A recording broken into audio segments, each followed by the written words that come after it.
In between. एक विषय बोल रही है भाई, एक बिल के एक कमेंट्स आपने किया, उस पर टिप्पणी करना चाहती हैं आप? So I will definitely say all this and more during my reply. I will say all this and more during my reply. But no, I have not finished yet. You may thank me afterwards. I have not finished yet, please. Sir.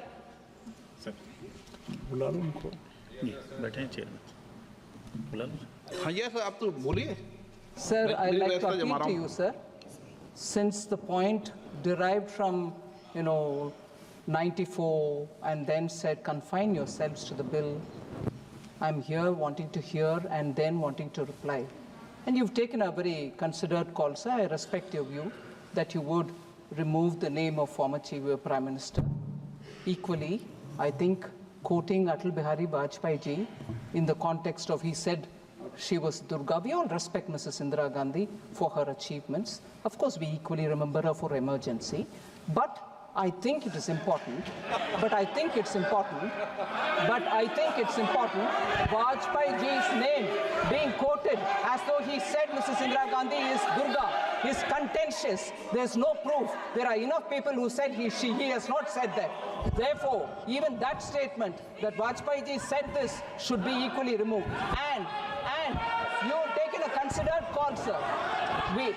Why? Mrs. Indira Gandhi is not respected? I said Mrs. Indira Gandhi is respected. Do you have an objection? I said Mrs. Indira Gandhi is respected. Okay. Do you have an objection on that? What is this, sir? What is this? Sir, equally. Therefore, I appeal to you, sir. You said that will be removed from Sambit Patra's statement. I appeal to you that under 94, if people have spoken beyond 94, and I take the Honorable Member Gogoy's name here, most of his speech was beyond 94. Would you consider please removing that also from the record?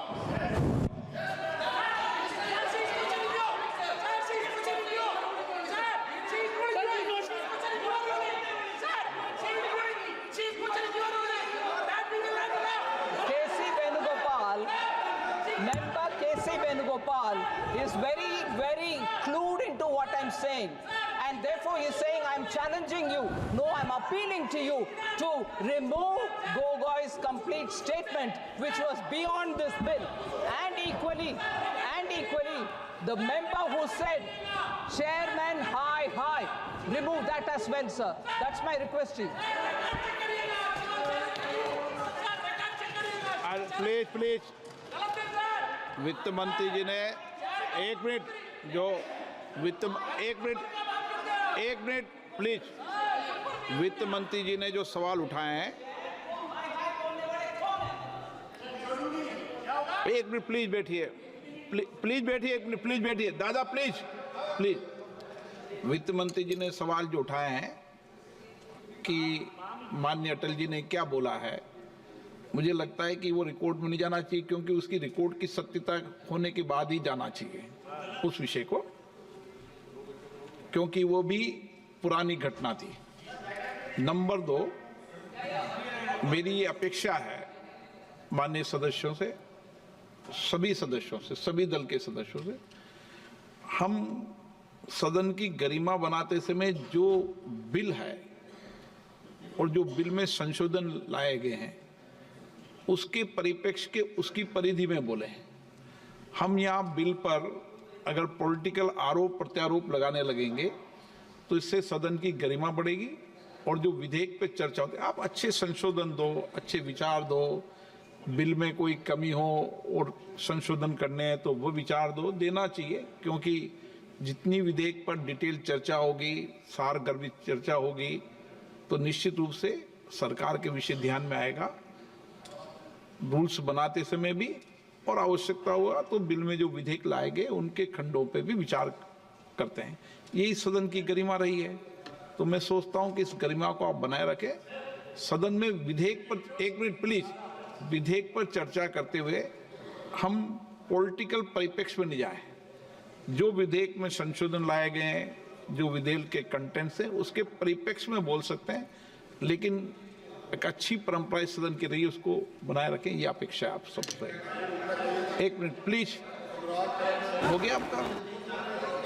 हाँ please conclude करें, आप भी conclude करें। धन्यवाद सभापति महोदय। मैं अपने कंक्लूजन में कुछ महत्वपूर्ण बिंदु बैंकिंग सेक्टर के ही और इस बिल के रिलेटेड रखना चाहूँ। This bill basically is a reform bill for the banking sector. किस प्रकार से हमारे बैंकिंग सेक्टर का रिफॉर्म है, अनवरत रिफॉर्म चल रहे हैं, उसी कड़ी में आगे रिफॉर्म कैसे होगा उसकी एक चेष्टा है। सभापति महोदय, हमारी सरकार के आने के पश्चात हमें जान के ये खुशी होगी 2014 से 2023 के बीच भारतीय बैंकिंग प्रणाली में लगभग 10 लाख करोड़ रुपए जो बैड बैंक लोन के कारण हम जिससे वंचित थे वो रिकवर किया गया है। 10 लाख करोड़ रुपए 2014 से 2023 के बीच में। ये बहुत सारे रिफॉर्म्स, जैसे आज का रिफॉर्म हो रहा है, उन्हीं रिफॉर्म्स के कारण संभव हुआ। आज यहाँ ईडी और सीबीआई की भी बात हुई, मैं उस पर नहीं जाना चाहूंगा, मगर दो डेटा है ईडी को लेकर, ये यहाँ जरूर बताना चाहूंगा बैंकिंग सेक्टर से। ईडी ने लगभग 1105 बैंक फ्रॉड को इन्वेस्टिगेट किया है और उसमें से जो कॉन्फिस्केट किया है, अटैच्ड किया है प्रोसीड्स ऑफ क्राइम, वह 64,920 करोड़ है। 64,920 crore has been confiscated from proceeds of crime. और सबसे बड़ी बात सभापति महोदय, दिसंबर 2023 तक ये जो कॉन्फिस्केटेड अमाउंट था उसमें से 15,180 करोड़ रुपए पब्लिक सेक्टर बैंक को, PSBs को दिया गया है। यही तो बैंकिंग रिफॉर्म होता है। और मैं आज माननीय मोदी जी का धन्यवाद करूंगा और मैडम निर्मला सीतारमण जी का भी धन्यवाद करूंगा कि जो रीसेंट बैंकिंग रिफॉर्म्स हुए हैं उसके कारण इतिहास रचा है भारत के बैंकों ने। significant milestone by recording its highest ever net profit of rupees 3 lakh crore rupees। और ये सब संभव हुआ है हमारे डिसाइसिव लीडरशिप के कारण। सभापति महोदय ने कहा कि क्लॉजेस, जो 7 क्लॉज आज मैडम फाइनेंस मिनिस्टर ने कहा है, उन 7 क्लॉज को मैं सिर्फ टच करके फिर बैठूंगा। पहला क्लॉज था डेफिनेशन ऑफ फोर्टनाइट, पखवाड़ा जिसे हिंदी में कहते हैं। पहले ये पखवाड़ा जो होता था, फोर्टनाइट होता था, ये फ्राइडे टू फ्राइडे होता था। इस बार ये निर्णय लिया गया है not from Friday to Friday but 1st to 15th, और 15th से 30th would be the 15th and 30th would be the dates, and this standardizes the calculation of the cash reserves। ये एक स्टैंडर्ड सेट करेगा जो अपने आप में एक बहुत बड़ा रिफॉर्म है। दूसरा है tenure of the directors of the cooperative bank. ये टेन्योर को किस प्रकार से, वो आप देख सकते हैं कि डायरेक्टर जो है can not hold office beyond 8 years था पहले, इसको बढ़ा करके 10 साल किया गया है। और ये किया गया है कोऑपरेटिव सेक्टर में एक स्टेबिलिटी लाने के लिए, so that the cooperative sector which forms the backbone of the banking system in our country and in various activities, इसको एक स्टेबिलिटी मिले, उसके लिए मैं माननीय प्रधानमंत्री जी का धन्यवाद देता हूं। जो तीसरा विषय है वो है prohibition on common directors in cooperative banks. इसमें भी संशोधन लाया गया है, अमेंडमेंट की बात की गई है, और this enhances the coordination and strengthens the leadership within the banking system। चौथा है substantial interest in a company। पहले 50% या 10% शेयर या 5 लाख रुपए अगर आप होल्ड करते थे तो आप उसमें डायरेक्टर नहीं हो सकते थे, आपको डिस्क्लोज करना पड़ता था। वो 2 करोड़ कर दिया गया है। स्वाभाविक रूप से दिस फैसिलिटेट्स, बड़े इन्वेस्टर्स को फैसिलिटेट करेगा, जिससे हम सबका भला होगा, गरीबों का भला होगा। सेटलमेंट ऑफ अनक्लेम्ड अकाउंट्स, ये एक बहुत महत्वपूर्ण क्लॉज है। अनक्लेम्ड अकाउंट 7 वर्षों के बाद अब वो अनक्लेम्ड अकाउंट्स IEPF में जाएंगे, and any individual who subsequently wants to claim their unclaimed accounts, shares, interest can claim it back. I congratulate madam finance minister for bringing in this clause. And lastly, remuneration of the auditors। अब जो पहले stringent major था कि RBI ही इस पर निर्णय लेती थी कि रेन्यूमरेशन कितना होगा, ये फ्रीडम ऑफ बैंक को दिया गया है कि रेन्यूमरेशन ऑडिटर्स का कितना होगा. This kind of reforms is what is required for the विकसित Bharat of 2047. But it would be an injustice if I do not mention, I'm a first-time member of this House, sir. Previously, when I used to watch in the television, once I was watching and the Lok Sabha was in process, I saw the then Finance Minister, I would not name him because the rule says I cannot name them. He in the House said that, do you believe that in a digital India, sabji wala, thela wala, redi wala would be able to connect with digital India? This is not possible. ये संभव नहीं है कि सब्जी वाला के पास digital India का कुछ हो सकता है, वो पे कार्ड लेके घूमेगा. Sir, times have changed. Modi ji proved contrary to what the then finance minister was saying. आज मैं जब अपने कॉन्स्टिट्यूएंसी पूरी में परसों गया था ड्रेस रिहर्सल देखने के लिए नेवी डे के लिए, मुझे बहुत दिनों बाद सी बीच में गोलगप्पे खाने का मन किया. मैंने गोलगप्पे खाए तो पेटीएम करके मैं आया हूं. सर, यही फर्क है यूपीए का और एनडीए का. Thank you.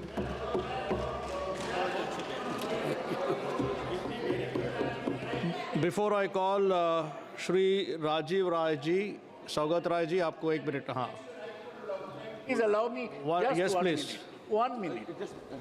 1 second. Sir, while the discussion was going on, Honorable Member Nishikant Dubey referred to Rule 94.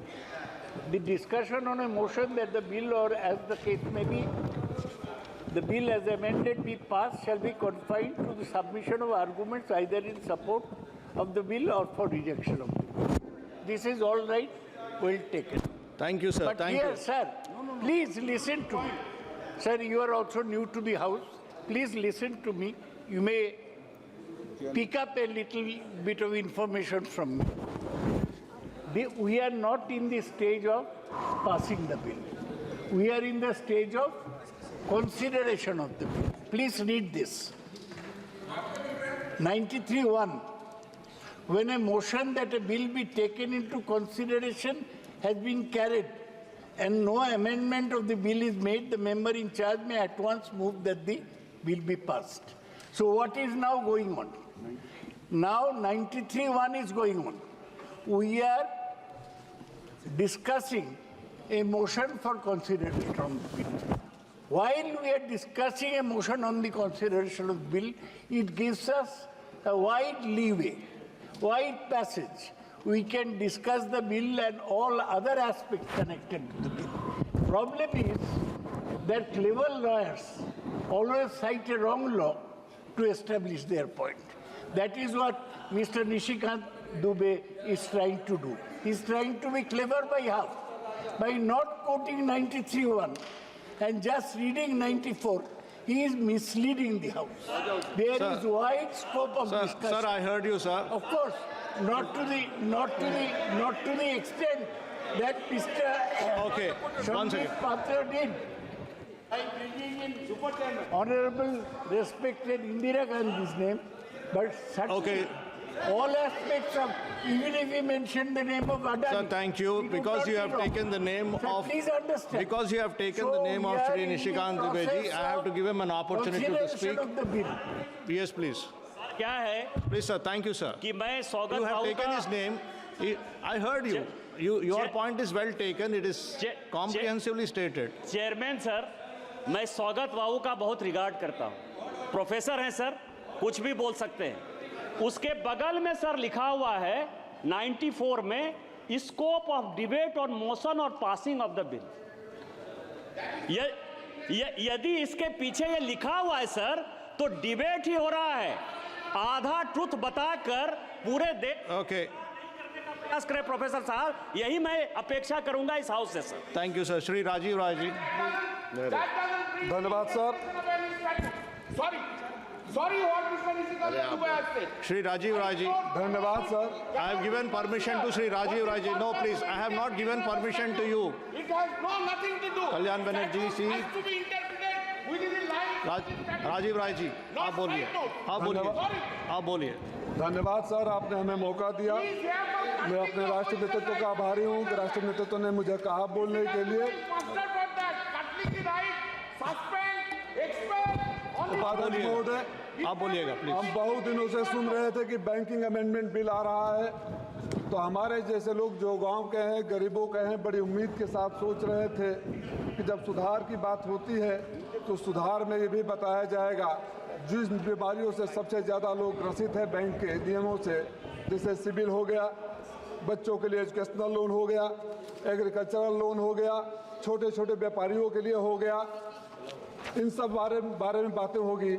मैं ये नहीं कहने इंदिरा जी की तरह, इंदिरा जी और अटल बिहारी वाजपेयी जी का नाम नहीं लूँगा, मैं जानता हूँ निकाल दिया जाएगा, लेकिन ज़रूर उम्मीद कर रहा था कि 2000 रुपये के नोट में जो चिप थे बता दिया जाएगा कि कहाँ गए और वो चिप 2000 रुपये के नोट क्यों गायब हो गए।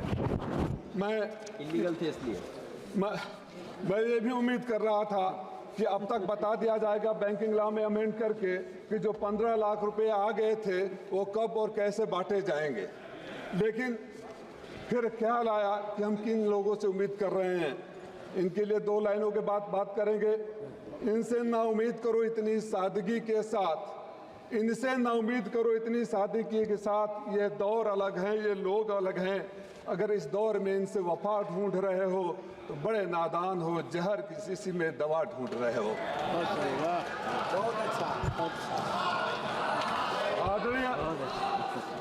आदरणीय उपसभापति महोदय, हमारे मित्र डॉक्टर संबित पात्रा गोलगप्पे खाए, पेटीएम से पैसे पे कर दिए। 2%, 1-1.5% के हिसाब से कितना पैसा कहाँ चला गया। अगर पेटीएम कमीशन नहीं लेता तो मेरा पैसा सीधे गरीब को जाता, 10 रुपये का उसको 10 रुपये मिलते और बीच में दलालों को दे दिया गया। और पहली बार हुआ कि पेटीएम का प्रचार माननीय प्रधानमंत्री जी ने किया, ये परंपरा भी पहली बार शुरू हुई। उपसभापति महोदय, पिछले 3 सालों में बड़ी अच्छी टर्मिनोलॉजी लाते हैं लोग। मैंने एक पोस्ट कर दिया था, पिछले 3 सालों में उद्योगपतियों के 5,64,365 करोड़ रुपया राइट ऑफ कर दिए गए। अलीगढ़ के हैं।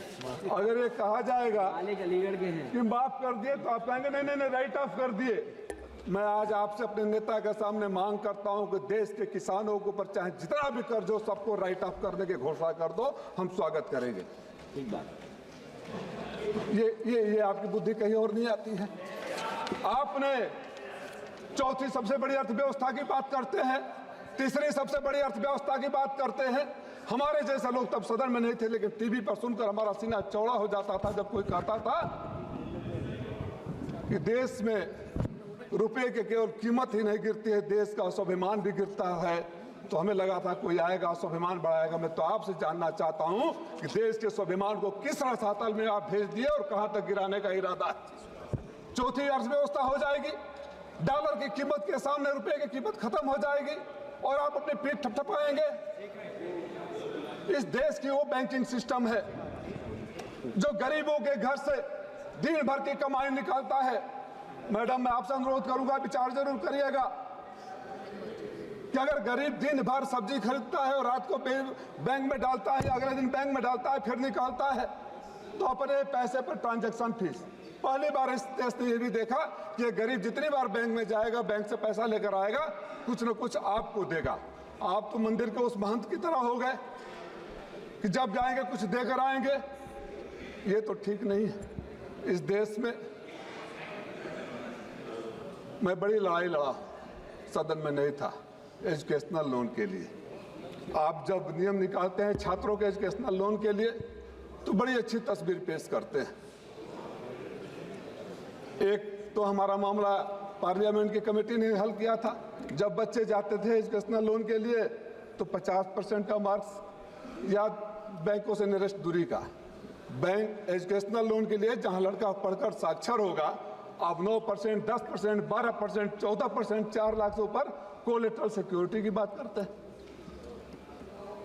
और कोई व्यापारी ले चला जाता है तो उसके लिए कोलेटरल सिक्योरिटी है या नहीं है मुझे तो नहीं पता है, लेकिन अगर आपने रिकॉर्ड मार्जिन का बनाया है तो देश ने वो रिकॉर्ड भी देखा है कि सबसे ज्यादा पैसा देश का विदेशों में लेकर चले गए और वो भाई लोग नहीं आए। आदरणीय उपसभापति महोदय, एक मैं मैडम आपका ध्यान आकर्षित करना चाहूंगा सिविल का, और मुझे लगता है कि बहुत सारे लोग जो सिविल स्कोरिंग के लिए 2005 में नियम बने थे, ये बैंकों की तानाशाही मैं स्वयं भुगतभोगी रह चुका हूं। लड़ाई लड़ते लड़ते एमपी बना तो शायद उसका समाधान अब हो रहा है।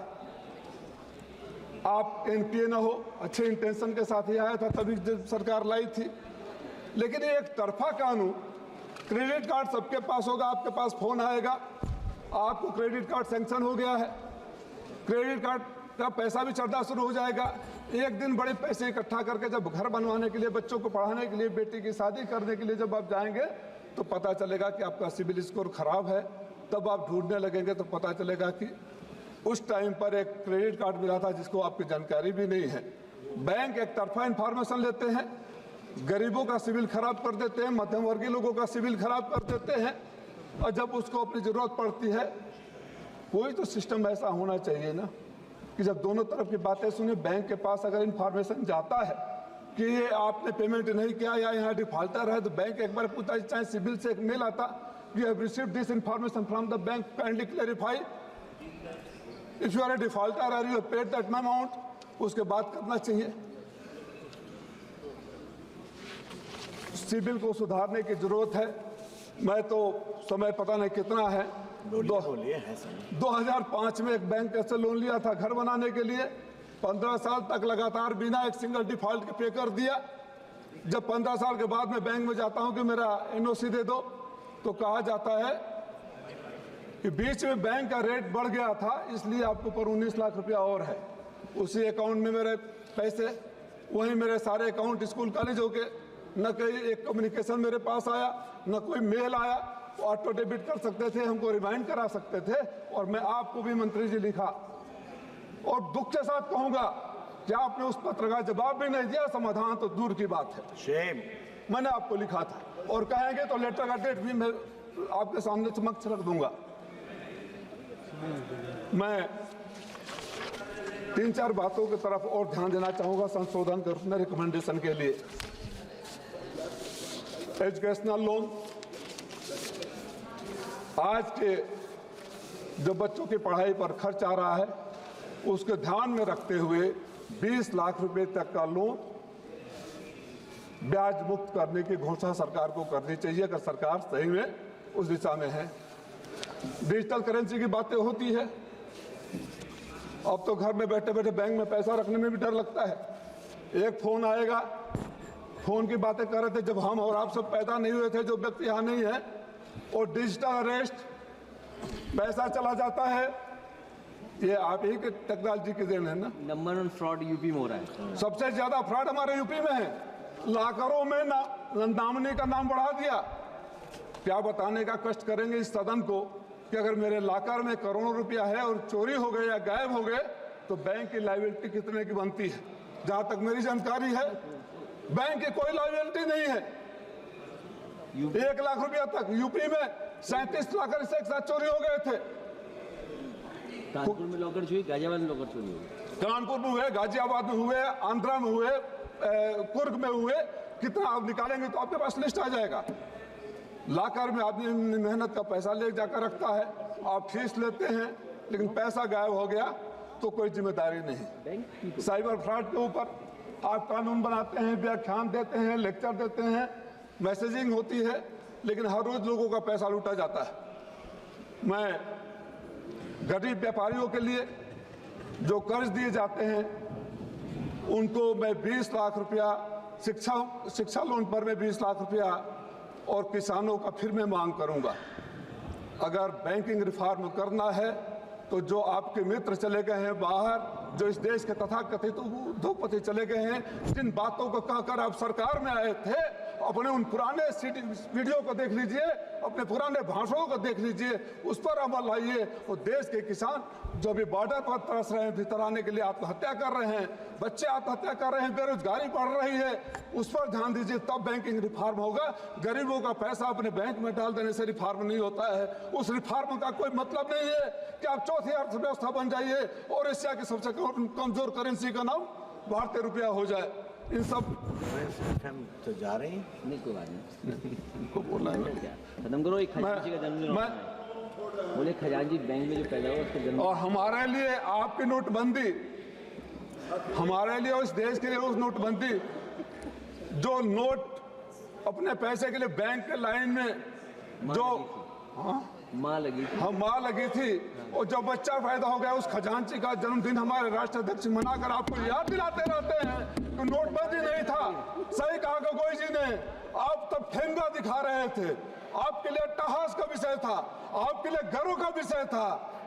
अगर प्रधानमंत्री जी कहे होते कि पैसे तो बैंकों से ले लिए लेकिन मैं विदेश जाने नहीं दिया, तब हम सब ताली बजाए होते। लेकिन प्रधानमंत्री जी खुश थे कि गरीबों के घर में शादी है, बैंक में पैसे नहीं है। तो उन सब पुरानी बातों को सीखते हुए संशोधन की जो बात करते हैं, तो कॉस्मेटिक चेंजेस नहीं होने चाहिए, सही संशोधन होने चाहिए।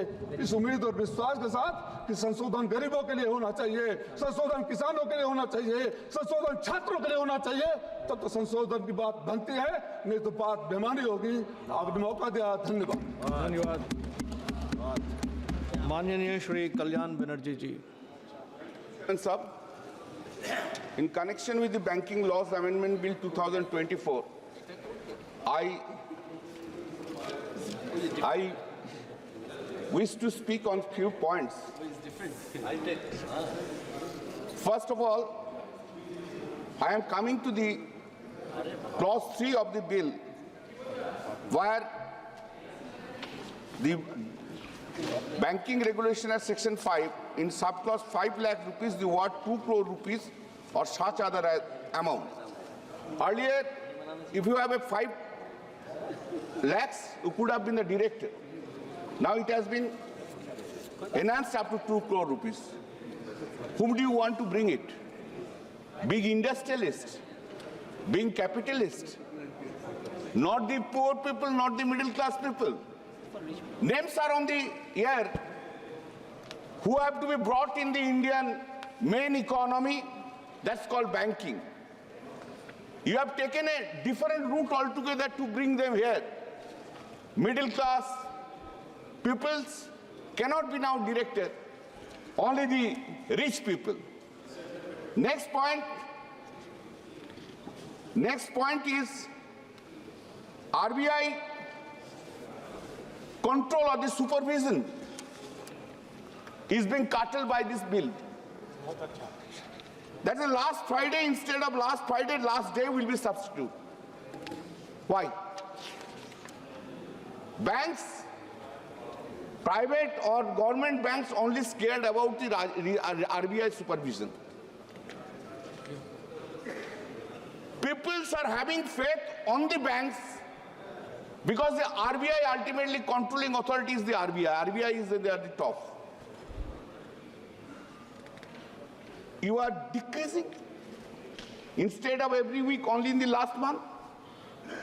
Heavy work will become on the RBI. You have not increased the strength of the RBI's staff. How it can be supervised? Basically, I am completely disputing this and opposing this. Nomination of 4 members. Section 45 JDA has been amended. 4 persons will be nominated. And as if through the nomination successors' rights are being given, which is completely contrary to well-settled principles of law. Sir, in the case of Ramchandra Talwar and another versus Devendra Kumar Talwar and others, reported in 2010, volume 10, Supreme Court cases 671. While interpreting the same provision, the Supreme Court has said, Section 45-ZA merely puts the nominee in the shoes of the depositor after his death and clothes him with the exclusive right to receive the money lying in the account. It gives him all the rights of the depositor so far as the depositor's account is concerned. But it by no stretch of imagination makes the nominee the owner of the money lying in the account. It needs to be remembered that the Banking Regulation Act is enacted to consolidate and amend the law relating to banking it. It is no way connected with the question of succession. All the money is receivable by the nominee by virtue of Section 45ZA would therefore form part of the state of the deceased depositors and develops according to the rules of succession to which the depositors may be governed. By bringing 4 nominees, you are throwing the battle, you are throwing the cord between the successors. Whatever the percentage will be given, that will be the... This is completely contrary to all succession laws. Nominee for the timing, hold the money. Why you are bringing 4? This is, I am opposing this. And this 45ZA is now the proposed amendment bill is contrary to the judgment. Now, reduction in the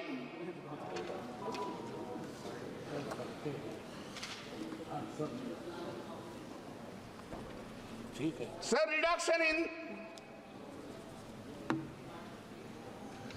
bank strength. Sir, in view of the amalgamation, merger of these 6 banks, now Canara, Central and Indian Bank, Canara, Central and Indian Bank, total staffs have been decreased to 40,392. 40,392 employee services have been terminated by reason of the merger of the 6 banks. Sir,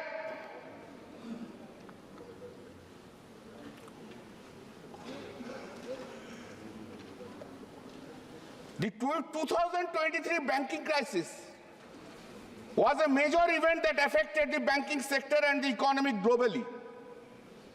It was the most significant system-wide banking stress since the great financial crisis, which was brought to focus the risks to banking stability.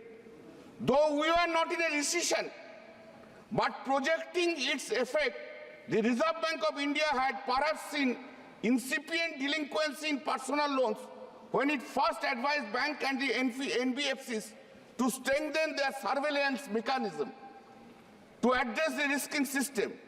Deposits in the banks and the financial institutions have been declining, with households as they allocate for savings to mutual funds. Today, everywhere in the banking system, the savings are being decreased, interested to the mutual fund. Why? Because of the rate of interest, rate of income tax. If you are in a mutual fund, 10% tax. If you are in the bank savings bank account, fixed deposit, here 5 years, 10%, there 5 years, 33%. All are going to mutual funds. These income tax principles and policies, of course it is the prerogative of the Honorable Finance Minister, but I will request you to look into the matter. In a case of mutual fund, 5 years I will pay. If I keep him for the 5 years in a mutual fund even, taking some risk even, I may get 20% from the benefit, I have to pay 10% tax. Whereas if I keep a fixed deposit for 5 years, I have to pay 33% tax. Kindly consider that in your new budget, next budget, kindly consider this point. Now, sir, The GNPA ratio for agriculture was 6.2%, while the GNPA ratio for personal loan was 1.2%. This reduction of NPA is not due to higher recoveries. Most importantly, sir, this, Mr. Patru was saying, Finance Minister will say about the NPA. Very strongly they are saying NPA is being decreased, NPA is being decreased. Not because of the recovery of the NPA, but striking off the NPA itself. That is the niceties of the things that have been done. Jugglery of the words. Writing off the NPA. And it has become a common feature now. Sir, basically in the name of the amendment, the central government is trying to interfere in the state cooperative banking system in respect of nominations and to provide for an increase in the tenure of the directors in cooperative banks. The bill was increased the scope of the exception clause, which could lead to more conflicts of interest of the state government and also interfere with the independence of state cooperative banks. The bill also aims to redefine the concept of substantial interest for bank directorship. The threshold for what constitutes substantial, I have already said this, I will not repeat. From rupees 49 lakhs crore India's foreign debt in 2014 has raised to rupees 205 lakhs crore in 2024. देश आगे बढ़ रहा है. कितना बढ़ रहा है? देखो देश बढ़ रहा है. देश इतना बढ़ रहा है, धारी में देश बढ़ रहा है. 2014 it was 205 lakh crore and now 49 in 2014, 2024 it is 205 lakh crore. देश आगे बढ़ रहा है, भारी में बढ़ रहा है, कंधा बहुत भारी हो गया, बढ़ रहा है. According to Trading Economic Global Markov models and analysis, expectations, government debt in GDP in India is expected to reach 88% of GDP by the end of 2024-25 fiscal. External debt in India increased to 6.8 to 300 USD million in the second quarter 2024 from 6,63,800 USD million in the first quarter of 2024. But the gap in loan growth and deposit growth, SBI continues to lose market share in deposits over the years. Now the question is, how much is the interest rate on borrowing? Whether it will be funded, what will be the guaranteed return of investment, and what will happen if SBI fails to repay on time? RBI is informed that rupees 3,207 crore was lost because of 5,082,000 cases of cyber fraud. He was talking about cyber fraud. Cyber fraud between 2020-2024 financial years. Sir, who suffers for them? Who? Not the rich people. Only the poor people, middle class people. They are the sufferer for the cyber fraud. Sorry, till today, the government, the central government, and its mechanism, whether it's CBI, whether it's the ED, whether whatever the instrumental is, could not detect anyone. Very unfortunate. This is the fraud of cyber crime.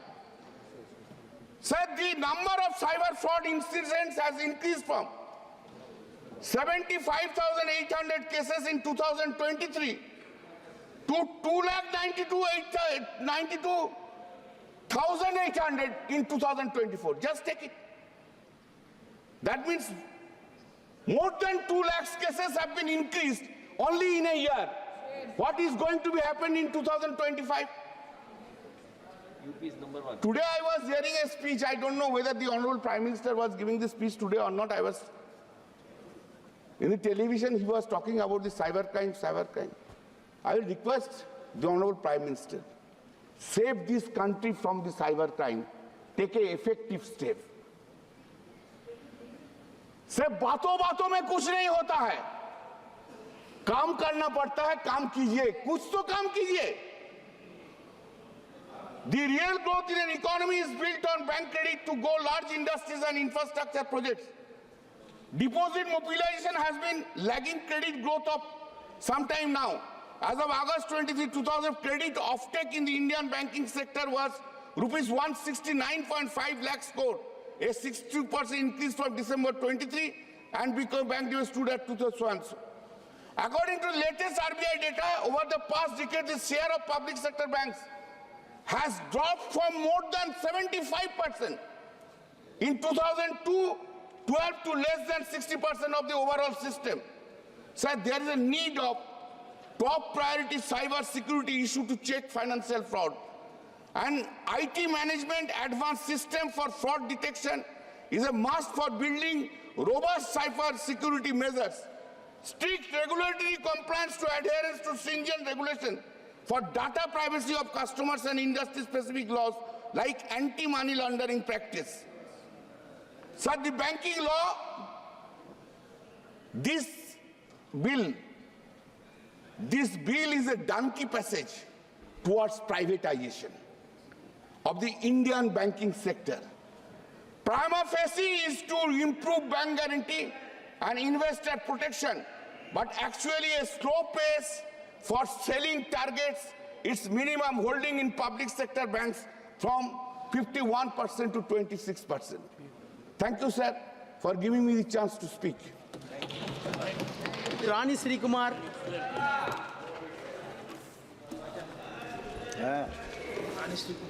Honorable Speaker, sir, before I start talking about this bill, I would like to remind this House that it was Dr. Annal Ambedkar who laid the foundations of the Reserve Bank of India through his work, The Problems of Rupee. It was based on his recommendations that the Hilton Young Commission proposed the establishment of the Reserve Bank of India. Annal Ambedkar proposed the establishment of the RBI so as to establish a better banking system to ensure better economy and well-being of the citizens of this country. But the BJP-led NDA government has been acting contrarily to the vision of Annal Dr. Ambedkar. This proposed bill aims to amend the Reserve Bank of India Act 1934, Reserve Banking Regulation Act 1949, State Bank of India Act 1955, Banking Companies Act 1970, Banking Companies Act 1980. The proposed amendment act aims to increase the number of nominees from 1 to 4 nominees per account. It has increased the tenure of directors of cooperative banks from 8 years to 10 years. It has allowed the directors of central cooperative banks to serve in state cooperative banks also. This bill enables the transfer of unclaimed dividend shares, interest or redemption of bonds to IEPF when they remain unclaimed for 7 consecutive years. This bill allows individuals to claim transfer or refunds from IEPF.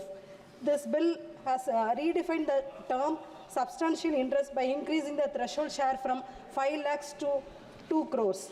There are certain concerns with this bill, especially the idea of dual membership and the extent that tenure poses a serious threat of consolidation of power under some individuals, and also allowing the directors of central cooperative banks to serve in the state cooperative board is a clear encroachment of the independent identity of the state cooperative banks. This is one another attempt by the BJP to make the state as a local body or as a municipality. It is against the spirit of cooperative movement. The bill omits any mention of the privatization of public sector banks, a central aspect of the government's reform agenda. Despite Finance Minister's 2021-22 budget announcement to privatize 2 PSBs alongside IDBI Bank, the bill fails to address this issue, leaving the future of PSB ownership uncertain. The bill overlooks critical digital safeguards despite the growing role of digital banking. As financial services move online, cyber security, data privacy, fraud prevention become urgent concerns, yet the bill fails to address these adequately. Additionally, the bill does not establish clear regulations on consumer data protection, increasing the risk of breaches and misuse. Without specific measures for digital fraud, which is more sophisticated than traditional forms, the sector remains vulnerable.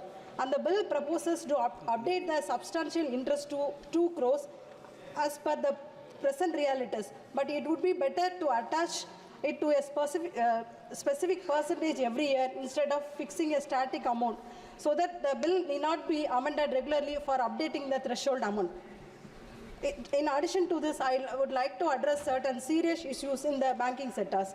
NPAs. There is always an accusation against the UPA government by the NDA government that the non-performing assets were higher.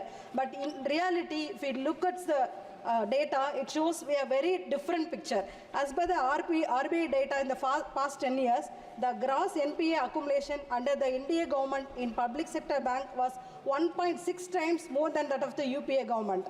Write-offs. Another issue that comes regularly along with the NPA is write-offs. As per the replies given by the government in Lok Sabha, it has been found that in the past 10 years, about 16.26 lakh crores of bank loans have been written off, and among them, the loans written off to large corporates stood at rupees 7.4 lakh crores. The yearly write-offs by the public sector banks had increased from 7,187 crore per year in 2013 to about 1.2 lakh crore in 2023. The government justified the write-offs by saying the banks' write-offs are a part of regular exercises by the banks to clean up their balance sheet so as to optimize their capital. But in reality, it affects the net profits of the banks, which eventually affects the private sector lending.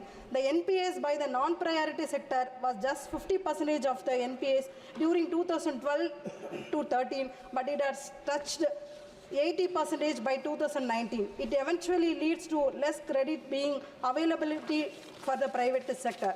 Now coming to the agriculture loan, 6% of total lending of any bank has to be advanced to agriculturists, whereas many of the national banks and especially the private banks are not at all complying the rule of advancing 6% lending to the agriculturist. Is it not a discrimination against the farmers who are feeding the nation?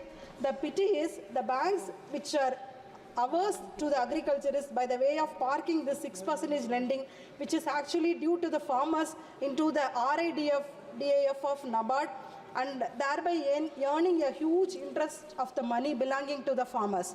Despite repeated requests to waive off the farmers' loans, this government, which does not hesitate to write off the corporate loans for about 7.4 lakh crores, had repeatedly refused to waive off the farmers' loans, which is a pittance amount. This clearly shows that this government is always an anti-farmer government.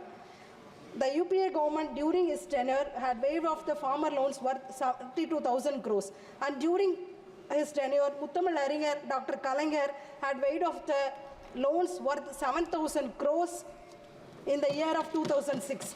And also under dynamic leadership of Thalapathy, our Tamil Nadu government has waived off 7,000 crores farm loans in cooperative banks and also provided interest-free loans worth 35.85 lakh crore to the farmers between May 2021 and December 2023, and still continues to provide interest-free loans to the farmers.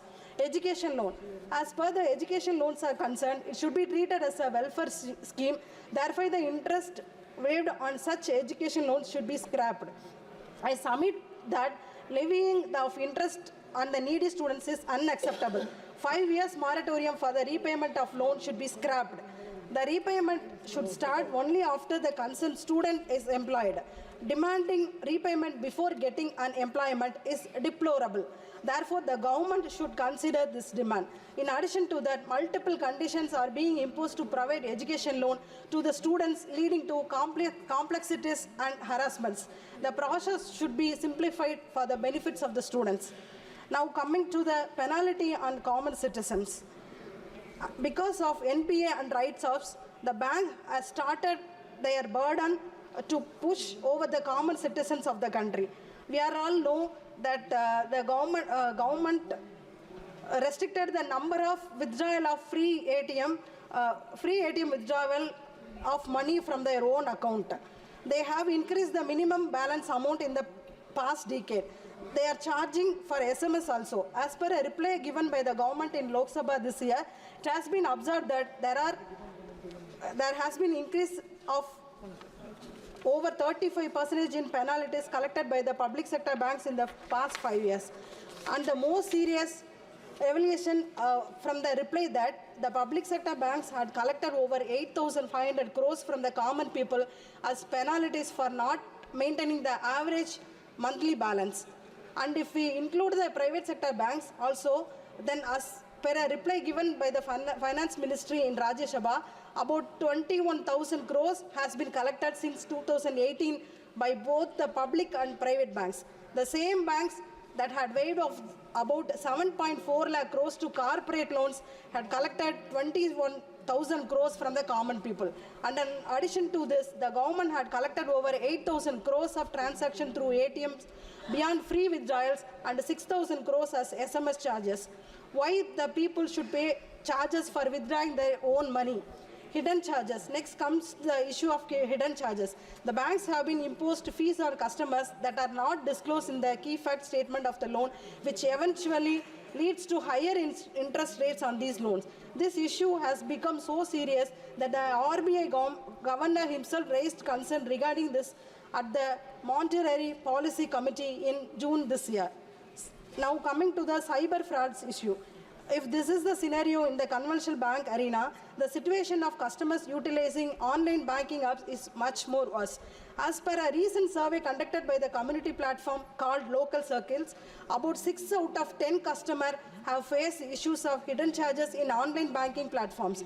Last year, the RBI Deputy Governor has raised concern about this issue of mis-selling, which is popularly called as dark patterns. With the increase in digitalization, many security issues have been created.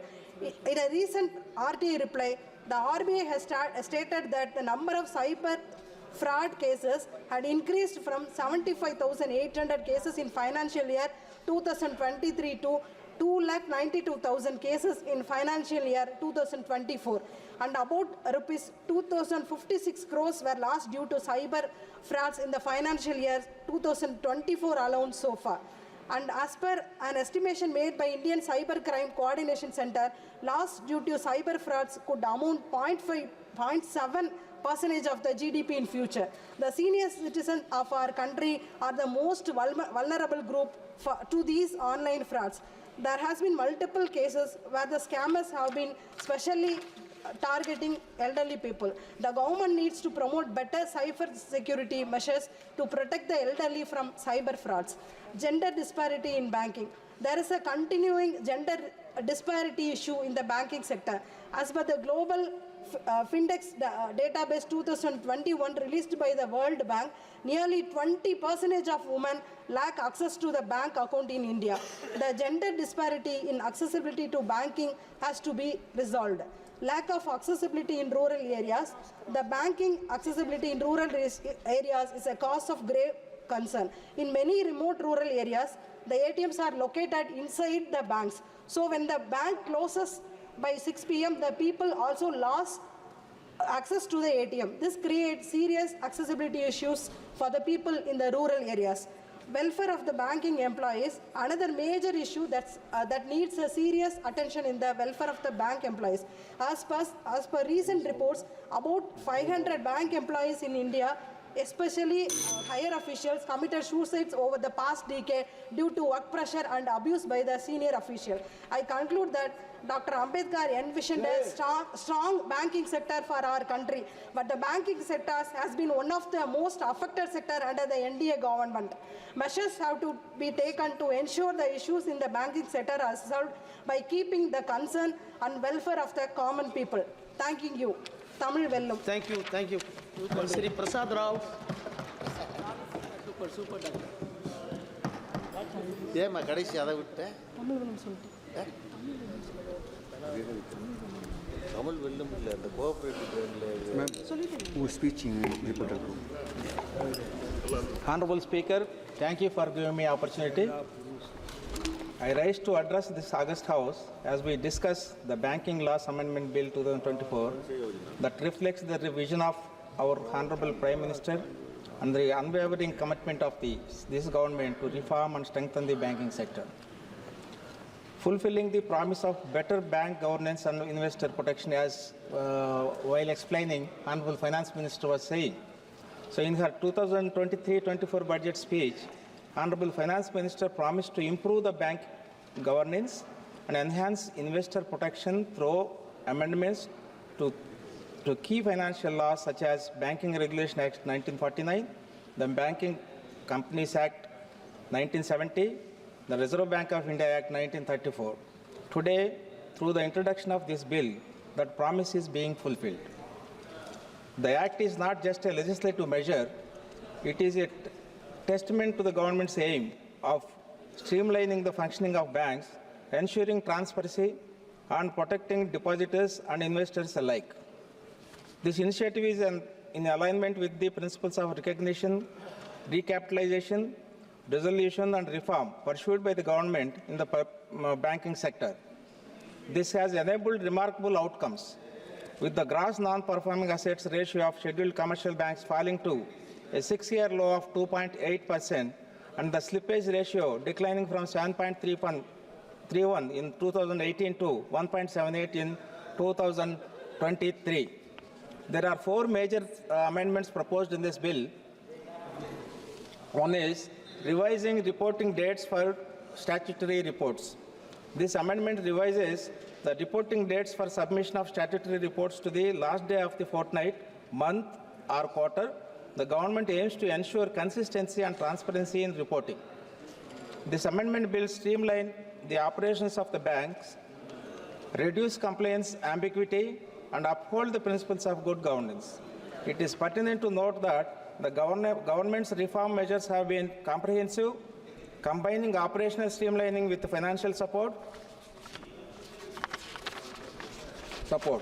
Since financial year 2015, the government has infused 3 lakh crore into state-run banks, and the mega merger of 10 state-owned banks into 4 larger entities has created robust public sector bank capable of driving economic growth. Earlier, we used to have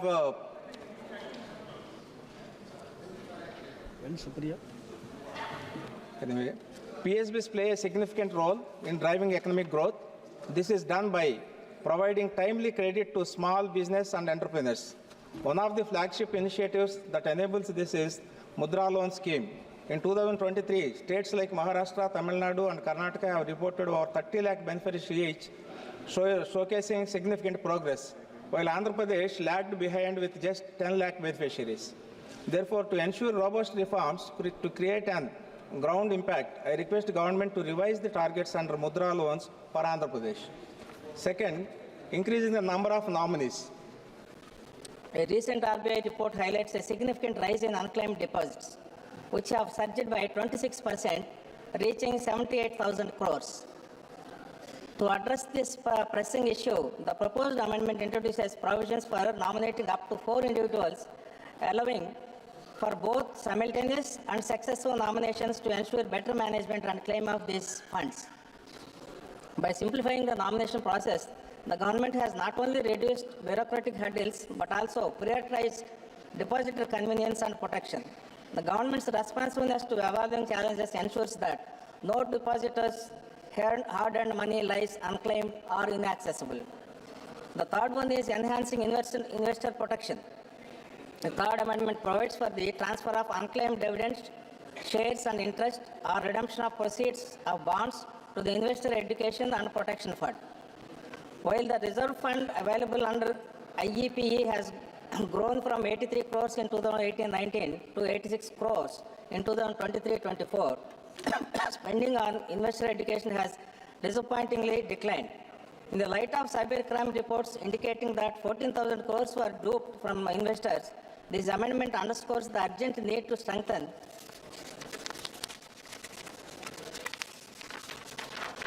the education and awareness. It is vital that funds under IEPF are effectively utilized to safeguard investors against fraud and exploitation. The fourth one is extending directors' tenures in cooperative banks. This amendment extends the tenure of directors in cooperative banks from 8 years to 10 years. This measure is in alignment with the ongoing efforts in the state of Andhra Pradesh to improve the functioning of cooperative societies.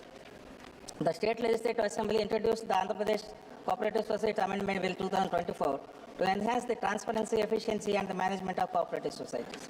Honorable Speaker, this amendment reflects the unified functioning of the double-engine Sarkar, the seamless partnership between the leadership at the center and the states, working together for the progress of every sector of our economy.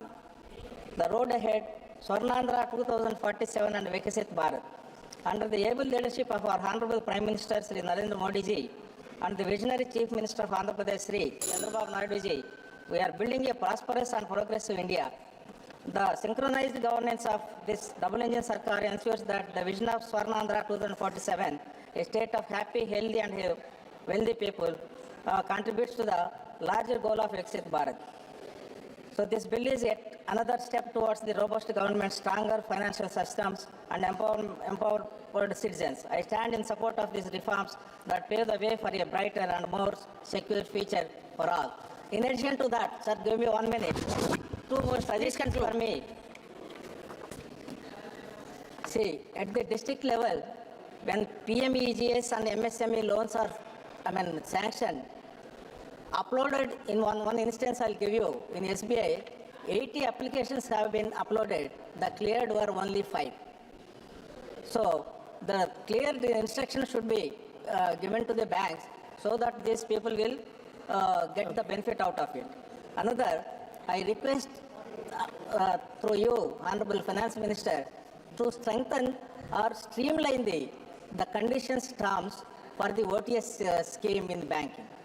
And also, there are, while considering the banking recapitalization, I request Honorable Finance Minister to have a stringent and basis, look for the stringent basis for the recapitalization of banks. Thank you very much for giving this opportunity. Thank you. Sri Anil Desai, Honorable Member Anil Desai. Thank you, Deputy Chairman, sir. Banking Laws Amendment Bill 2024 is a proposed legislation seeks to improve governance standards, provide consistency in reporting by banks to RBI, ensure better protection for the depositors and investors, improving audit quarterly in public sector banks, bring customer convenience in respect of nominations, and providing for the increase in the tenure of the directors in the cooperative banks. The bill proposes to amend, namely, RBI Act 1934, Banking Regulation Act 1949, State Bank Act 1955, Banking Companies Acquisition and Transfer of Undertakings 1970 and 1980. So this BR Act 1945 amendment in Section 5, the first amendment, is to redefine the substantial interest, the threshold that the shareholder of beneficial interest by an individual from 5 lakh to 2 crores, as it is being redefined since the last time it was taken up, that was way back in 1968. But the moot question lies here that it is being raised to 2 crores, the limit is being raised to 2 crores. Whether, I hope the minister would explain that whether is it with a specific purpose or it may give the impression that to accommodate rich as compared to poor, or the banking, one who is well versed with the banking institution. Because I'm stating this because banking industry is one of the major sectors which is indicator of the health of the economy, and in India, fortunately, banks have been doing well in the last few years. So amendment in Section 10A of the Banking Regulation Act, increasing tenure of directors from 8 years to 10 years, excluding the chairman and the whole-time director in cooperative banks. Now this is to align with the 97th amendment, it is mentioned, which had taken place in 2011. Now, 8 to 10 years, now this being a cooperative itself, department being a state subject, would it be in the interest of the state more than the center to decide on this? Though I'm aware that the entire this thing of the industry that lies in the finance ministry, and of course RBI is there to regulate the whole system. Further amending section 16 of the BR Act to allow directors of the central cooperative bank, he can be simultaneously, if he gets elected, he can be director in the state cooperative bank also. Now here also the question comes whether it is with the intention of accommodating someone who's got vested interest, as cooperative banks didn't have a good history as far as state of Maharashtra or other states are concerned. Because cooperative banks have always seen upheavals, they have seen the ups and downs, and more downs have come in the recent past. And to help them to bail out, that becomes a big question, and then the entire question becomes a political scenario where if that board of directors comes from the ruling party, they are spared. If they are coming from the opposition party, they are hanged. So this needs to be explained in proper perspective. Sir, amendment of section 18, 24, 25 and section 56 of the BR Act, that is to revise the reporting dates from a submission of the statutory reports by the banks to RBI, which is a very necessary step, and that is mandatory, as to align them with the last day of the fortnight. It was earlier from Friday to the next two Saturday. If the Saturday and it is aligned with the holiday, and so that used to make a very much difference in reporting. So that has been taken out, that has been erased out by this amendment, which of course would be seen in good light. But supervisory role which was being played all along by the Reserve Bank, has it been lessened? The inspection which used to take place in the banking system, that has really gone down, and now to buck it up, to bring it to a certain level, these steps were necessary, and I think if any other motive was there, could be explained while answering when the bill is being passed. Amending section 45ZA, 45ZC and 45ZE of BR Act to allow the nominations up to 4 persons to ease services for the depositors. This is also, though it looks welcome, but as it has been mentioned earlier by one of the speakers, that does it not spoil or does it not come in the way of Indian Succession Act? Because on the death of the account holder, the succession becomes, and you have to get the probate from the court unless that is been dealt with at detail. I mean, the account or the nominees also, they do have problem in operating the account. So even that needs some explanation. Amending section 38 of SBI Act 1955, section 10B of the Banking Companies Act, that is transfer, acquisition and transfer, 1970, and section 10B of the 1980 for transfer of unclaimed dividends, shares and interest, or redemption of bonds to Investor Education and Protection Fund, allow the individual to claim the transfer of or refunds from that account. These steps were welcome and expected also, but the major thing is today, if you go by the reports, that due to steps not taken at a regular interval, even non-performance by the bankers as far as KYC of the depositors are concerned, lot many accounts have been there, and they have not, they are dying in a dormant position. I think RBI today only issued a missive or advisory to the banks stating that, I mean, get the inoperative accounts, get them made active. So according to me, that these kind of steps which are for passing or transferring that to Investor Education and Protection Fund, that is also a step in that direction.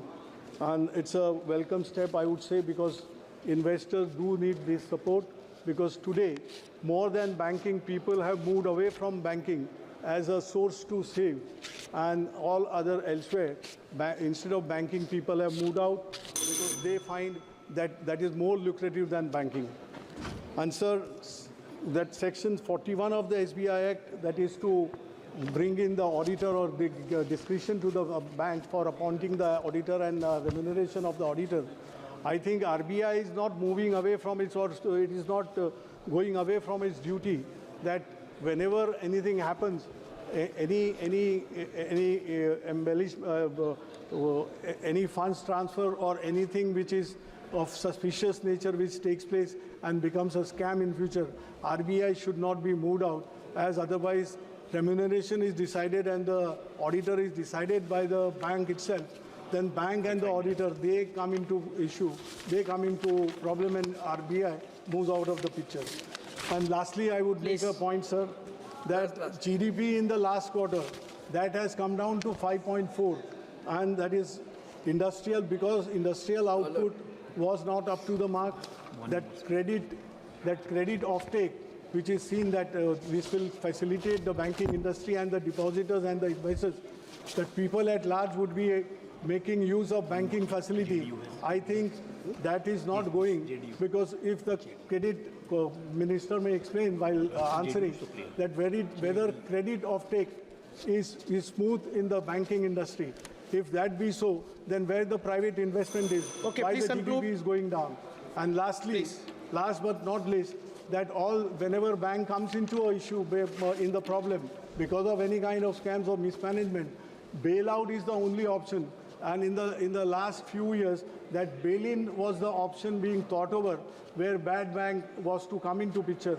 What is the picture now? Because once bailout is the thing that the government has been doing, recapitalizing the banks with the funds and reflushing that banking funds so that bank can operate very smoothly. Nowadays, it is the other way around. If bail-in comes in, people will move away from the banking system. If not, that is not to happen. We'll have to make the banking industry very strong. Thank you. Thank you very much. Sri Alok Kumar Suman. धन्यवाद सभापति महोदय कि आपने the banking law amendment bill 2024 पर अपनी बात रखने का मौका दिया।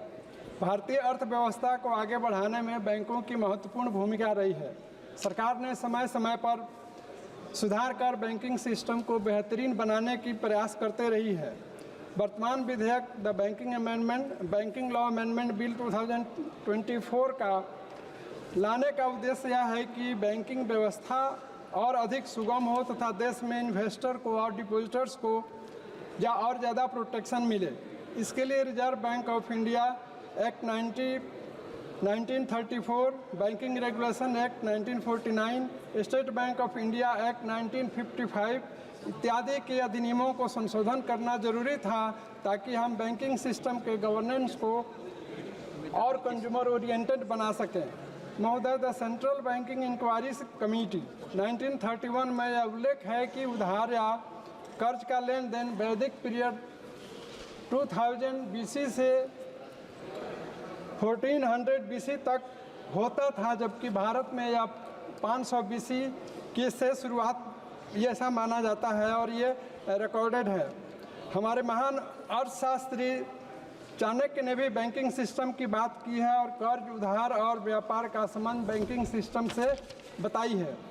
भारतीय इतिहास देखने से पता चलता है कि बैंकिंग व्यवस्था में वैदिक पीरियड से लेकर आज तक समय के अनुसार इसके रूल्स और रेगुलेशंस को अमेंड किया गया है, ताकि वर्तमान परिप्रेक्ष्य में हम डिपॉजिटर्स और इन्वेस्टर्स की हितों को पूरा कर सकें और इससे जुड़े लोगों को अच्छी व्यवस्था दे सकें।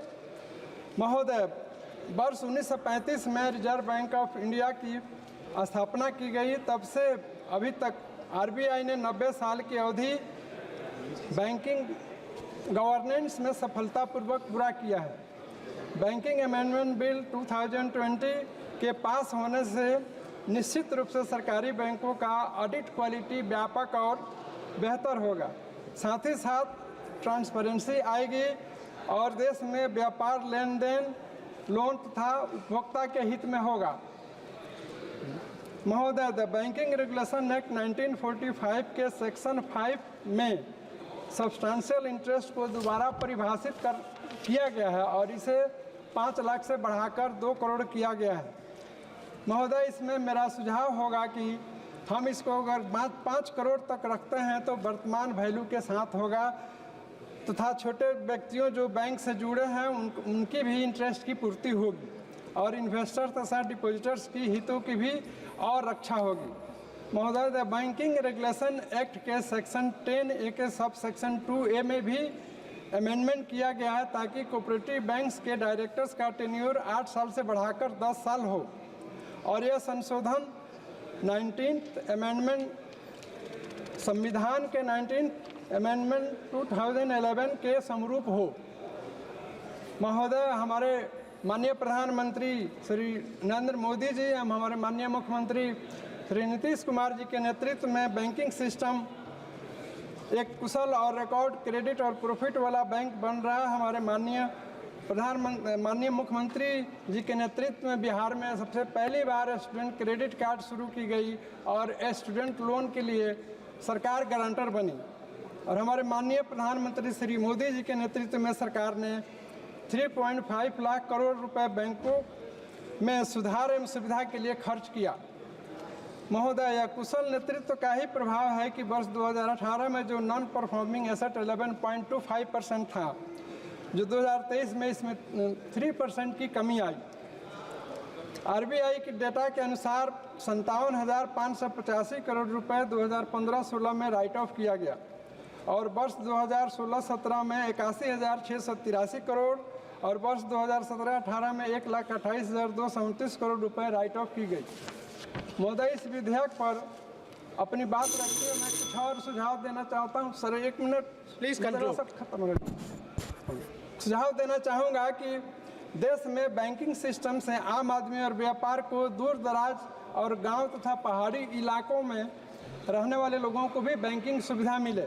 गांव में जहां पर बैंक अभी तक नहीं है तथा आबादी 10,000 से ज़्यादा है, वहां पर बैंक की परमानेंट यूनिट की स्थापना की जाए ताकि किसान और आम आदमी और उसके ट्रेडिंग के बैंकों से वो फ़ायदा ले सकें। और मेरा एक और सुझाव है कि बैंकों में खाली पड़े सभी परमानेंट वैकेंसीज को भरी जाए ताकि बैंक के काम काजों में और ज़्यादा इजाफा हो। महोदय, शिक्षा के लिए लोन जो कि हायर एजुकेशन पाने के लिए दिया जाता है उसको भी सिंप्लीफाई करके अधिक से अधिक छात्रों को लोन दी जाए। इंडियन बैंक एसोसिएशन के डाटा के वर्ष 2022-23 में 24,997 करोड़ रुपए का लोन दिया गया था। बस 1 minute, last line sir, please conclude. और वर्ष 2023-24 में 28,699 करोड़ रुपए का लोन दिया गया जो कि एक सराहनीय कदम था। महोदय, मैं इन्हीं शब्दों के साथ इस बिल का समर्थन करते हुए अपनी बात समाप्त करता हूँ। धन्यवाद। श्रीमती सुप्रिया सोले। Sir, I stand here in support of the banking bill today. And I would like to ask a few questions and highlight a few points and a few suggestions to the Honorable Finance Minister of India. She has brought in this bill with a good intention of improving banking, which we all are happy to be a part of that system, with more transparency and make sure that every depositor and investor is protected. What does a bank bring to you? Bank is a relationship only of trust. You trust the bank, that's why you go to a bank. So clearly, when it's a relationship of trust, the first thing you expect is protection in that relationship.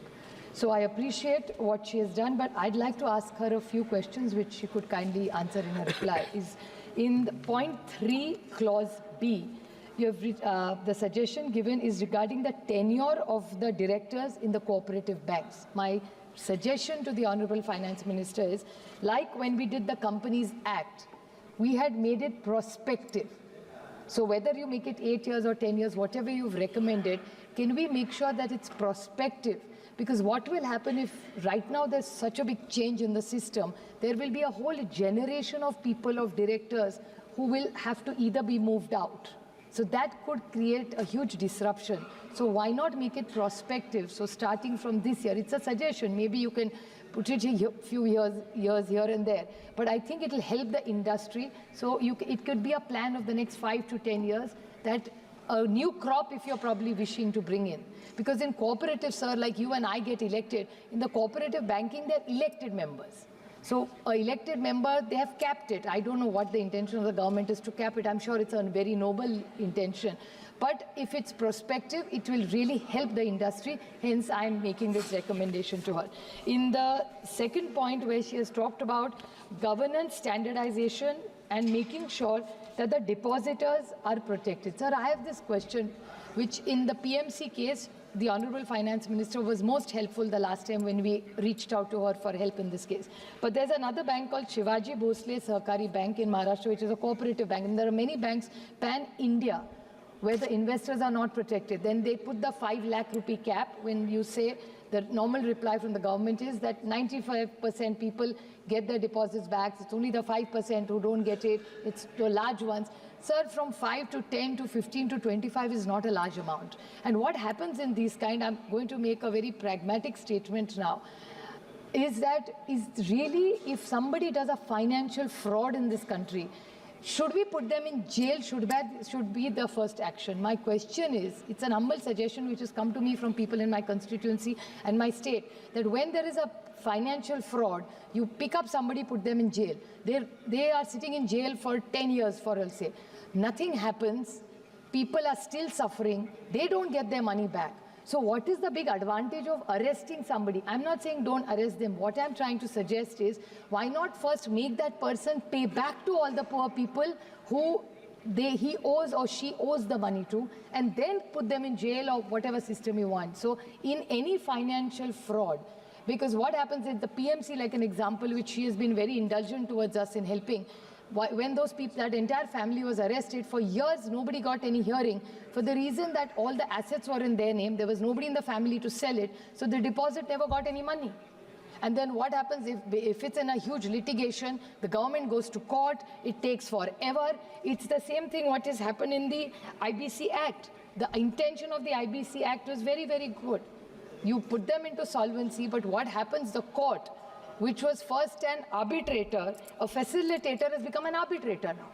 So you go to court, but justice is never done. So what is the whole intention of, I'm not saying, please don't misunderstand me, I'm not saying if somebody does a fraud, don't arrest them. Please do arrest them. But can we first have a system where you pay back the depositors? What is the intention of doing all this? Of cleaning up the system to making it a fair justice system so that the depositor is protected? How will you protect the depositor if he or she doesn't get the money back in time? They don't get loans, their children's loan, their insurance, their education loans. So how does it help? Or health services. So the first thing I think we really need to think, put our minds up, maybe you can send it to a finance committee to think about it with a solution, put all our minds, because nobody is against this bill. So how do we innovate to the next step? Strengthen our banking system and make sure the depositors is my suggestion to the Honorable Finance Minister. And she's also suggested that the Investor Education Protection Fund. The protection fund is like a pension fund. Now, this government for years have been raising it, sir, that the EPS 95, it's a little bit away from the banking bill, but I'd like to highlight, I'm just drawing a comparison, that the EPS 95 pensioners have given money which is lying with the government. They don't get the money that was committed to them. Now, in a pension, for years, it's been a decade. I mean, I'd like to quote, unfortunately, he's no more with us, but Honorable Arun Jaitley ji, when he was the finance minister, had committed to the EPS 95 people to get the money that they deserve. It's their own pension money, but they never got it. So I don't want this scheme also to go in the same way, because we've had a history. So I hope that this Investors Education and Protection Fund, since you're calling a pension and a protection fund, is something very similar. So I hope there is no confusion in any of this, and the EPS 95, which is the pension money, they should also get it. One most important point is the cyber. As a matter of fact, just today, in today's newspaper, it has come, sir, that just in Delhi alone, 452 crores cases worth of scams in banks have occurred just in the last 1 year. This is just, I'm talking only about Delhi, sir. 452 crores. So how are we going to ride over the technology? How are we going to ride over dark net? So how is this, what is government going to do, or are you working with the banks? Because if you are making sure that you don't want scamsters, you want investors to be protected, so all these old senior citizens whose money is lying in the bank, how are we going to help them and protect them? Because a lot of times they get little notes, they click on it, and the money is gone. So what intervention is the government doing for technology? It's going to be very, very hard. I do understand, because not necessary that this dark net is anybody sitting in India. It could be anywhere in the world. So what intervention is the government doing to safeguard all the securities in the bank? Two small points I'd like to ask. That they were talking about all the banks, which Samvit Patraji extensively talked about how well the banks are doing. I appreciate that the mergers really did the good job of the merging, was a very good suggestion and an idea, and that's why the banks are looking much better and stronger. But was it the bank balance sheet appropriation that really made the magic? And writing off or haircut, you can call it whatever, was the reason that the banks are looking stronger? So if you could kindly clarify and see what it is. And one last point is that a lot of, you talk about the Mudra loan, Government of India gives a lot of sovereign guarantee for many things. But there's a new thing which we are seeing, especially in our constituencies, for farmers' education loans, that the banks are giving a lot of money to NBFCs. It's a very last small point. Please. NBFCs. Now, when the bank gives a loan, it's in, say, 5%, 6, 8%. When there is they give it to NBFCs. So the core job of the bank is to give the loan. They are outsourcing it to NBFCs who are increasing the interest rates. So how do we control this interest rate? Because it's happening in a lot of farm loans that the NBFCs the interest rates are very high while the banking is not. And the last very, very small point, which I know she will give us a clarification, that banking globally is becoming smaller because the deposits in the banks are going down, because in the economies which are fast growing, people are moving to mutual funds as an option. So this is not this is not for the bill, but eventually, maybe 5-10 years from now, since we're talking about banking, is the government have some plans of the growth of banks? Because if the deposits will eventually over a period of time go down and people would prefer to go to mutual funds over banking, and conservatives, safe deposit as an option. So where does banking go in the next few years? Since this is such a comprehensive bill you're bringing for safety, I think we will have to think about this. So I ask her that with the economy being the way it is, because in the last quarter the economy has come down to 5.4. And I know that she has, the Honorable Finance Minister herself has been quoted in a newspaper that she's looking to cut the interest rates. So is this an option they are looking at? Because the Commerce Ministry and the Finance Ministry have been quoted today. So with the slow growth, unemployment going up, the food inflation going up, what is the government's plan? Because this was 5.4 is something we've been predicting for last, because India is no more an insulated economy with the global crisis. I would request her to please talk about how she is going to look at the growth story of India. Thank you. Thank you. Sri Konda Vishwa Reddy. No, Ravinder Vaikar. So, sorry, Sri Ravinder Vaikar. Ravinder Vaikar thereafter. It is there? Okay.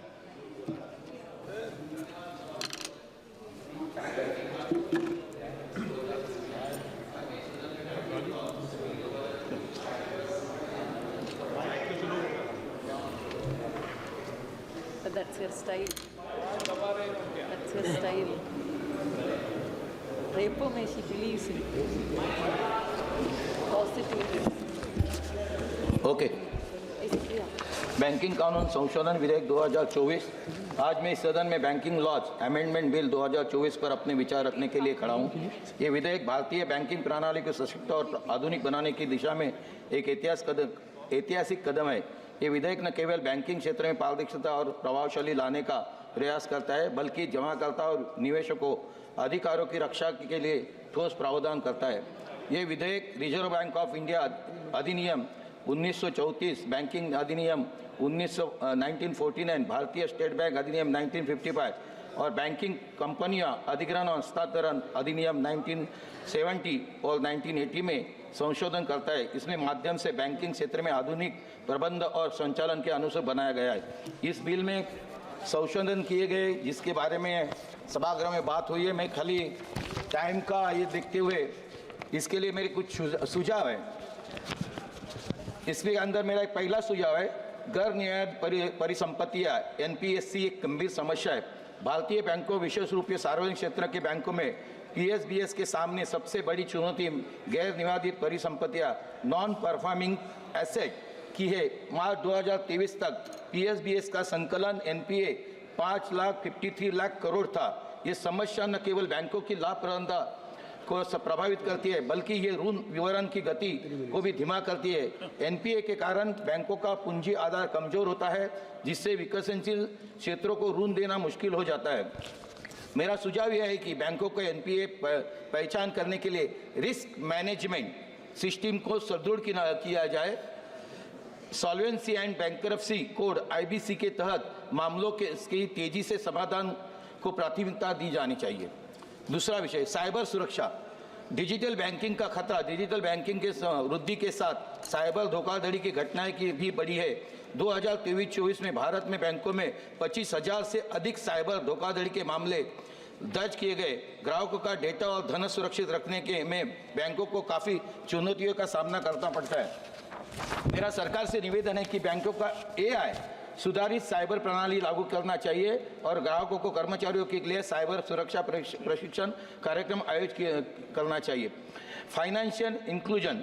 ग्रामीण और दूरदराज क्षेत्रों में banking सेवाओं के सीमित पहुंच वित्तीय समावेश के लिए बड़ी चुनौती है। वित्तीय समावेश सूचकता 2023 के अनुसार कई राज्यों में बैंकिंग सेवा की पहुंच भी कमजोर है। ग्रामीण क्षेत्रों में शाखा और एटीएम की संख्या बहुत कम है। मेरी सरकार से निवेदन है कि डिजिटल बैंकिंग सेवा के लिए इंटरनेट कनेक्टिविटी इंफ्रास्ट्रक्चर को मजबूत करना चाहिए। मोबाइल बैंकिंग वैन और डिजिटल कियोस्कों की शुरुआत की जानी चाहिए और बैंकों को ग्रामीण क्षेत्रों में शाखा खोलने के लिए प्रोत्साहित किया जाना चाहिए। सहकारी बैंकों की कमजोर स्थिति। सहकारी बैंकों का प्रशासन पूंजी आधार कमजोर है। कई सहकारी बैंकों में वित्तीय अनियमितता और भ्रष्टाचार के मामले सामने आते हैं। सबका सीधा प्रभाव छोटे जमाकर्ताओं और स्थानीय ग्राहकों पर पड़ता है। इसके लिए मेरा सुझाव है कि सहकारी बैंकों के लिए पारदर्शी प्रशासन तंत्र लागू किया जाए और सहकारी बैंकों को मजबूत करने के लिए केंद्र सरकार विशेष फंड प्रस्तावित करे। अध्यक्ष सभापति महोदय, पीएमसी बैंक के बारे में हमारे एक सदस्य जी ने एक बात की। Punjab and Maharashtra cooperative and PMC bank जैसे मामलों में जमाकर्ताओं को भारी परेशानी में डाला है। ग्राहकों की मेहनत की कमाई को वापस पाने के लिए उन्हें लंबा इंतजार करना पड़ा। इसके अंदर करीबन फाइनेंस मिनिस्टर जी आपको मैंने मिला था, उस टाइम भी आपने आंख में पानी लाया, मेरे आंख में भी पानी था कि इसके अंदर पीएमसी बैंक के अंदर करीबन 150 जो जमाकर्ता थे उनकी डेथ हो गई। 150। मेरा सरकार से निवेदन कि ऐसे लाखों अकाउंट होल्डर के साथ न्याय हो और सहकारी बैंकों के लिए व्यापक डिपॉजिट इंश्योरेंस योजना लागू की जाए।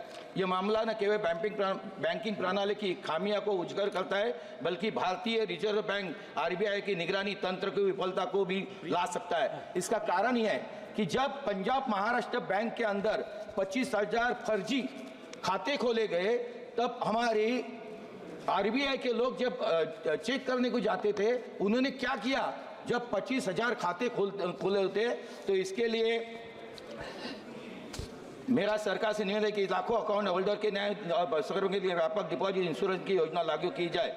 मामला केवल बैंकिंग प्रणाली को खामियों को उजागर करता है, बल्कि भारतीय रिजर्व बैंक के मैंने जो कहा कि निगरानी तंत्र की विफलता को भी दिखाता है। पीएमसी बैंक में धोखाधड़ी और कुप्रबंधन के कारण लाखों जमाकर्ताओं को अपनी मेहनत की कमाई तक पहुंचने से रोका गया है। आरबीआई जो देश की बैंकिंग प्रणाली का संरक्षक है, इस घोटाले का रोकने के असफल रहा। इतना ही नहीं, यूनिटी फाइनेंस जैसे बैंक का प्रबंधन सौंपा गया था। अब जब जमाकर्ताओं को उनकी राशि लौटाने असफल रही है, भले ही उनकी धनराशि की वसूली कर रहे। वर्ष 2021 से आरबीआई ने सेंट्रम फाइनेंस और भारत के साथ पीएनसी बैंक के विलय को मंजूरी दी, जिसमें यूनिटी बैंक का गठन हुआ। यह बैंक बंद होने के 2 साल बाद किया गया, जबकि जमाकर्ता अपनी जमा राशि तक पहुंचने के लिए संघर्ष कर रहे थे, यानी 150 लोग मर गए। यह चौंकाने बात वाली है कि इस बैंक जिसमें केवल 20 दिनों के अंदर यस बैंक के लिए केवल 20 दिनों में 15,000 करोड़ के बेल आउट के साथ बचाया गया, वही पीएमसी बैंक उनको एनपीए मात्र 6,000 करोड़ था और जिसके पास 10 लाख ग्राहक थे को ऐसे बेल आउट का लाभ नहीं दिया गया। इसके बजाय डीआईसीजी ने सेंट्रम फाइनेंस को 4,500 करोड़ का लगभग बिना ब्याज वाला ऋण प्रदान किया और बैंक की 1 मिनट से संपत्ति है जिसका कीमत करोड़ों रुपए की, जिसमें हवाला दे दिया। पीएमसी बैंक के करीबन 1500 करोड़ के मानक ऋण से थे जो नियमित आय दे रहे थे। इसके बावजूद इंडी बैंक ने जमाकर्ताओं को उनकी पूर्ण राशि लौटाने में इनकार कर दिया।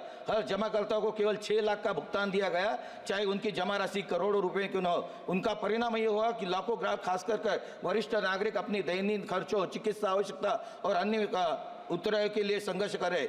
HDFC की संपत्ति और अन्य ऋणों के वन टाइम सेटलमेंट के हजारों करोड़ रुपए की वसूली हो चुकी नहीं हुई या नहीं ये मुझे मालूम नहीं, फिर भी यूनियन बैंक ने ग्राहकों को उनकी राशि का पूरा भुगतान करने के बजाय 10 लाख जमा करने के वालों ग्राहकों को वन टाइम सेटलमेंट के तरह केवल 6 लाख का भुगतान दिया, जिसमें बैंक ने 4 लाख का तुरंत लाभ उठाया। RBI की अमल गवेश योजना के अनुसार यूनिटी बैंक से 40,000 ग्राहकों को 9 लाख राशि जनवरी 27 तक किस्तों में लौटाएंगी और शेष राशि 2032 तक यानी पूरे 8 वर्षों के बाद लौटाएंगी जाएंगी। ये योजना ग्राहकों के साथ एक बड़ा अन्याय है। ये संकट न केवल वित्तीय है बल्कि नैतिक और सामाजिक भी है। लाखों ग्राहकों की मेहनत की कमाई को इस प्रकार से बर्बाद होने देखता दुखद घटना है। मैं सरकार को विनंती करता हूँ, मेरी मांग है, 1 मिनट में मेरी मांगे रखता हूँ, सिर्फ सभी ग्राहकों को उनकी जमा राशि को तुरंत और पूरा भुगतान सुनिश्चित किया जाए। दूसरा, RBI की सफलता को जांच की जाए और भविष्य में ऐसा मामला न बचने के लिए ठोस नीतियां बनाए। तीसरा, यूनिटी बैंक को वसूली गई राशि का उपयोग ग्राहकों को राहत प्रदान करना चाहिए, न कि मुनाफा कमाने के लिए। चौथा, NCLT जैसे संस्थाओं के माध्यम से मामलों का तेजी से निपटवारा करना चाहिए। अध्यक्ष महोदय, सभापति महोदय, माननीय मंत्री महोदय, स्थिति के केवल जमाकर्ताओं के साथ अन्याय है बल्कि हमारे बैंकिंग प्रणाली की विश्वासता पर भी सवाल खड़े रहते हैं। मेरा लास्ट है, बैंकिंग कानून संशोधन 2024 तो हमारी बैंकिंग क्षेत्र अधिक सशक्त, पारदर्शिता, उदारतादायी बनाने की दिशा में एक दूरदर्शी कदम है। ये विधेयक न केवल हमारे बैंकिंग तंत्र को आधुनिक बनाए बल्कि ग्राहकों, निवेशकों और बैंकों के लिए सुरक्षित वातावरण निर्माण करेगा। इस विधेयक का पूर्ण समर्थन करता हूं और ग्राहक आग्रह करता हूं कि मेरे द्वारा किए गए सुझावों पर भी विचार किया जाए। साथ में PMC ग्राम ग्राहकों के शीघ्र न्याय की मांग करता हूं। फाइनेंस मिनिस्टर, इसके बारे में आप अपने भाषण में उत्तर देंगे और उनका जो न्याय मिलेगा इसकी मैं आपके माध्यम से रिक्वेस्ट करता हूं। Sir, thank you, sir. Please. Thank you, sir. The banks have a vital role in the nation's growth and development. They offer capital and financial services to industry, small business, and individuals, enabling them to thrive, sir.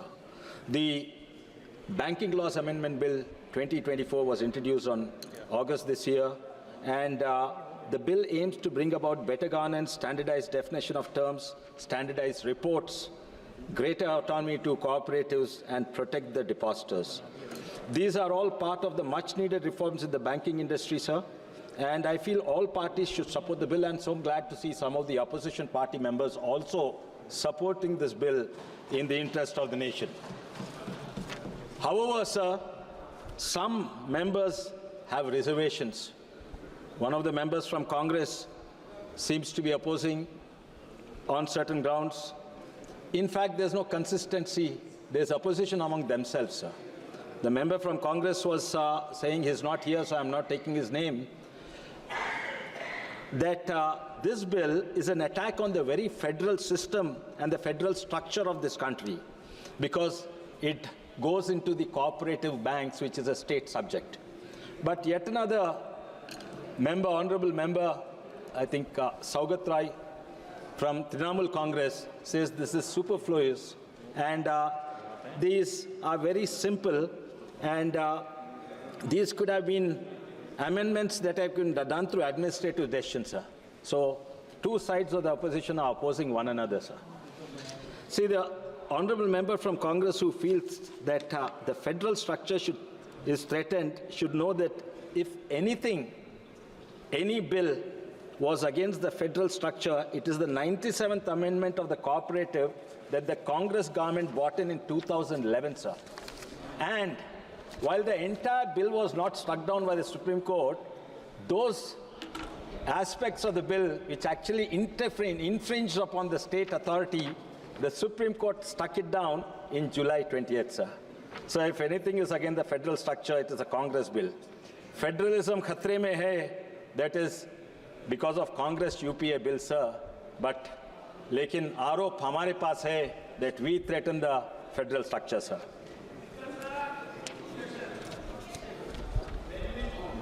Some feel, sir, some feel that 5 legislation through 1 bill is too much, but imagine 19 amendments through 19 bills. It'll take several years to pass in this house full of disruption, thanks to the opposition, sir. Also, they have forgotten that in 2013, the NDA government amended the, it's a nice bill, sir, it's a right to fair compensation and transparency in the Land Acquisition Act of 2013. This amendment also amended several bills, including National Highways Act and Railways Act, showcasing the pattern of the and the comprehensive legislation aimed to address a critical issue, sir.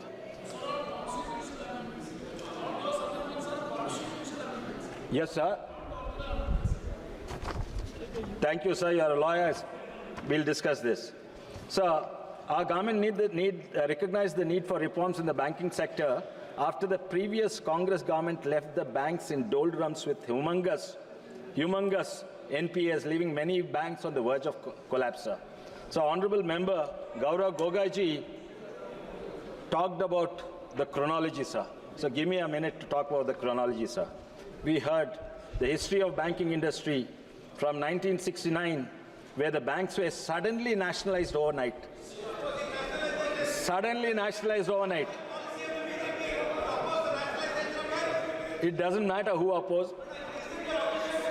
From the sudden nationalization, let's discuss. It happened. Whether it's good or bad can be discussed later, but it happened. One more thing, sir, I respect the sentiment and the sensitivity of my colleagues from Congress party, so I will not take the names, but the scam that happened right here, sir, on the Parliament Street branch, now the Sansad Marg branch. I will not take names, but at least let's see what we can learn from it. Somebody called and 60 lakhs was transferred.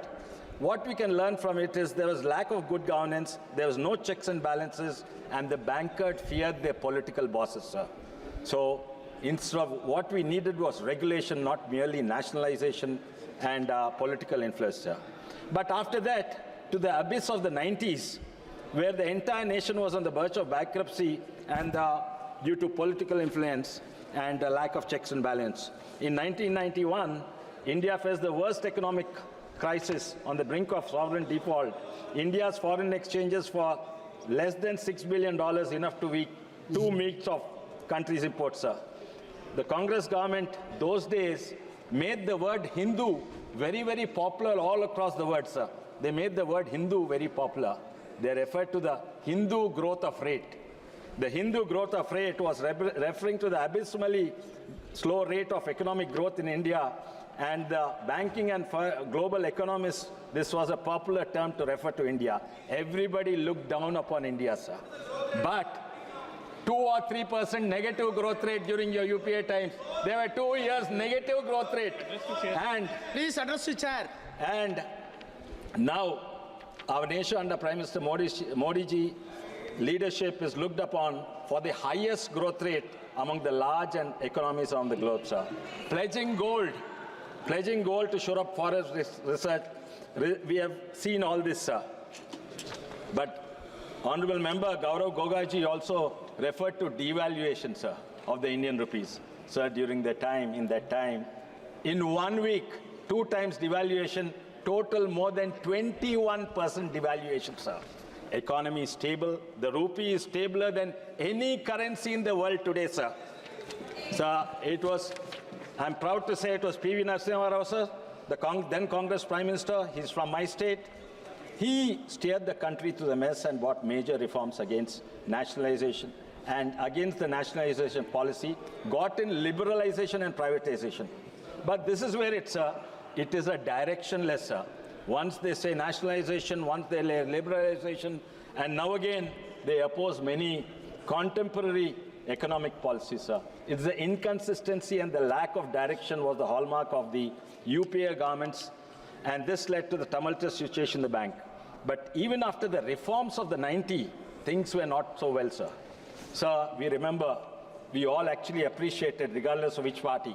There was huge growth rate, sir, in the subsequent UPA government, but actually what was hidden was all the NPAs amounting to lakhs of crores, sir.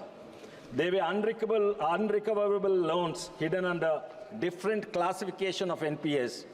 Sir, Kalyan Banerjee had just mentioned that jugglery of words, sir. The jugglery of words and terminology was done during Congress government, sir. They were unrecoverable loans hidden under different classification of NPS, sir. And everybody knew it. The bankers knew it, and the officials knew it, and of course the ministry knew it. But nobody had the courage to tell that the banks were totally bankrupt, sir. It's like the story, the emperor's new clothes, sir. Nobody had the courage to say the emperor is totally naked and the banks are totally bankrupt. It is after the Modi government, we recognized this problem, we pointed it out. And why was this problem, sir? It was due to stressed asset, including aggressive lending practices, willful defaults, loan frauds, corruption, and also one valid reason, economic slowdown. But under the UPA governments, the bank were heavily influenced by political interests, and they extended loans to borrowers who had little intention of paying back, sir. So in those days, I think my colleague was referring to our phone banking. If you wanted a loan, you don't run to the bank or the bank manager. You run to the MLA or MP or the minister to get a loan, sir. After the NDA took office, Modi ji government recognized the problem and introduced a bill, sir, called FRDI, Financial Resolution and Deposit Insurance. There was a little opposition, so they sent it to a select committee. I was on that committee, sir.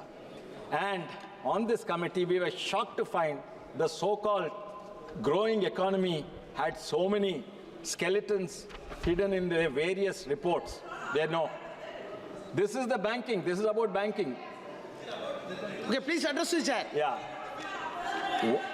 Honourable member, please address the chair. It is then Try to confine yourself within the scope of the bill, please. Yes, sir. 94. Only banking. I'm not talking about taxation, GST, Adani, all those. I'm talking only about banking, sir. No politics. No politics. Yes. Only banking. So, FRDA is banking, sir. The bill was later withdrawn because of many irrational as well as some rational reasons, sir. And because, although we had a majority, we wanted to build consensus, sir. But nevertheless, the arop on us is we have a brute majority and we force it through, sir. The bill, FRDA bill, was well-meaning bill and we withdrew it, but ended up with a series of reforms which transformed the banking sector. Today, the banks have not only turned around but thriving. PSU bank share prices increased 200 to 300%. The market capitalization of SBI, those days if a small investor wanted to invest, he would invest in Wipro or TCS or Infosys. But now, if you invest in these, they doubled and tripled their money in just 2 years, 200, 300% return. And not only that, the McKinsey report praises us. There are many key legal procedures, sir, and I will not go through it because many speakers have already gone through it. But India's infrastructure requirement funds is about 1/10 of the GDP, and it is estimated to need about 1.43 lakh crores. And India depends on our banking sector to be healthy and thriving. It is miraculous about the turnaround, sir. It is really miraculous, and nobody believed in 2014 this would happen. So there's also, many are talking about what about the poorer sections, what about the depressed sections. Sir, lot of us completed our Disha meeting, sir. That's our responsibility in our constituency. In the Disha meeting, we have a meeting with the lead bankers, sir. And we were shocked to find, if you compare to the 2014 to now, in fact, in my district, sir, it is unbelievable. The bankers' target is 50,000 crores, sir. Of course, they have not met, but still it is almost 300 to 400 times what it was in 2014, sir. And they are yet to meet the target. But even whatever this thing, they have amended that, sir. Please conclude. Sir, I will conclude, sir. But before I conclude, I'll just convey 2 points, sir. We are talking about middle class and household. Yes, the household disposable income to meet the debt obligation is among the lowest in the world at 6.7%, sir. Yes, there's one more allegation that of recent the investments or deposits in the banks have reduced. And that's because there are great opportunities for investment this vibrant economy under Modi ji has created. There are SIPs, systematic investment plans, mutual funds, and instead of putting a deposit in State Bank of India, if you buy your State Bank of India shares, you'll make much more profit. And there are various avenues for investments that we have seen, sir. But before I go, just last 2 points, sir. If you went to a village 10 years ago, in 2014, there used to be 10 motorcycles. If you go today in the same village, there are 300 to 400 motorcycles. There were 10 to 20 bank account holders. Now there are 400 bank account holders, sir. And this is the Antodaya. And Please conclude. I'll conclude, sir. I have 20 minutes, but I'll conclude. One more speaker has to sir. speak. Yeah, I'll just conclude. Just 2 minutes, sir. And so it is the Antodaya we are following, sir. And honorable member from Hyderabad asked a question in Parliament, a start question about where the Mudra loans are going and what's happening. The maximum, I think, 300% growth in the loans to the depressed classes, sir. The Parliamentary Jan Dhan Yojana with bank accounts opening, Mudra Yojana, Stand Up India, Atmanirbhar, street vendors program, Vishwakarma Yojana, all these have really gone, sir. But one thing, sir, I would conclude with one thing. It was policies were directionless, but this government has a direction. But just a direction is not enough, sir. We need a vector. Vector has both a direction and a magnitude. Even if you're going in the right direction, if you don't have the magnitude, you'll fall short, sir. This government, the vector, it has the magnitude and direction, and the trajectory is Viksit Bharat 2047, sir. Thank you, sir. Thank you. Sri Arun Bhardi.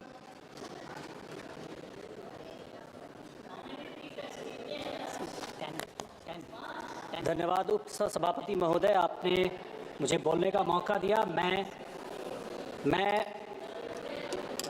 Banking laws amendment bill 2024 के अपनी party की तरफ से लोक जनशक्ति party Ramvilas और अपने राष्ट्रीय अध्यक्ष चिराग पासवान जी से इस बिल के समर्थन में खड़ा हुआ हूँ।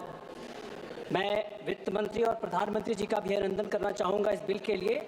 हमारी पार्टी की तरफ से कुछ सुझाव, 5 सुझाव है जो मैं सदन में रखना चाहूँगा और मैं चाहूँगा कि इस पे विचार हो।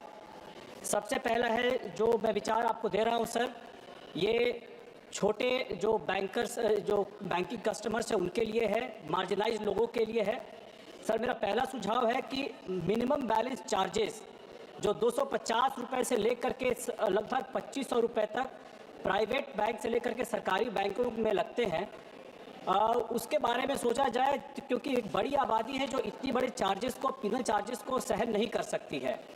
और ऐसे में उनकी, मान लीजिए अगर वो मंथली बैलेंस या क्वार्टरली बैलेंस अगर मेंटेन नहीं कर पाते हैं तो उनकी सेवाओं में कमी की जाए, ये पिनल चार्जेज उनसे नहीं लिया जाए। सर मैं बिहार से आता हूं और बिहार के परिप्रेक्ष्य में मैं ये कहना चाहूँगा कि वहाँ पे जो बैंक में डिपॉजिट किए जाते हैं रिटेल बैंकर्स, ये रिटेल कस्टमर्स के द्वारा, जो भी बिहार में डिपॉजिट्स कलेक्ट की जाती हैं, उसका लगभग 70% हिस्सा बिहार से बाहर कर्ज के रूप में दिया जाता है। आपको पता है सर, बिहार एक पिछड़ा राज्य है, लेकिन उसके बाद भी अगर हमारा 60-70% बाहर कर्ज के रूप में दिया जाएगा तो बिहार जो एक पिछड़ा राज्य है, वहाँ पे रोजगार और शिक्षा के लिए जो लोन की ज़रूरत है कैसे पूरी हो पाएगी, और इसी कारण से लोन हमेशा महंगे होते हैं। इसी पर मैं तीसरे सुझाव पर आता हूँ कि जो वहाँ एजुकेशन लोन है इसको सस्ता करने के बारे में सोचा जाए, इसमें जो इंटरेस्ट लगता है उसको सस्ता करने के बारे में सोचा जाए, इसको कोलैटरल फ्री किया जाए CGE-SSC या CGT-SAB के द्वारा, या फिर इसमें जो इंटरेस्ट पेमेंट है उसको सबवेंशन या फिर सब्सिडी के रूप में इसको देने के बारे में सोचा जाए।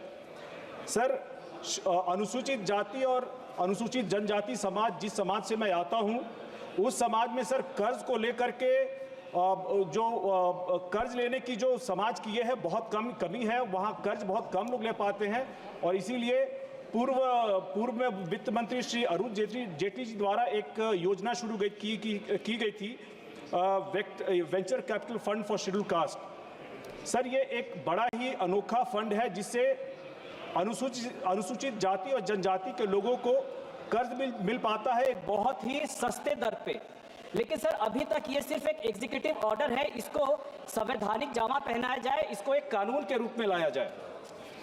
इसके साथ ही सर हमारा जो पांचवा और अंतिम सुझाव है वो यह है कि बहुत सारे जो बैंकिंग सर्विसेज होती हैं उसके चार्जेस लगते हैं, एसएमएस के चार्जेस हैं, चेक बुक इशू करने के चार्जेस हैं। कोर्ट ने भी कई बार टिप्पणियां की है कि बैंक जो है इन सारे चार्जेस को अपने कस्टमर पे न लगाए, लेकिन उसके बावजूद भी बैंक जो है लगातार इस तरह की चार्जेस कस्टमर पे लगाता रहा है, ये कोर्ट की टिप्पणियों की अवहेलना करता रहा है। लास्ट में सर मैं ये कहना चाहूँगा कि मैं माननीय सदस्य संबित पात्रा जी के इस बात से बिल्कुल सहमत हूँ कि जो माइक्रो पेमेंट्स के लिए सरकार ने यूपीआई या आईएमपीएस की सुविधा बनाई है, उससे रिटेल इन्वेस्टर्स को बहुत फायदा हुआ है और यही फर्क है यूपीए और यूपीआई में। धन्यवाद sir. Thank you. Shri Midun Reddy. Thank you, sir. The banking sector is growing at a phenomenal pace, and hopefully these changes, these amendments, what the Honorable Finance Minister has brought, they'll help us keep up the pace. Sir, she has brought some key positive reforms, firstly on auditor accountability, and then on simplified reporting, advocating a uniform filing schedule on 15th and the last day of every month.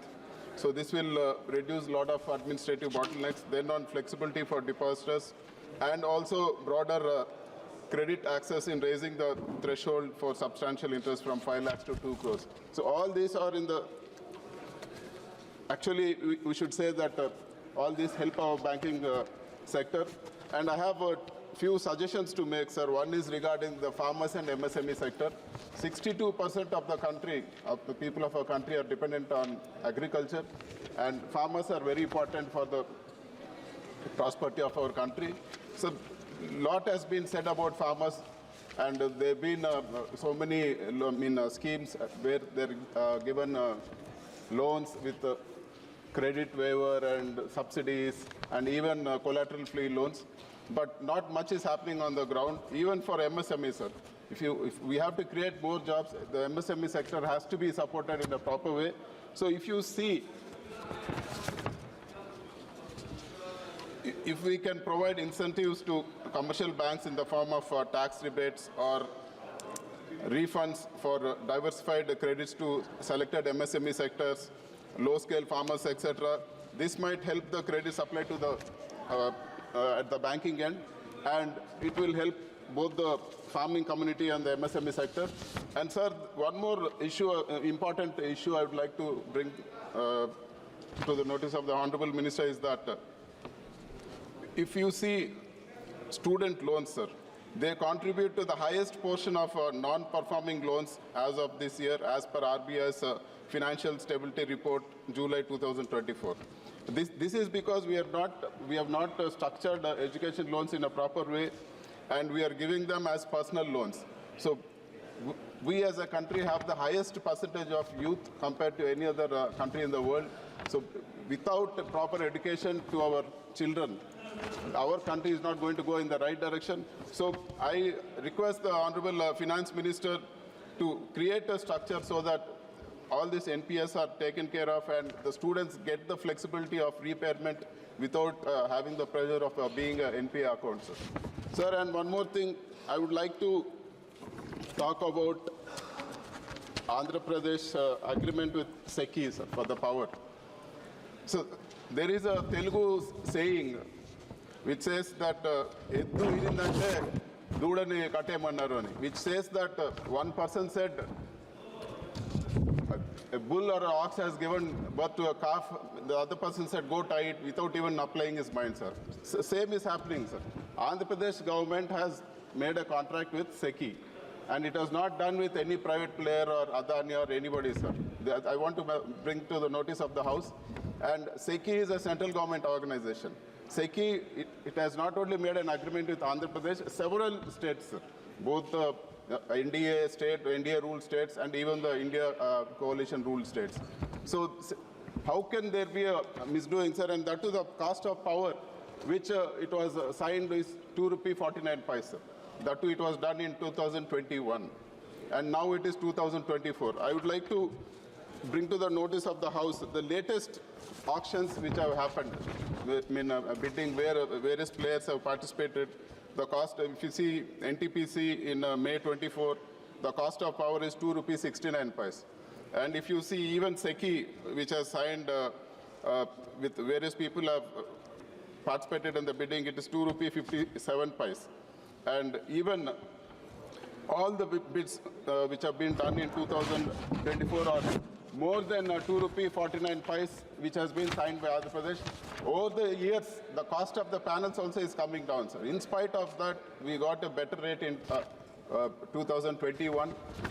And this has been propagated badly by select few media houses and so-called pseudo intellects, which is not good.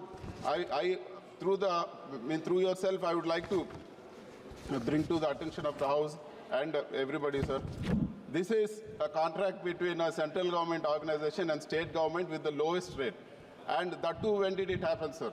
When the average cost of power was ₹5.90. The cost of power earlier, before 2019 was, solar power was, average cost of solar power was ₹5.90. And it came down to ₹2.49. And even today, not only Andhra Pradesh, sir, all our neighboring states, they have made a contract with SECI for more than ₹2.49. And that too, Andhra Pradesh had the facility of waiver of interstate transmission charges, sir. Even as I stand here, even if you go to the energy exchange today, sir. Honorable member, you made your point, though it is not connected with the bill. Sir, please go on. Please go on some other issue. Sir, today, if you see on GDAM, it is the cost of solar power is ₹3, sir, plus 2% commission to energy exchange, plus ISTC charges, plus 3 to 4% losses. So it is way above what we have signed. So all these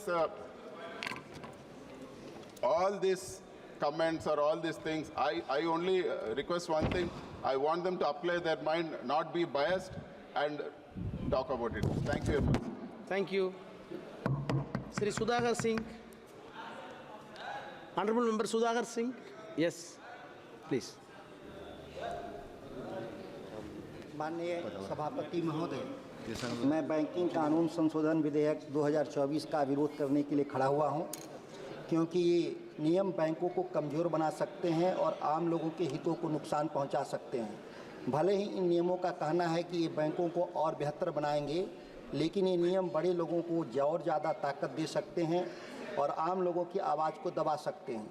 मुझे डर है कि इन नियमों की वजह से bank पारदर्शी नहीं रहेंगे और लोग अपने पैसे को लेकर सुरक्षित महसूस नहीं करेंगे। इसमें एक विषय है कि सहकारी बैंकों के बैंकिंग अधिनियम 2049 की धारा 10A के तहत सहकारी बैंकों के निदेशकों का कार्यकाल 8 साल से बढ़ाकर 10 साल करने का प्रस्ताव लोकतांत्रिक कार्यप्रणाली को कमज़ोर करता है। अगर इन लोगों का कार्यकाल बढ़ा दिया जाता है तो ये लोग लंबे समय तक बैंक पर राज करेंगे और हो सकता है कि वो अपने निजी फायदे के लिए काम करें, न कि आम लोगों के हित में काम करें। दूसरा इसमें विषय है कि जमाकर्ता जो बैंकों में है उसमें संरक्षण का जो कानून है कमज़ोर पड़ेगा। पहले यह नियम था कि अगर किसी व्यक्ति के पास किसी बैंक के 5 लाख से ज़्यादा के शेयर हैं तो वह उस बैंक के फैसलों पे बहुत ज़्यादा प्रभाव नहीं डाल सकता, इसीलिए उस पर नज़र रखी जाती थी। लेकिन यह सीमा बढ़ाकर 5 लाख से 2 करोड़ रुपए कर दी गई है। इसका मतलब कि वह अब बहुत अमीर लोग बैंकों पर ज़्यादा प्रभाव डाल सकते और हो सकता है कि बैंकों का निजी इस्तेमाल अपने निजी हित में करें। सरकारी बैंकों पर नज़र रखने और उन्हें जवाबदेह बनाने की क्षमता कमज़ोर होगा इस कानून से। जहां विधेयक सार्वजनिक क्षेत्रों के बैंकों को लेखा परीक्षक पारिश्रमिक निर्धारित करने में विवेक प्रदान करता है, भारतीय स्टेट बैंक अधिनियम 1955 की धारा 41 यह कदम लेखा परीक्षक की स्वतंत्रता से समझौता कर सकता है, जोड़ तोड़ के लिए अवसर पैदा कर सकता है और सार्वजनिक क्षेत्र के बैंक संचालन में पारदर्शिता को कम कर सकता है। चौथा विषय इसमें है कि जमाकर्ता शिक्षा और संरक्षण कोष के उपयोग के निर्धारण में बहुत अस्पष्टता उभर कर आएगा कि जो इस कोष बनेगा उस कोष में जो पैसे होंगे उसका इस्तेमाल क्या किया जाएगा, और डर है कि इस तरह के पैसे का दूसरे कार्यों में इस्तेमाल होगा। क्षेत्रीय और ग्रामीण क्षेत्रों के वाजिब जो चिंताएं थी इसमें नज़रअंदाज करने का काम किया गया है। विधेयक शहरी केंद्रित सुधारों पर असमान रूप से केंद्रित प्रतीत होता है। क्षेत्रीय ग्रामीण बैंकों और सहकारी बैंकों द्वारा सामना की जाने वाली अनूठी चुनौतियों की उपेक्षा करता है, जो हाशिए के समुदाय के लिए वित्तीय जीवन रेखा के रूप में काम करते हैं। इन संस्थाओं को व्यापक जनोन्मुखी संशोधन के बजाय अधिक समर्थन और अनुकूलित नीतियों की आवश्यकता है। खासतौर से वो जो किसान, जो हमारे ग्रामीण क्षेत्रों में रहने वाले लोग, छोटे कारोबारियों के जो ऋण देने की जो सार्वजनिक बैंक थे, वो लगभग अब धीरे धीरे अपना अधिकार वो एनबीएफसी को ट्रांसफ़र कर रहे हैं। और एनबीएफसी जिस कठोर तरीके से ग्रामीण क्षेत्रों में कारोबार कर रहे हैं, बिहार में एक उदाहरण है, बांका में 4 लोगों ने मात्र 20 लाख रुपए जो ऋण लिए थे उस नहीं दे पाने से 4 लोग ने आत्महत्या कर लिया, जब उसमें पता चला कि ये ज़्यादातर जो ऋण थे वो एनबीएफसी के जरिए लिए गए थे। ये परिस्थितियाँ बहुत विकट होती जा रही है। वित्तीय समावेशन में अनसुलझे चुनौतियों पर भी ध्यान देना होगा। भारत में बहुत से लोग अभी भी बैंकिंग सुविधाओं का इस्तेमाल नहीं कर पाते हैं, खास तौर से गांव के लोग, गरीब लोग। इन कानून में इन लोगों की समस्याओं को हल करने के लिए कोई ठोस कदम नहीं उठाए गए हैं। इसके बजाय इस कानून में बैंकों के काम करने के तरीके को बदलने पर ज़्यादा जोर दिया गया है, जो कि इन लोगों के लिए बहुत फ़ायदेमंद नहीं होगा।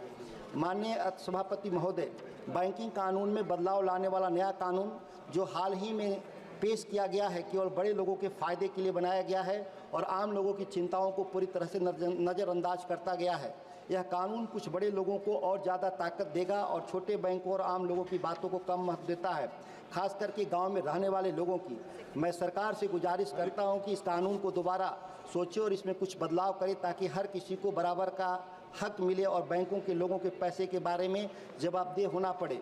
बैंक लोगों के विश्वास पर चलते हैं और हमें ऐसे कानून बनाने चाहिए जो इस विश्वास को और मजबूत करे। यह नया कानून सिर्फ कहता है कि हम कुछ सुधार कर रहे हैं, लेकिन जिस तरीके से इसमें बनाया जा रहा है और लागू किया जाएगा वह देश के हित में नहीं। अगर सरकार सच में चाहती है कि हर किसी के पास बैंक का खाता हो और लोगों का पैसा सुरक्षित रहे, तो उसे आम लोगों की समस्याओं पर ध्यान देना होगा। संसद सिर्फ कानून बनाने की एक जगह नहीं, बल्कि लोगों की आवाज़ सुनने, उन पर भरोसा करने की जगह भी है। धन्यवाद। Thank you. Sri Karthi Chidambaram. Sir, the Indian rupee against the US dollar today is at 84 rupees 73 paisa. And the growth rate in this last quarter is 5.4%, the lowest in 7 quarters. And inflation is at 6.21%. Whenever inflation is greater than economic growth, and if that continues, it will lead to stagflation. In this backdrop, this government has brought about the Banking Laws Amendment Bill. The Prime Minister, when he was parroting the slogan, what is it called? 400 par.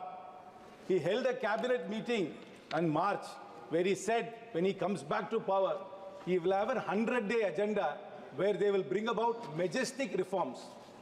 I'm sorry to say, sir, if these are the reforms which the government talks about, this is hardly majestic. This is merely tinkering on the margins and are innocuous changes which they have brought about. I will talk about 1 or 2 changes they have brought about and what they have missed out in this bill. They have said now that you can nominate people successively or simultaneously for bank lockers and for deposits. I hope they clarify the rules clearly. If there is a certain amount of jewelry in a bank deposit, and they say simultaneously it will be given to many people, they must specify, the person who is opening the locker must clearly specify which jewel will go to which person. Otherwise, what will happen is, if there is no clarity, the bank will say there is no clarity and will confiscate or not give the jewelry to anybody. It will lead to lots of confusion. And in successive nomination, what will happen is, if A nominates B, and after B it is X, Y, and Z, for some reason A passes away, and then B also passes away, it is very likely the bank will ask Mr. X to bring the death certificate of B and Mr. A. He might not even know B. So there can be lots of administrative confusion in these successive and simultaneous nominations, and the government and hopefully the minister will clarify the procedure in which successive and simultaneous nominations will be done. The other point is that, sir, They said unclaimed dividends will be sent to the Investor Education Protection Fund. Sir, the minister must clarify how much fund is already existing in the Investor Education Protection Fund and what is that fund doing to educate people about dubious public issues which are still coming up today and about the financial fraud which is happening in the banking sector. There is no point in creating a fund and adding more and more money to it if you do not know what that fund is doing and how the funds in that corpus is being spent, sir. Sir, most importantly, this bill has missed out on many things. They could have brought about some monumental change in ease of doing business. Sir, as you know, there is so much cyber fraud happening. What is the government doing to stop cyber fraud? The government must bring about a clear policy to stop cyber fraud. Sir, the tyranny of KYC is happening. I'm sure, sir, you also have a bank account which is linked to some phone number. I'm sure they are calling you all the time and asking you to update KYC. I think we should stop this tyranny of KYC. When there is nothing changed, your name is not changed, your parents' name has not changed, your address is not changed, nothing has changed, but the bank is calling you millions of times in a year, asking you to update your KYC, and it's a serious harassment. Because they're outsourcing the KYC process to some third-party agency, and that agency has to make these calls to harass you. The government must bring, in order to make life easier for the customer, they must simplify and mandate that if there is no change, there is no reason to update your KYC multiple times in a year.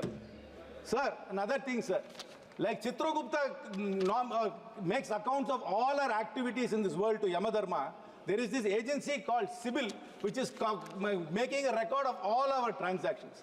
If you want to take a car loan, if the finance minister of this country wants to take a house loan, everything depends on the CIBIL score. But nobody knows how this CIBIL organization works. It's actually a private company. It's a company called TransUnion.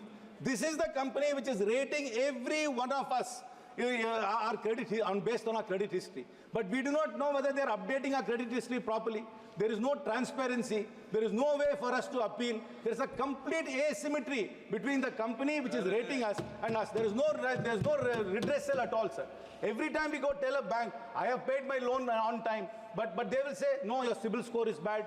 But when we say we do not know how to approach CIBIL, it's fair. In fact, for farmers, while they get a subsidy from the government, when they use the subsidy to repay the loan, CIBIL does not update it. If you go for a settlement with an ARC, CIBIL does not update it. So there must be greater transparency. The government has missed out an opportunity to make life easier by reforming these things instead of just tinkering in the margins. Sir, this government has been a government which has been very pro-corporate. I will give you list out a list of companies, sir. Please, Karakal Port Private Limited, please. Korba West Power, SR Power MP, Radius Estates and Developer, Digi Port, Aditya Estates. These are all distressed sale of assets which went to a corporate, sir. Instead of focusing on corporates, this government should focus on writing off the student loans, which is only 90,000 crores. They could have easily written off the student loans instead of giving haircuts to corporates and being pro-corporate. Sir, this bill is nothing majestic. It's an innocuous bill. It does nothing to make life easier. It is completely anti-consumer and anti-middle class. This bill must be withdrawn and a reformist bill must be brought forward. Thank you very much, sir. Very good. Shri E.T. Bashir, Muhammad Bashir. Sir, thank you very much, sir. Sir, as far as India is concerned, we are having a very strong banking system. As far as the proposal in this bill is concerned, there are some glimpses of good suggestions. That is to improve the governance and standard, provide consistency in reporting by bank to the Reserve Bank of India, ensure better protection for depositors and investors, improve audit quality in public sector banks, bring customer convenience in respect of nomination, and to provide for increase in tenure of the directors in cooperative bank. So these are all certain things. It is meant for banking improvement, trustworthiness of the depositor and his confidence. So that is a very important thing. The trustworthiness is the most important capital of a bank. Trust between the customer and the bank. There are certain proposals are there. It is effective also. And the nomination facility is concerned, that also is okay. Instead of 1, it is going to be 4. That also is there. Purpose in brief is, sir, cooperative bank directors, one thing. Other points, people have mentioned that. tenure of the cooperative bank director is extended up to 10 years instead of up to 8 years. I don't find much logic in that, sir. I hope that the minister will explain what benefit we are expecting from such a thing. I feel that it's better to maintain the old system itself because there is no much meaning in the new system. It's better to have an existing system in that. Then with regard to the nomination, I said, instead of 1, it is 4. That also seems to be a practical kind of things. Now, other things, sir, with regard to unclaimed funds, Chidambaram was saying about that, no? Anyhow, that also seems to be practical things. Instead of keeping that in idle, it is for the deposit. It will be deposited for IAPF program. That also is a part of the welfare of the members of the system earlier. Affected people can still claim their money also later. That also seems to be a thing to avoid further complication in this. Similarly, sir, audit pay. Banks will now decide how much to pay their auditors instead of RBI. Whether this is feasible or not, that is to be discussed, sir. Sir, one thing I would just... Please conclude. Please conclude. Sir, honorable member, 6 o'clock, yes, minister has to give our reply. strength is what, sir? That is and more members are there. Please conclude. Because, widespread network we are having, that is one thing. And diverse portfolio, that is another plus point for Indian banking system. These things are there. So towards the end, I would like to say about people were saying about the bank fraud and that kind of thing. We have to address that properly. Unless we ensure that kind of thing, we will be failing in our duty. The challenges we all know, sir, the regulatory mechanism. I would like to suggest that you have to examine whether our system is perfect or not in the light of new challenges, whether we should revamp our system of regulatory mechanism. These things I would like to say, sir. Towards the end, the student loan system. It's a cumbersome process, sir. I humbly appeal the government to ensure a kind of speedy disposal of such cases. Thank you. In that case, government should take that also with serious. Thank you. Thank you very much, sir. Sri Sachidanandam, please. Laws Amendment Bill 2024 seeks to amend the Banking Regulation Act 1949, the Reserve Bank of India Act 1934, the State Bank of India Act 1955, Banking Companies Acquisition and Transfer of Undertakings Act 1970 and 1980. On behalf of Communist Party of India Marxist, I propose some amendments to the amendments which our Finance Minister proposed. It seeks to increase the substantial interest from rupees 5 lakhs to rupees 2 crores. It is on the higher side. Compared to the price rise and taking other things into consideration, it can best be increased to 50 lakhs. It seeks to amend the tenure of directors in cooperative banks from 8 years to 10 years. In our opinion, the increase in tenure will lead to vested interests. So instead of tenure could be reduced to 5 years. It seeks to amend the reporting dates. That is fine. The reporting dates can be amended. It seeks to amend the nomination rules. For a locker, instead of a single nominee or a joint nominee, it provides for 4 nominees, one after another. It is a welcome move. Another amendment with regard to transfer of dividends, shares and interest or redemption of bonds to the Investor Education and Protection Fund. We have to ensure that the claims after transfer are made hassle-free. Then it can be allowed. And the amount that it transferred must also be properly utilized to not only educate the banking clients, but also to prevent the cyber crimes, which are increasingly very alarming nowadays. And it is again seeking to amend the provision to provide discretion to public sector banks in the matter of remuneration of auditors. Again, this will create vested interest to the top management of public sector banks. This aspect need not be amended.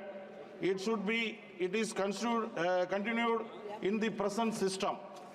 Thousands of employees in the public sector banks fear job insecurity due to privatization. This bill does little to address their concerns.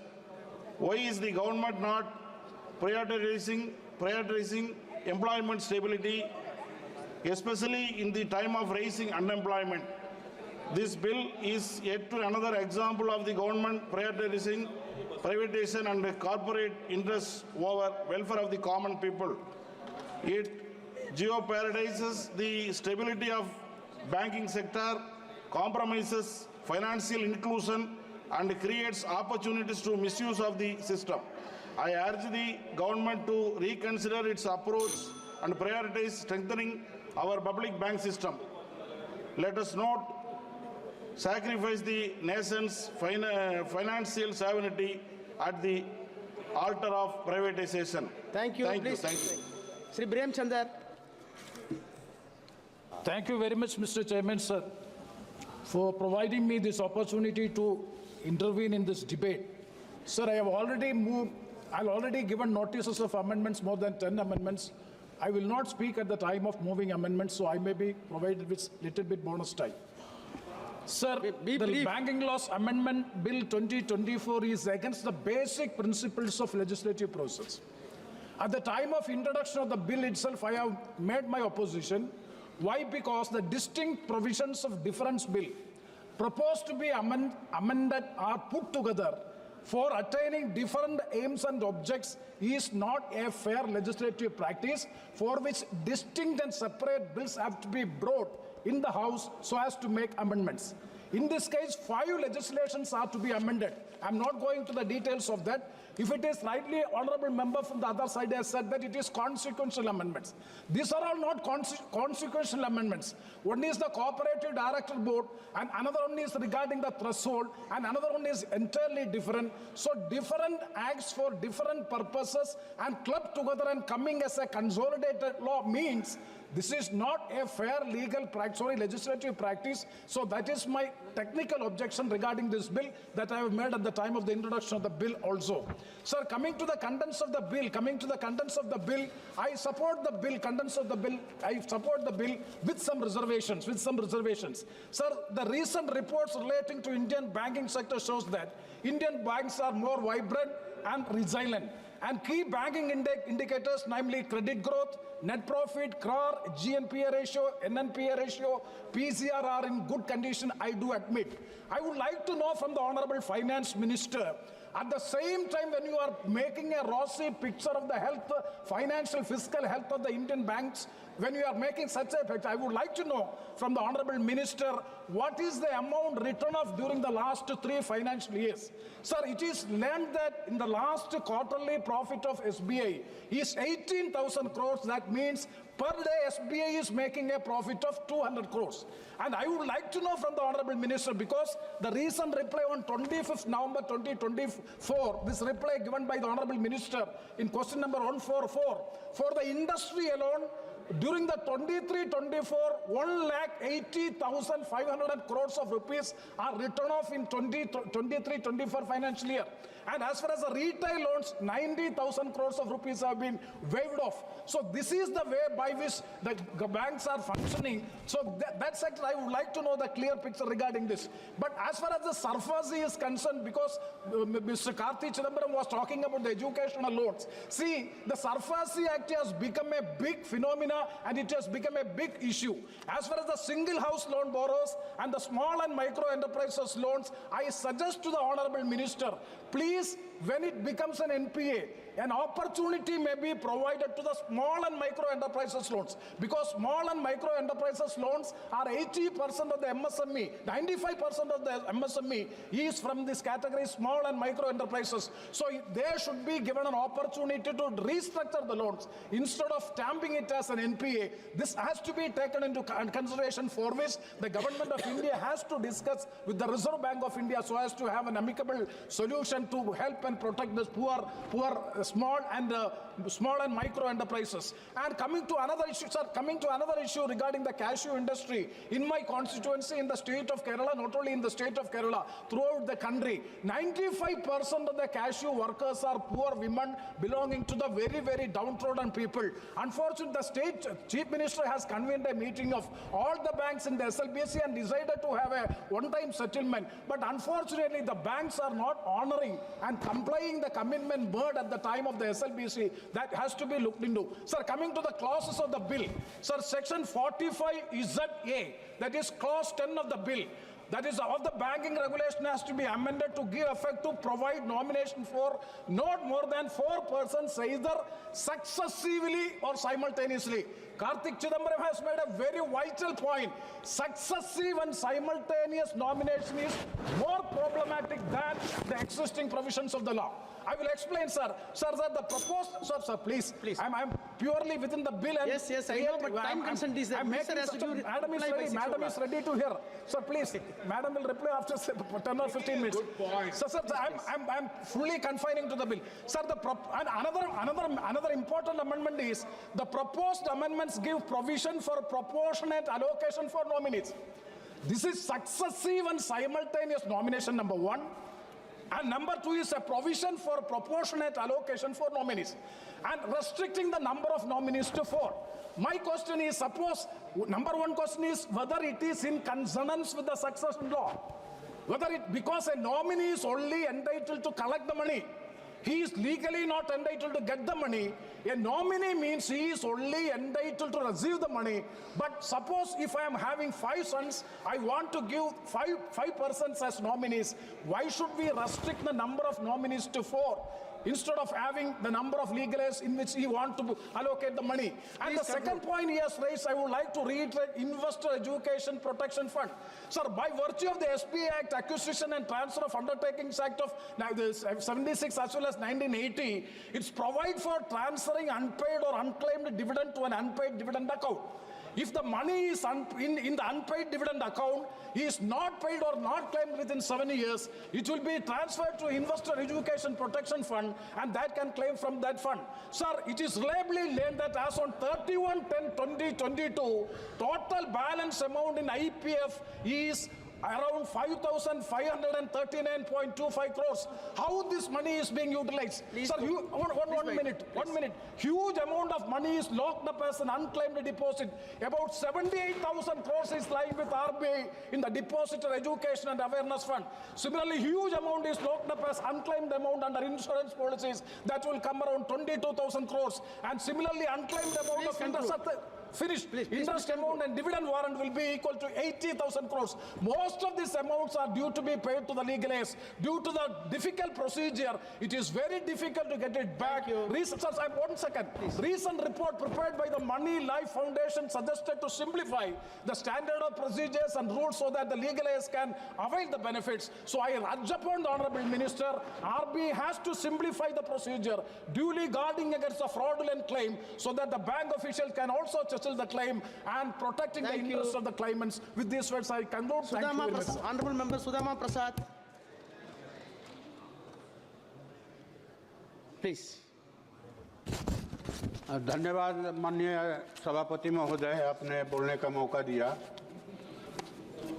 एक अदम गुंडवी की कविता है कि तुम्हारी फाइलों में गांव का मौसम गुलाबी है, तुम्हारी फाइलों में गांव का मौसम गुलाबी है, मगर ये आंकड़े झूठे हैं, ये दावा किताबी है।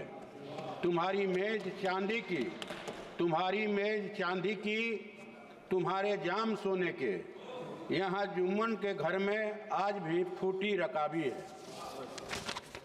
महोदय, हमने तो सोचा था कि बैंकों के लेन देन के मामले में कोई अहम बदलाव इस बिल में आएंगे, लेकिन वो कहीं दिखाई नहीं पड़ा। हमारे एक माननीय सदस्य ने बताया सदन को कि पिछले वर्षों में 10 लाख करोड़ रुपया जो है बैंकों का वसूल किया गया। तो मैं एक ये भी आंकड़ा जानना चाहता हूं महोदय कि पिछले 11 वर्षों में कितने लोगों का बैंक का कर्ज माफ किया गया। ये आंकड़ा आना चाहिए। कर्ज वसूला गया आम आदमी से, आम किसानों से, छोटे मझोले दुकानदारों और कारखानेदारों से, और कर्ज माफ किया गया अडानी अंबानी सरीखे कॉरपोरेट घरानों के। तो ये बैंकों की पूंजी का प्रवाह कॉरपोरेट घरानों के तरफ है, आम आदमी के तरफ नहीं है। आम आदमी को लोन नहीं मिलता है। एक साधारण किसान अगर 50,000 का लोन समय पर जमा नहीं करता है तो उसके डांड में रस्सा लगा करके घुमाते हुए गिरफ्तार किया जाता है, जेल में ले जाया जाता है। तो मुझे लगता है कि बैंकों की दिशा जो है, पूंजी का प्रवाह आम आदमी की तरफ किया जाना चाहिए। महोदय, ये कहा गया कि भाई ये चौथी अर्थव्यवस्था है देश की। देश जो है भारत दुनिया में चौथी अर्थव्यवस्था है और कुछ वर्षों में ये तीसरी अर्थव्यवस्था हो जाएगी। जब देश में अब तक की सबसे ज़्यादा बेरोजगारी हो, महंगाई हो, विकास दर तेजी से घट रहा हो, किसानों की खेती भयानक रूप से घाटे का शिकार हो, छोटे मझोले दुकानदारों कारखानेदारों का व्यवसाय चौपट हो रहा हो, आम आदमी की आमदनी घट रही हो, तो हम दुनिया की चौथी अर्थव्यवस्था कैसे हैं? Prasad ji please conclude. एक तिमाही में सर, एक साल में विकास दर 2% घटा है। प्लीज 2% घटा है। Thank you. और ये दावे कर रहे हैं मजबूती के। धन्यवाद। Thank you. श्री के प्रकाश। மாண்புமிகு அவைத்தலைவர் அவர்களுக்கும் தமிழ்நாடு முதலமைச்சர் அவர்களுக்கும் வங்கி திருத்த சட்ட மசோதா 2024 என பேச அனுமதித்ததற்கு முதற்க நன்றியை தெரிவித்துக் கொள்கிறேன். கடந்த ஸ்டேட் பேங்க் ஆஃப் இந்தியா SBI தோராயமாக 40,000 மியூல் கணக்குகளை அடையாளம் கண்டுள்ளது, அதனுடைய போலி கணக்குகள் வாயிலாக. அதே போல பஞ்சாப் நேஷனல் பேங்கில் சுமார் 10,000 கணக்குகளும் மற்றும் கனரா வங்கியில் 7,000 கணக்குகளும் இந்த முறையின்படி மோசடியில் உள்ள கணக்குகளாக தரவுகள் கூறுகிறது. அதேபோல் மகேந்திரா பேங்க் ஒரு 6,000 அக்கௌண்ட், இந்த மாதிரியெல்லாம் நிறைய அக்கௌண்ட், இந்த மாதிரி போலியான அக்கௌண்ட் அதிகமாக உள்ளது. அதே போல் இன்றைக்கி என்னோட கணக்கில் உள்ள அக்கௌண்ட், உதாரணத்துக்கு நான் ஒரு எம்பியாக, தமிழ்நாடு எம்பியாக இருக்கிறேன். மேடம் வந்து தமிழ்நாட்டினுடைய நிதியமைச்சர் தான் மேடம் தான் இருக்கிறாங்க. என்னுடைய சொந்த அக்கௌண்ட்லேயே கிட்டத்தட்ட ஒரு ஆண்டுக்குள் 10,640 ரூபாய், அது என்ன கணக்குனே தெரியல. அதில் வந்து என்னோட சொந்த அக்கௌண்ட்லேயே வந்து அது கொள்ளையடிக்கப்பட்டதாக தான் நான் கருதுகிறேன். அதனுடைய கணக்கினுடைய விவரத்தை நான் இப்போ சொல்கிறேன் பாருங்க. 1/1/2024 என்னோட கணக்கினுடைய தொகை, நடப்பு கணக்கினுடைய தொகை 28,374 ரூபாய். அதில் வந்து பிரகாஷ் எவ்வளவு மாறி இருக்குன்னு சொல்லுங்க, டீடைல் சொல்ல நேரம் இல்லை. 10,620 ரூபாய் அதில் இருந்து எடுக்கப்பட்டுள்ளது. அது வந்து அதாவது மினிமம் பேலன்ஸ் இருக்கையிலேயே இந்த தொகை வந்து எடுக்கப்பட்டுள்ளது. இதுபோல பல லட்ச கணக்குகள் உள்ள இந்த நமது நாட்டில் இவ்வாறு ஒரு முறைகேடு நடப்பது, ஒரு எம்பியினுடைய அக்கௌண்ட்லேயே இவ்வளவு முறைகேடு நடந்ததுன்னா இதுவே ஒரு பெரிய ஆதாரமாக நாம் கூற முடியும் என்று நான் கருதுகிறேன். அதே போல் குறைஞ்சபட்சம் பார்த்திங்கன்னா நம்ம ஏடிஎம் பரிவர்த்தனை மூலமாகவும் இருப்பு, அதாவது மினிமம் பேலன்ஸ் குறைச்சல், இந்த மாதிரியெல்லாம் நீங்கள் வந்து எடுக்கப்பட்ட தொகை வந்து 35,587 கோடி ரூபா இதுவரை நம்ம இந்த ஆண்டு மட்டும் எடுக்கப்பட்டுள்ளது. இதுபோல் பல போலியான அக்கௌண்ட்டுகள், இதில் மூலியமாக உள்ள அக்கௌண்ட்டுகள் எல்லாமே நீங்கள் சரிபார்க்கப்பட வேண்டும் என்பது நம்மளுடைய கோரிக்கையாக வைக்கப்பட்டுள்ளது. அதே வழக்குகள் உள்ள அக்கௌண்ட் பார்த்திங்கன்னா 13,564 அக்கௌண்ட் வந்து வழக்கில் மட்டும் உள்ளதுங்க. அதே மாதிரி கிட்டத்தட்ட இந்த ஆண்டு மட்டும் 70% அக்கௌண்ட் வந்து இந்த மோசமான சூழ்நிலையில் இருக்குதுன்னு தான் நான் சொல்ல போகிறேன். அதே மாதிரி இது அவசர கவனம் தேவைப்படும் வங்கி அமைப்பில் உள்ள ஒரு முக்கியமான குறைபாட்டை எடுத்து காட்டுகிறது. மற்றபடி இந்த KYC நடைமுறை வந்து நீங்கள் ரொம்ப ஸ்ட்ராங்காக அதை வந்து நீங்கள் கொண்டுக்கிட்டு வந்து இந்த முறைகேடான அக்கௌண்ட்டை எடுக்க வேண்டும். அதே போல் எங்களை போல ஒரு அதாவது எம்பிஸே இப்படி இழக்கிறப்போ குடிமக்களினுடைய பாதிப்பை நீங்கள் கண்டிப்பாக உணர வேண்டும். உதாரணத்துக்கு தமிழ்நாடு அரசு ஒவ்வொரு குடும்பத்திற்கும் 1000 ரூபாய் வங்கியில் செலுத்தப்படுகிறது. அதிலிருந்து இதுபோல தொகை வந்து நிறைய பேருக்கு இந்த பிரச்சனை இருக்குதுங்க. ஒவ்வொரு அக்கௌண்ட்ல பாத்தீங்கன்னா அந்த 1000 ரூபாய் செலுத்துறது வந்து ஜீரோவா மாறி இருக்கு. இந்த please Honorable members, wait. Please, honorable members, the time is already 6 o'clock. Few more members are going to speak. Thereafter, the minister has to deliver her reply. I think that I want to know the sense of the House to extend the time. If it is possible, it can be extended up to 7 o'clock. 7 o'clock. No, minister has to give reply. Some more.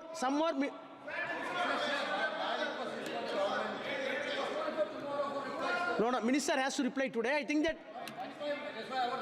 Venugopalji, please. I think that it may be extended up to 7 o'clock. Sir, we requested in BSc also, single party MPs to be given a chance. We are giving. See, I am having list. Gogaji, I am having list. I want to accommodate. In spite of that, time has to be extended since it is already 6 o'clock. Let it be extended up to 7 o'clock. Please continue. Time extended till 7 o'clock. இதுபோல ஒவ்வொரு குடிமக்களுடைய வங்கி கணக்குகளிலும் நம்ம கொள்ளையடிக்கப்படுவதாக நினைத்துக் கொள்ளப்படக்கூடிய இந்த தொகை அனைத்தும் திரும்ப செலுத்தப்பட வேண்டும். இதனுடைய கணக்குகள் அனைத்தும் நீங்கள் கண்டிப்பாக தரவு செய்யப்பட வேண்டும். நமது தமிழ்நாடு முதலமைச்சர் அவர்கள் ஒவ்வொரு அக்கௌண்ட்லையும் 1000 ரூபாய் செலுத்திட்டு இருக்காங்க.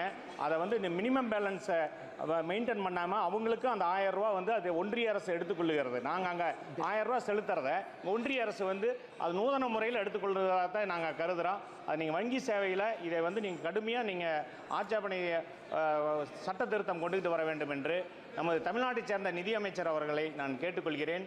கண்டிப்பாக எங்களுக்கு நிதி கண்டிப்பாக தேவை.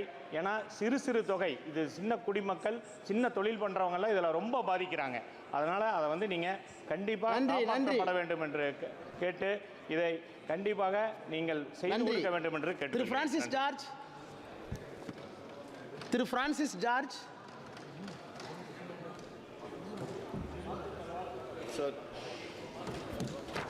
So the Banking Laws Amendment Bill 2024, as has been said by many of our colleagues here earlier, it tries to amend 5 acts. In fact, all these issues are important. I won't say that these are not important, but I think one particular area which the minister and the government should have concentrated on is this is the application of the SURFACE Act and the high-handed and unilateral actions taken by the banks, especially with regard to the MSMEs in our country. So the MSME is 6 crore. There are 6 crore enterprises under this particular category of micro, small and medium enterprises. And it generates employment, it brings in innovation in the industrial and manufacturing sector. And so, even the Supreme Court is on record saying that the Supreme Court has decided that banks or creditors must find early signs of trouble in MSME accounts before they become non-performing assets. So the focus is on a notification called Instructions for the Framework for Revival and Rehabilitation of Micro, Small and Medium Enterprises, issued on May 29, 2015. This notification was updated by the RBI in March 2016. These updates were made using the powers given by Section 21 and 35A of the Banking Regulation Act.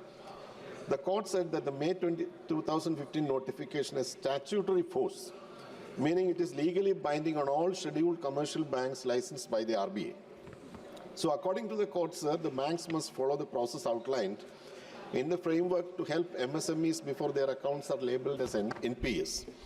But sir, in actual situation, what is happening? Sir, the government brought these laws, these instructions, these act, plus there is a framework for the revival of MSMEs. And the RBI guidelines are strengthened under Section 21 and 35A of the Banking Regulation Act. But sir, the banks are violating these RBI guidelines and MSME Act provisions. Sir, they are misusing this SURFACE Act. Most of the MSME owners can't afford legal recourse, leading to closure of, their companies, loss of livelihoods, and economic distress. Sir, I would like to cite one case in particular that has happened in Kerala. Sir, a Kerala-based commercial bank, which it has acted so high-handedly that the Honorable Minister should particular note of this. Sir, please conclude. This particular company, sir, out of a loan of 77 crore availed by two companies, they paid back 101 crore as capital and interest. Out of 77 crore, they paid back 101 crore as capital and interest. But the bank authorities auctioned their properties and the building. Even their non-mortgaged property was auctioned under the SARFAESI Act. See, only the valuable property and the factory was auctioned. The machinery was left out. And the machinery became a heap of scrap. Sir, please understand, Honorable Minister should kindly note, the banks, unilaterally raise the interest. They raise the interest from 18% to 20%. How can a small, medium, micro industry survive at the rate of 18 to 20% interest? And the bank auctioned the property, sir, and building for 4.65 crore. Please conclude. Which was valued at 17 Please wind up. crore. I will be confined to call other member. Sir, I'm concluding. 5.45 acres of land plus 47,169 square feet building was auctioned off at 4.65 crore. The property itself was valued at 17 crore. So this is the way the banks are acting. So when we attempt to, amend banking laws, we have to really address these kind of issues. The amendments which are being made, I don't say that they are not important. But the real issues faced by the industrial sector, the manufacturing sector, the small, micro, medium sector, that has to be addressed. I hope the Honorable Minister will pay particular heed to this particular aspect. Please, thank you. That's all. Thank you, sir. बहुत बहुत धन्यवाद माननीय अध्यक्ष जी कि आपने मुझे अपनी बात रखने का मौका दिया। आज हम यहाँ बैंकिंग लॉज अमेंडमेंट बिल के ऊपर चर्चा करने आए हैं, साथ ही साथ और भी अमेंडमेंट हैं जिस पे चर्चा हो रही है। आम आदमी की सुविधा के लिए जब 1969 में बैंकों का राष्ट्रीयकरण किया गया था तो उसका एम था कि हम ज़्यादा से ज़्यादा लोगों तक दूर दराज क्षेत्रों में अपनी बैंकिंग की सुविधाएं आम आदमी तक पहुंचा सकें, गरीब से गरीब आदमी तक पहुंचा सकें। इसमें यह नफ़ा नुकसान नहीं देखा गया था, इसमें एक सामाजिक लक्ष्य था कि ज़्यादा से ज़्यादा लोगों तक हमारी पहुंच हो। लेकिन अब मौजूदा सरकार में पिछले 10 साल से नीतियाँ आ रही हैं कि निजीकरण की नीतियाँ आ रही हैं। चलिए, सबके अपनी अपनी विचारधारा होती है, सबके अपने अपने तरीके होते हैं, लेकिन 2021-22 के बजट भाषण में माननीय वित्त मंत्री जी ने आईडीबीआई बैंक के साथ साथ 2 और बैंकों के निजीकरण की बात करी थी, लेकिन इस बिल में अभी तक उसका कोई उल्लेख नहीं किया गया है। उनका भविष्य क्या होगा, आगे उनका क्या होना है, उनका भविष्य हवा में है अभी, तो इस पे मैं आपका ध्यान आकर्षित करना चाहता हूँ। ग्रामीण क्षेत्रों में कोऑपरेटिव बैंक की जो स्थापना हुई थी, उसके मुख्य उद्देश्य ये थे कि बिचौलिए और साहूकारों को ख़त्म कर दिया जाए, उनके शोषण से समाज को राहत मिले और कम दरों पे ऋण उपलब्ध कराया जाए। लेकिन आज की सच्चाई ये है कि अगर आप बैंकिंग सेवा लेने कोऑपरेटिव बैंक में जाते हैं तो आपको टेबल से टेबल इतना घुमाया जाता है कि ज़मीन पे, धरती पे जो धूल है उसमें इमरतियां बन जाती। अगर आप बिचौलियों का सहारा लेंगे, वहाँ बाहर खड़े जो मक्खियों की तरह भिनभिनाते बिचौलिए वहाँ मौजूद होते हैं, उनका सहारा लेंगे तो आप 25 से 30%, 50% तक आप उनको कमीशन देते हुए अपना काम बड़ी आसानी से करा सकते हैं। इसी में, और अगर आप उनका सहारा ना लें तो आप वापस वहीं साहूकारों के पास चले जाते हैं। बस मैं अपनी बात छोटी सी रखता हूं बीच में। ये इसमें जो आम आदमी की बातें हैं, जो आम आदमी, आम किसान है, गरीब व्यक्ति है, उसकी सुविधा के लिए जो बातें होनी चाहिए थी, जिस उम्मीद से जनता सरकार की तरफ देख रही थी इन रिफॉर्म्स के लिए, तो वो उद्देश्य पूरा नहीं हुआ है। जिस तरह से मार्च में ही, जैसे चिदम्बरम जी बता रहे थे, मार्च में माननीय प्रधानमंत्री जी ने वादे किए थे। कानूनी, ये हमारे साइमल्टेनियस नॉमिनेशंस की बात सभी ने कर दी है तो मैं दोबारा उसमें नहीं जाऊंगा। उसमें जो पर्याप्त स्पष्टता प्रदान नहीं की गई है, उसके भी मैं माननीय वित्त मंत्री जी से छेड़ना चाहता हूं। ये बात केसीसी की बड़ी समस्या है सर। आम आदमी को दौड़ भाग वही। पुनिया जी प्लीज सर लास्ट है सर, प्लीज मैं फाइंड अप, पूरों का सार निकाल करके एक दो सेंटेंस में खत्म कर रहा हूं सर। मेरे ये कहना है कि आम आदमी की जो समस्या है, जो भागदौड़ उसको करनी पड़ती है, चाहे वो केसीसी के ऋण की बात हो, चाहे वो उसको रिन्यू कराने की बात हो, या फिर बीमा पाने की बात हो, ये सारी बातों का जो प्रोसीजर है उसको आसान करना चाहिए। इसको आसान करना चाहिए। यही उम्मीद से आम आदमी आपकी तरफ देख रहे थे। टेन्योर की बात भी लोगों ने कर दी है, तो मैं दोबारा नहीं कहूंगा, लेकिन आखिरी में मैं बस ये कहना चाहता हूं कि आम आदमी पे विशेष ध्यान दें और आगे बहुत उम्मीद से माननीय वित्त मंत्री जी की तरफ हम लोग फिर उम्मीद करेंगे। श्री चोटीलाल।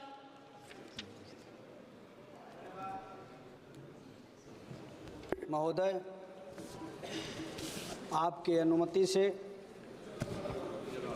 एवं समाजवादी पीडीए के मसीहा माननीय अखिलेश यादव जी की अनुमति से बैंककारी संशोधन विधेयक पर बोलने का अनुमति प्रदान किया गया है। बैंक के निजीकरण के कारण मौजूदा समय में कर्मचारियों के साथ साथ ग्राहकों को भी बहुत परेशानी होती है महोदय। 70% लोग ग्रामीण क्षेत्र में रहते हैं। संविदा कर्मचारियों के सीधे भर्ती के कारण युवाओं में रोष है। आरक्षण समाप्त कर सीधे भर्ती कर नियम विरुद्ध है, जिसके देश के युवा पीड़ित है, युवा परेशान है, कोई नौकरी नहीं है, लोन आसानी से नहीं मिलता है। इसमें सुधार की ज़रूरत है। लोन कैसे मिलता है? 4 महीने बैंक का चक्कर लगाते लगाते किस प्रकार से अपने क्षेत्र के लोगों से अगर आप पूछेंगे, जनता जनार्दन से पूछेंगे, तो वो बताते हैं कि आसानी से लोन मिलने वाला नहीं है। जितना आसानी आप सोच रहे हैं वो आसानी नहीं होता है। इसलिए आसानी से गरीबों को, आदिवासियों को, सबको लोन मिलना चाहिए, मध्य वर्गों को भी मिलना चाहिए। देश के अनुसूचित जाति, अनुसूचित जनजाति, मध्य वर्ग के सभी गरीब को सस्ता लोन मिलना चाहिए और 50% पर सब्सिडी पर भी लोन मिलना चाहिए। इसलिए मैं कहता हूं कि देश का पैसा जो टैक्स का कटता है यह सभी बैंकों में जाता है, लेकिन अभी तक सुधार नहीं हो पाया कि सस्ता लोन दे करके गरीबों को उत्थान किया जाए। ये नहीं हो पाया है। इसलिए महोदय आपसे मेरा निवेदन है कि किसानों का भी कर्ज माफ़ किया जाए। किसान का कर्ज माफ़ नहीं हुआ है, इसलिए मेरा बस थोड़ा एक लाइन में आपके माध्यम से, सदन के माध्यम से मैं कहना चाहता हूं कि गरीबों को सस्ता लोन दिलाना पड़ेगा। गरीबों को सस्ता लोन दिलाना पड़ेगा। जैसे पहले लोन मिलता था, बकरी, भेड़, गाय, भैंस इत्यादि लोन कराना पड़ेगा। अगर चाहिए गरीब आदिवासियों के साथ न्याय, तो बैंक से पैसा दिलवाना पड़ेगा, बैंक से पैसा दिलवाना पड़ेगा। धन्यवाद। Vishal Patel, honourable member Vishal Patel, last speaker before the minister's reply. Mic sir, mic. धन्यवाद अध्यक्ष महोदय, आपने मुझे बैंकिंग अमेंडमेंट लॉ 24 पे बोलने का मौका दिया। मैं चाहता हूँ, I really want to support this bill, but there I believe it's with good intention, but I believe there's a massive opportunity loss which I just want to bring in, and I'll be very short with my issues. So one is about tenure. I think it's brilliant that they brought in the 5-year, 10-year tenure for cooperative societies, because generally cooperative societies, the election is for 5 years, and therefore 8 years was a problem. Though I think there's an opportunity loss because cooperative societies, especially UCBs, जो ग्रामीण और शहर में छोटे-छोटे bank चलते हैं, उनका face बहुत इंपॉर्टेंट होता है। जो डायरेक्टर होते हैं उनका चेहरा देख के लोग वहां डिपॉजिट रखा करते हैं और विश्वास पे बैंक चलती है। अगर 10 साल तक आप इनको सीमित रखते हैं तो बहुत मुश्किल आएगी कि कल शायद ये जब संचालक, ये जो डायरेक्टर्स हैं, ये बैंक से नीचे उतरेंगे तो शायद विड्रॉल शुरू हो जाएगा डिपॉजिट्स का। That's something you should consider. Sir, dual directorship जो आपने डीसीसी बैंक और आपने स्टेट बैंक का भी इश्यू निकाला, उसमें और एक छोटा सा चेंज अगर कर देते। सर, मैडम डीसीसी बैंक में मैं मैडम मंत्री जी को बताना चाहता हूं कि डीसीसी बैंक में भी जो डायरेक्टर होते हैं वो किसी यूसीबी में डायरेक्टर होते हैं और उस वजह से चुनाव लड़के वो डीसीसी में आ जाते हैं. So if that was also provision that a cooperative UCB director could also be a director in a DCC bank. Sir about the nominations I want to bring a very small issue. Sir nomination sir एक existing है कि कोई बुजुर्ग आदमी old man उसका बेटा उसको संभालता नहीं है, पड़ोस का एक बेचारा लड़का उसको संभाल रहा था, तो उसके मरने के बाद नॉमिनेशन तो उसने पड़ोस के आदमी को दे दी, लेकिन उसके बाद उसको पैसा नहीं मिला क्योंकि लीगल इश्यूज आ जाते हैं. So if this act overrode the legal rights of the son and would allow the nomination to continue, would have been great. Sir, madam, sir, there's also major issue of cooperative banks where DCC banks के बहुत सारे पैसे, hundreds of crores are stuck in the denotification. They have not been replaced, and that is a case even that's going on Supreme Court. I really urge the government, this is a good opportunity for you to come off and do it. Sir, write-offs के बारे में almost 81% जो write-off किए गए loans हैं, वो भी आज तक recovery ना हो पाए, तो something that they could do. AI के बारे में अगर इस law में अगर election आ जाता कि AI के लिए तो अच्छा हो जाता, और जो प्राइवेट ये प्राइम लैंडिंग है, प्रायोरिटी सेक्टर लैंडिंग में थोड़ी इस अगर एक्ट में ये लोग बदल ले आते तो बहुत अच्छा होता है. किसानों को आज भी कर्जा सस्ते में नहीं मिल रहा, जो सस्ता आ रहा है वो भी गवर्नमेंट सब्सिडी की वजह से आ रहा है. तो that's all I want to say. Thank you. Honourable minister. Thank you very much, sir.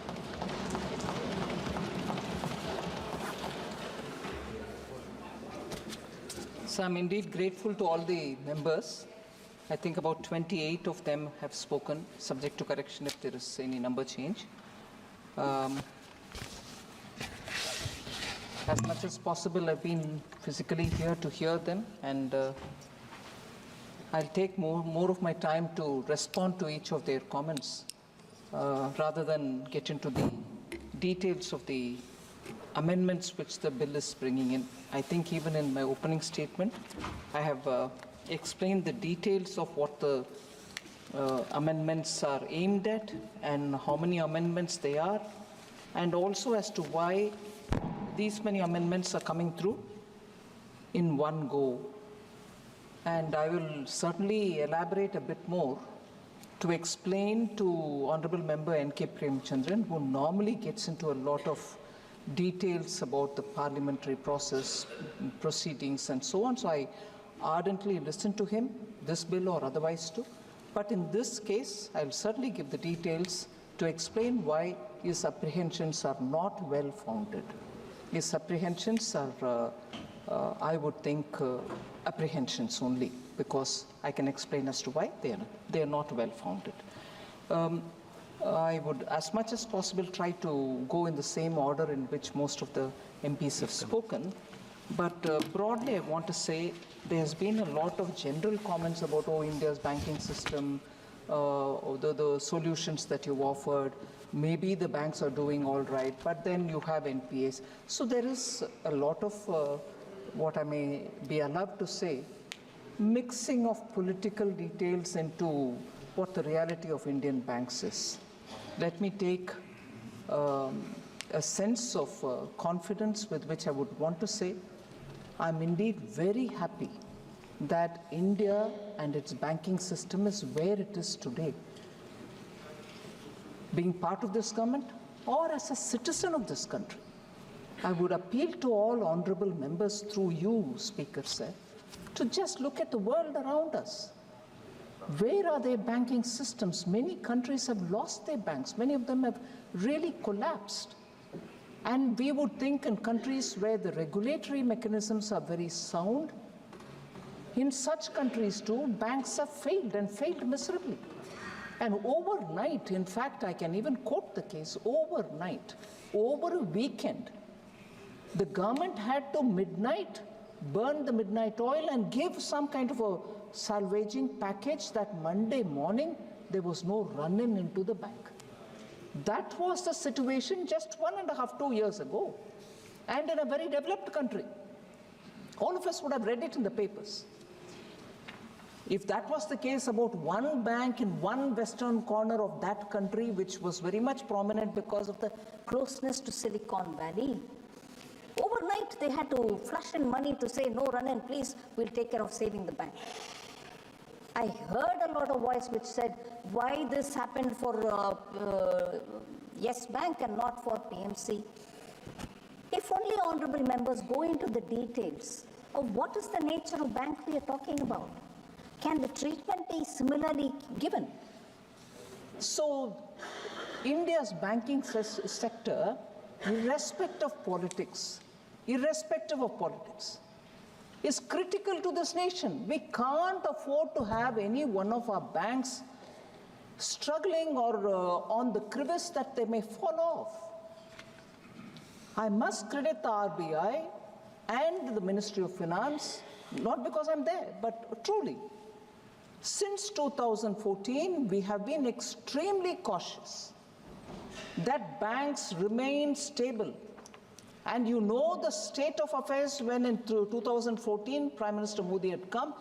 My learned friend Sambit Patra and many others also spoke about the 4 Rs with which we tried resolving the crisis in the banks. So the intention is to keep our banks safe, stable, healthy, and in the 10 years, you're seeing the outcome, and it is benefiting the economy. So I would appeal through the honorable members that India should take pride in the fact that today the banks are up to a lot of good, and they are being professionally managed. They are absolutely professionally managed, and I couldn't just recollect the name of the honorable member who said, what is your attitude about recapitalization of banks? I'm proud to say today, banks don't come to the government to say, recapitalize me.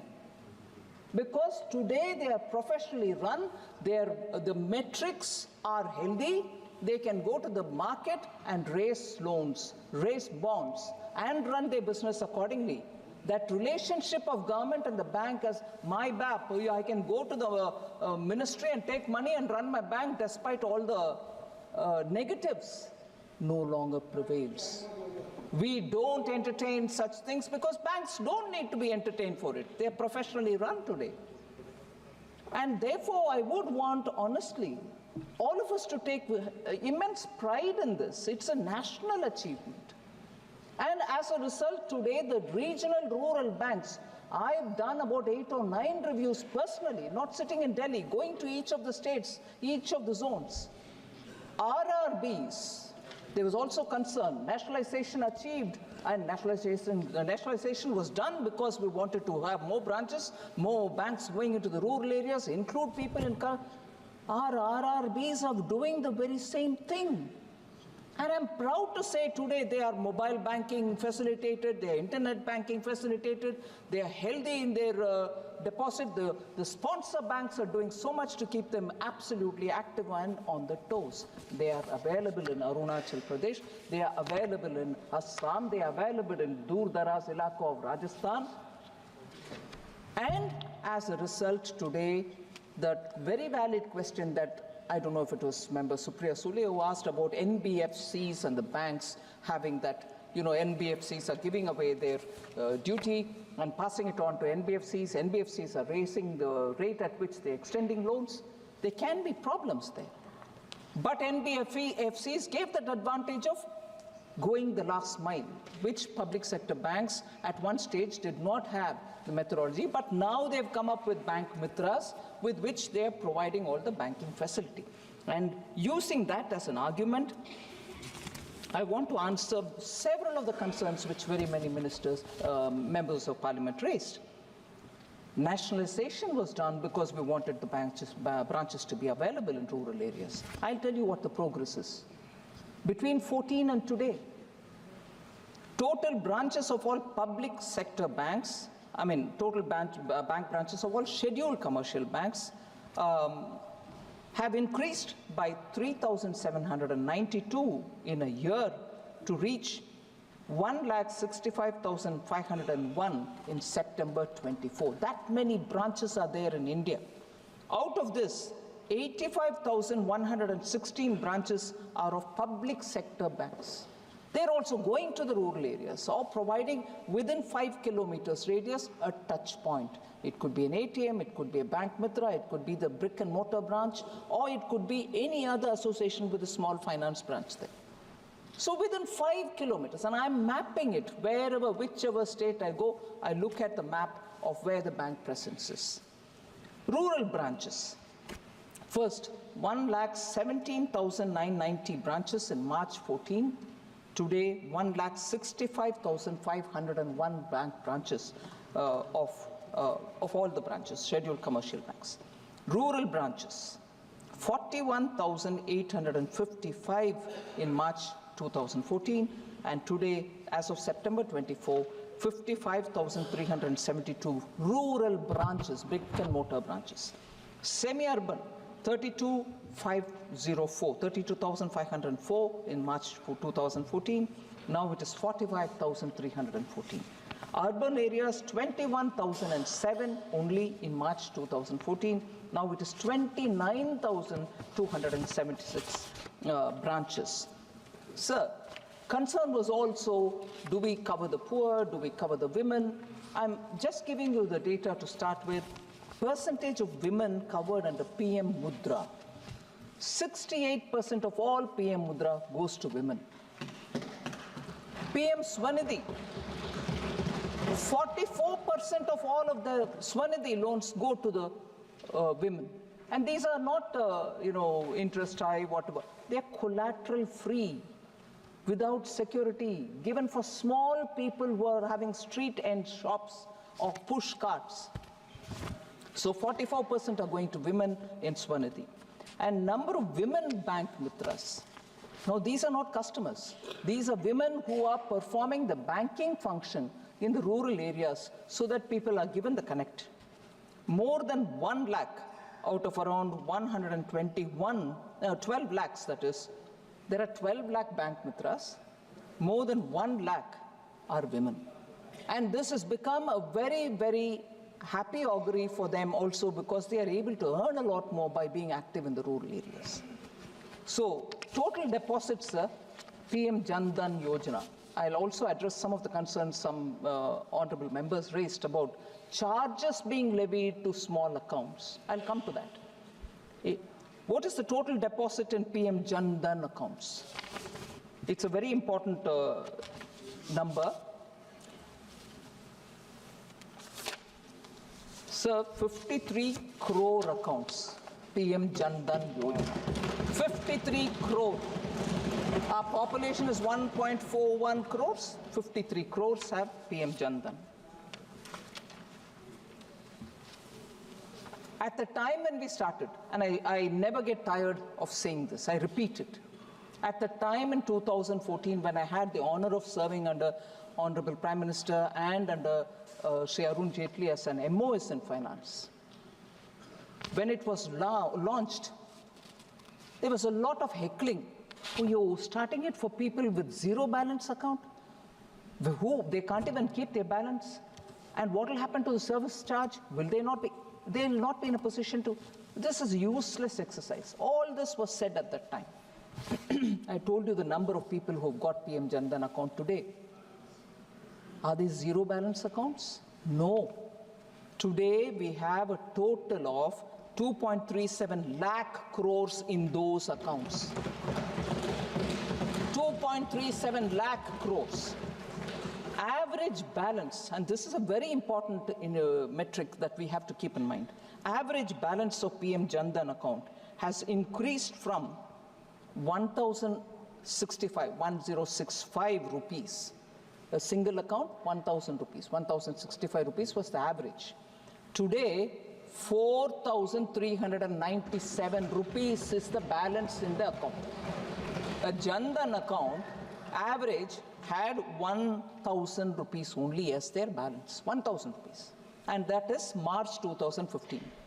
Today, those accounts, minimum balance on an average is 4,397 rupees. That is why, kul milakar ke, the total in this PM Jan Dhan account is 2.37 lakh crores. So nationalization of the banks. The intent was reach all people, go to the rural areas, open branches, therefore nationalize. And since then to 2014, I gave you the numbers, sir. And after Jan Dhan Yojana came in, what is the number? Within 10 years, Actually, the original objective of nationalization has been far better achieved now, with both the poorest of the poor, with women in particular, rural areas and in urban areas. So I want to assure honorable members that under Prime Minister Modi, the twin balance sheet problem which festered banks and the health of Indian banks being what it is in 2013-14, and that is why if I may recall, before 2024 Lok Sabha election, in the last session, during the budget session, vote on account budget session, we came up with a white paper which pointedly said what was the reason for us to get the white paper now about the Indian banking system and not in 2014. If we had come out with a true story as we did in the white paper at that time, the confidence on the Indian economy would have been shattered. You wouldn't have had anybody coming into India. You wouldn't have had banks being touched with a barge pole. Our own depositors would have lost confidence. So it was easy temptation to release a white paper that time, which we did not. And I'm so happy Prime Minister and the Finance Minister at that time did not fall into that temptation. It would have given us a mileage for saying this is what we've inherited. But today, giving it after restoring the banks to some level actually tells the true story. So nationalization, 50 years afterwards also, you leave a twin balance sheet problem for us to clear, and we stand up now with great sense of responsibility towards this country, showing how we've fulfilled that objective. Sir, I'm very tempted to give the performance index of Indian banks. Highest ever net profit of 1.41 lakh crores was achieved in 23-24, and 85,520 crore in the first half year of 24 and 25, with all the public sector banks turning profitable. Today, I can say with happiness that all our public sector banks are turning profitable. And as a sector, the profitability of all scheduled commercial bank is at a decadal high. In decades, you see this really reaching that level, with a return on assets at 1.3% and return on equity 13.8%. The gross NPA, net NPA, all of that has been spoken about. I'll just briefly mention that. Gross NPA is reducing from 14.58 to 7.97 in March 2018 to 3.12 and 0.63% in September 24. So these are not data that you can just ignore.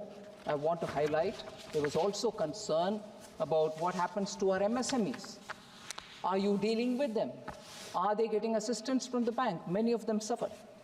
I'd like to highlight the fact, sir, and this has been said earlier. I'm still not coming to the amendments in this bill, but very quickly I'll move to that. MSMEs in this budget in July 24 had at least 5 different schemes given for them. We have provided for the first time ever in the history of Indian banking. We have given them collateral-free, security-free term loans to buy machine and plants. Plant and machinery loan was never given to MSME. We have provided it. Prime Minister Modi said you will not charge any security for them or collateral from them. You will still extend it. We have extended that.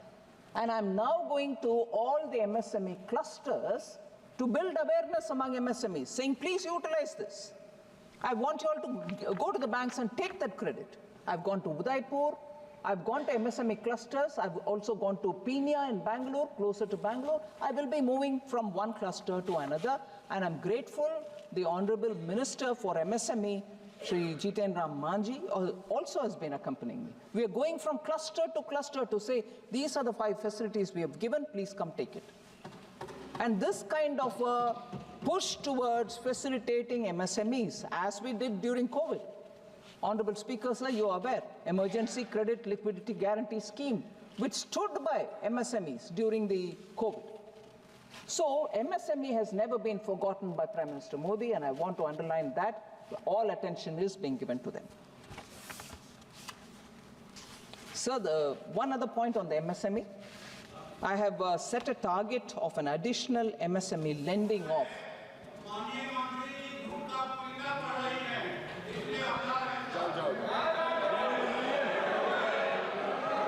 Sir, honorable member is saying something, I don't want to undermine him, but is jute parliamentary language? I'm sure people here can look at it. Sorry? Sorry?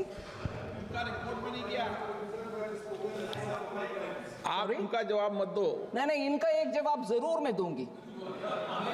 अभी दे रहे हैं क्योंकि उन्होंने मुझे झूठ का आरोप लगाया, लेकिन मैं बात न ही बोलते हुए आपका जो आरोप को साबित करती हूं झूठ है। नहीं, माननीय मंत्री जी, माननीय मंत्री जी,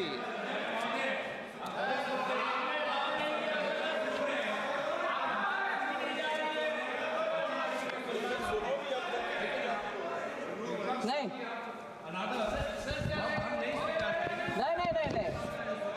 गोगोई जी का हर एक पॉइंट का मैं जवाब दे रही हूं सर। गोगोई जी, ऑनरेबल मेंबर गोगोई का हर एक पॉइंट का मैं जवाब दे रही हूं, क्योंकि वो जो मेंबर कहते हुए चले गए मगर उनके समर्थन में दूसरे ऑनरेबल मेंबर खड़े हो रहे हैं, मैं तो मेरा अपना डिफेंस करना ही चाहिए। हाँ, आ रही हूं। Sir, honourable member Rajiv Rai जी, मैं अभी सीधा उनके विषय में आना नहीं चाहती थी बिकॉज सीक्वेंस में some sequence I thought I will go, but sorry, नहीं, क्रोनोलॉजी सीक्वेंस जो भी आपके मन में जो आता है कहिए, मगर मैं मेरा क्रोनोलॉजी और सीक्वेंस को बदल रही हूँ 1 मिनट के लिए। सर, ऑनरेबल राजीव राय जी, मुझे दुख से कहना पड़ रहा है, बोले कि मैंने चिट्ठी लिखी हूं आपको और आपसे जवाब नहीं आया। Whatever, my Hindi being what it is. Yeah, you are a professor, you can correct somebody's English, you can correct my Hindi, but your political philosophy, I will have to remind you, may not be correct. Sir, honourable member चिट्ठी लिखी है, लिखा है, I don't mind, आप समझ रही हो बात। 9 नवंबर, सॉरी प्लीज, मेरा हिंदी का मजाक मैं उड़ा रही हूं जी, क्योंकि मैं ये ऐसे स्टेट से आ रही हूं। भाई साहब, आप उसके पक्ष में बैठे हो ना, आप जरूर पूछिए। मैं ऐसे स्टेट से आ रही हूं जहां हिंदी पढ़ना गुनाह लगता है, इसीलिए बचपन से हिंदी पढ़ने का मुझे रोका गया। उधर आपका झगड़ा रखो, मेरे से नहीं।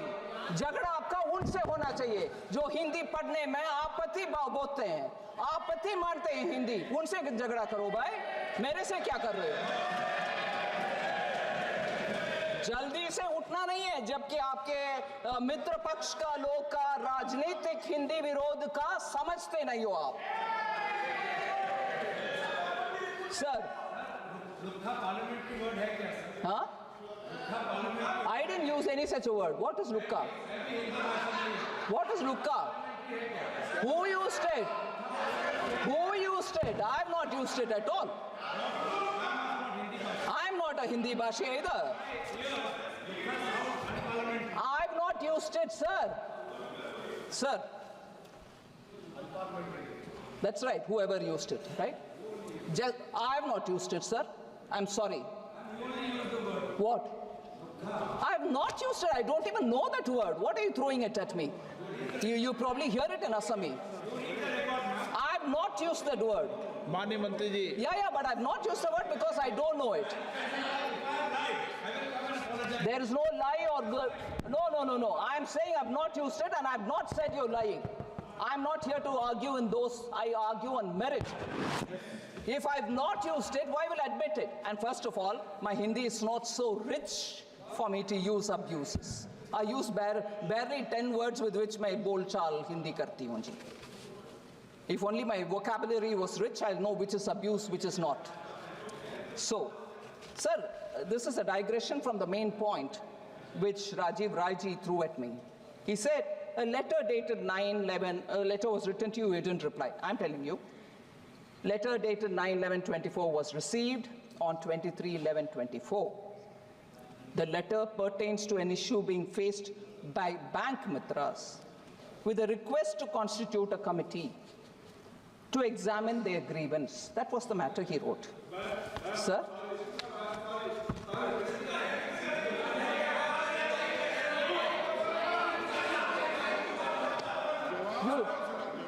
That is your letter now? Which is the letter you're talking about? Without permission. Oh, okay, sir.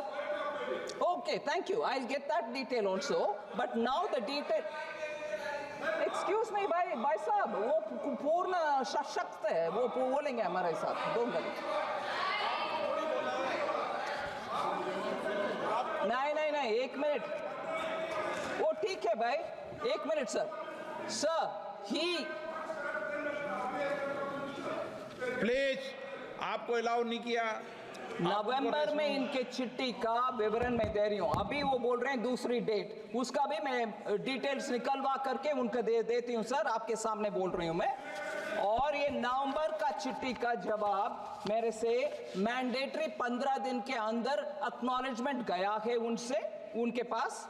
और उसके बाद डिटेल्ड रिप्लाई भी हमारी तरफ से चला गया इस मामले में. अगर उनके पास दूसरे और मामले हैं तो वो बोलने दीजिए, मैं जवाब उसका भी देती हूँ. ठीक है, आप अभी बोल रहे हैं ना? That's fine. नहीं, अभी बोल रहे हैं. एक मिनट मंत्री जी, 1 minute.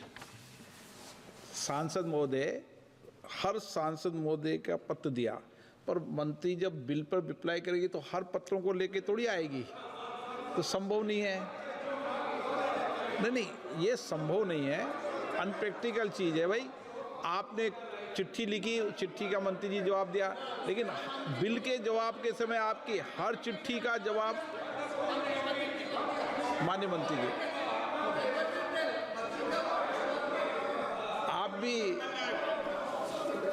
Thank you sir.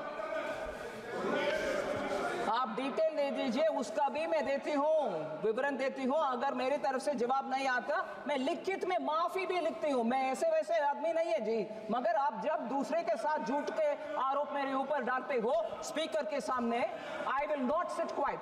Alright sir? क्या? Okay, thank you. Rejoice yourself by correcting my Hindi, but you should also hold a complaint against them for not allowing us to learn Hindi in Tamil Nadu. Sir. All right, that's fine. Sir. Sir. Letter received. Sir. Sir. Gaurav Gogoi का विषय sir. I want to get into details. Sorry? Please. Thank you for clarifying that. Please, honorable member. Thank you for having me. Sir. Okay. Please. माननीय मंत्री जी. So because there's so much of heat on this, let me take 1 minute on that. I appreciate the honorable member getting up to say we are not opposed to many things, but we are opposed to only imposition of Hindi. I want to just give a clarification, sir. It's not the core part of the bill, but yes, I agree.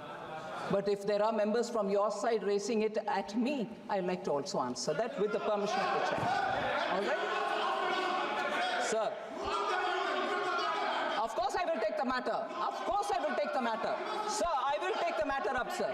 You made a wrong statement, Honorable Minister. We are not against learning Hindi. We don't object to it. We are only Thank you for that, sir. But now, let me say my word. माननीय मंत्री जी. So sorry if I can just take a minute more on that. They are... मेरा हिंदी में और English में, all right. They are opposed to imposing Hindi. Very well. I appreciate that. No one should impose anybody anything. Nobody should impose on anybody. And that's why Honorable Prime Minister talks about Ek Bharat, Shreshta Bharat and encourages every state to have their own language. And that is why Honorable Prime Minister was the first Prime Minister in this country who said higher education, whether it is in engineering, medical, should also happen in regional languages. And that's why I'm happy to say Tamil Nadu also today has the opportunity to have medical education also in Hindi. In Tamil. Oh, sorry, how did I say that? Huh? Okay. That's right, you go on imposing on me, right? Hindi comes out of my mouth. I'm telling in favor of your Tamil, my Tamil. All right? Your Tamil and my Tamil, that means our Tamil. Don't argue on small things. But the larger message is, sir, when I say that the environment was not conducive. In fact, I speak from my lived experience in Tamil Nadu.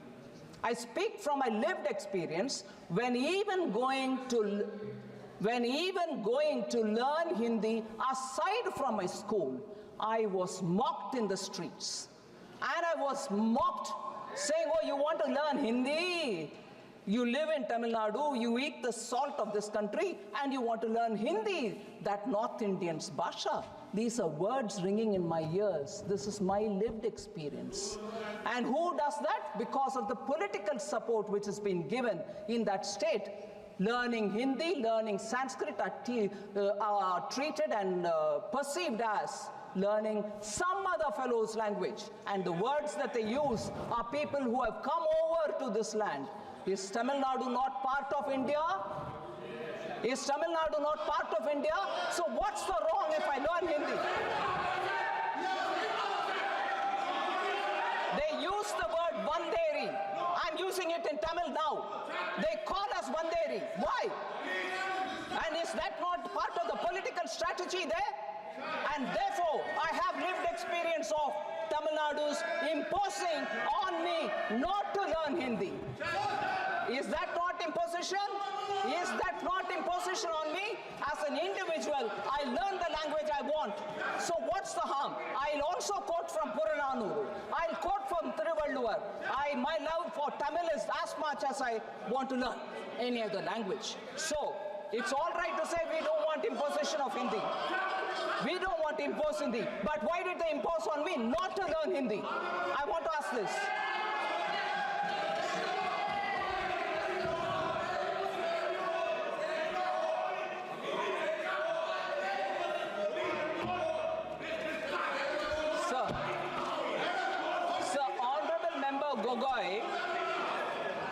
Honorable Member Gogoi raised a few more things.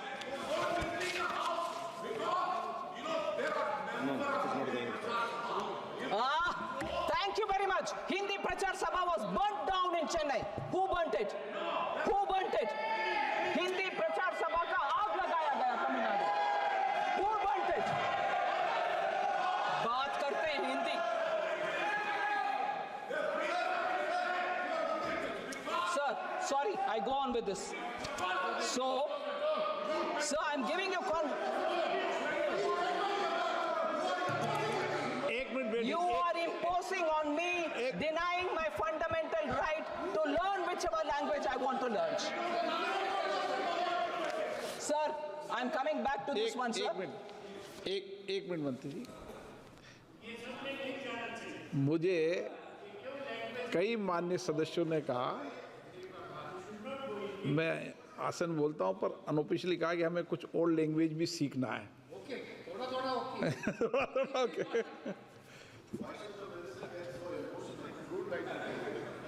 और सबको सब language आए तो अच्छा है. जितनी ज़्यादा language आए, जितनी भाषा आए, अच्छा है.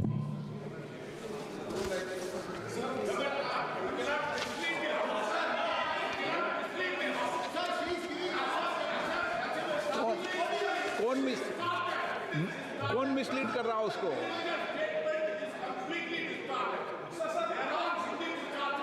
कोई रिकॉर्ड में नहीं जा रहा. कोई रिकॉर्ड में नहीं जा रहा. आप आपस में डिबेट कर रहे हो पर रिकॉर्ड में कोई नहीं जा रहा. माननीय मंत्री. Sir, I am going ahead, sir. Sir, imposition on me as a citizen of this country. वो अपनी जिंदगी की कहानियां बता रही है, आप सुनो.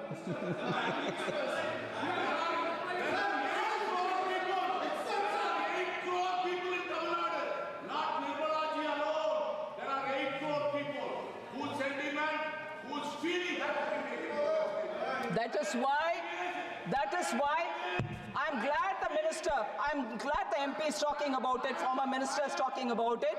Tell me one prime minister who's taken Tamil to the UN. Narendra Modi. Tell me one prime minister who quotes Tamil repeatedly because he respects that language. Tell me one prime minister with whom DMK has been in alliance with, where the prime minister quoted Tamil. It is our prime minister who quoted Tamil. That's a respect we give for the sentiment of all of us Tamils. All of us Tamils.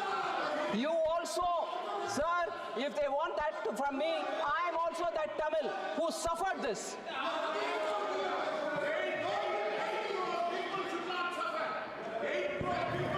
8 crore people have been shown what love the Prime Minister has for Tamil. Don't misquote here. अभी बंगाल का झगड़ा नहीं है. अभी आप बैठ जाओ. Sir, they don't want to hear now on the banking. आपका प्रदेश नहीं है. ये एक प्रदेश के माननीय सदस्य हैं. आप कहाँ के बीच में? प्लीज बैठो. प्लीज आप बैठिए. आप कहाँ के बीच में? आप बैठिए. प्लीज माननीय मंत्री. Thank you very much, sir. Sir, I did already speak about the Mudra loan, about the rural bank presence. So many of the questions which on this aspect that Honorable Member Gaurav Gogoi had raised, I've sort of addressed. But one particular thing on which many members spoke was on student loans, education loans. I just want to dispel the doubt that many members had in their mind. Sir, total education loan outstanding has increased from 71,000 crore in 2017-18 to 1.04 lakh crores in 23-24. Loans are actually increasing and student loans are increasing. There has been an increase also to 1.3 lakh crore as on October 2024, which is an increase of 17.6% over October 23.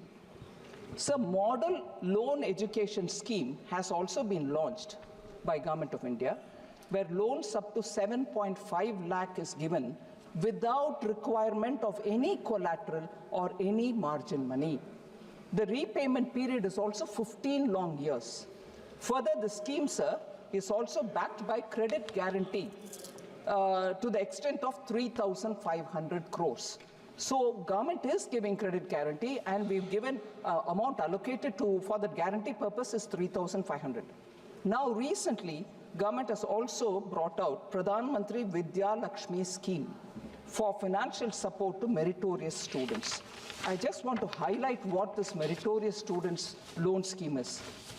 Sir, on 6th November 2024, Parliamentary Vidya Lakshmi scheme was approved in the cabinet, and the broad contours of this loan scheme, because on students' loan, many people were rightly concerned. I just want to put before them what this loan scheme is. Up to 7.5 lakh loans will be provided under 75% credit guarantee by Government of India, and that is the National Credit Guarantee Corporation which will support it, for high quality, higher education, quality higher education, beyond the level 7.5 lakh also we are willing to give for students. Now these loans are given not to very upper middle class or even higher income class, but these are students with up to 8 lakh annual family income. The scheme will also provide 3% interest subvention for loans up to 10 lakhs. So interest subvention be, collateral free be, and for families with very low income. And this is in addition to a scheme which is already existing, to the full interest, there is a full interest subvention given to students for up to 4.5 lakh annual family income. So not 8 lakh, but even lesser gets full interest subvention. So the scheme is applicable and it is provided by all scheduled commercial banks, regional rural banks and cooperative banks also. 3% interest subvention will be paid to 1 lakh eligible students and will be enabled through the central bank digital currency process through Canara Bank. And this facility is expected to be ready by the first week of February, by the second week of February. That's a target date, sir. So PM Vidya Lakshmi scheme is something on which the poorer students, low-income class students will get interest subvention and also collateral free.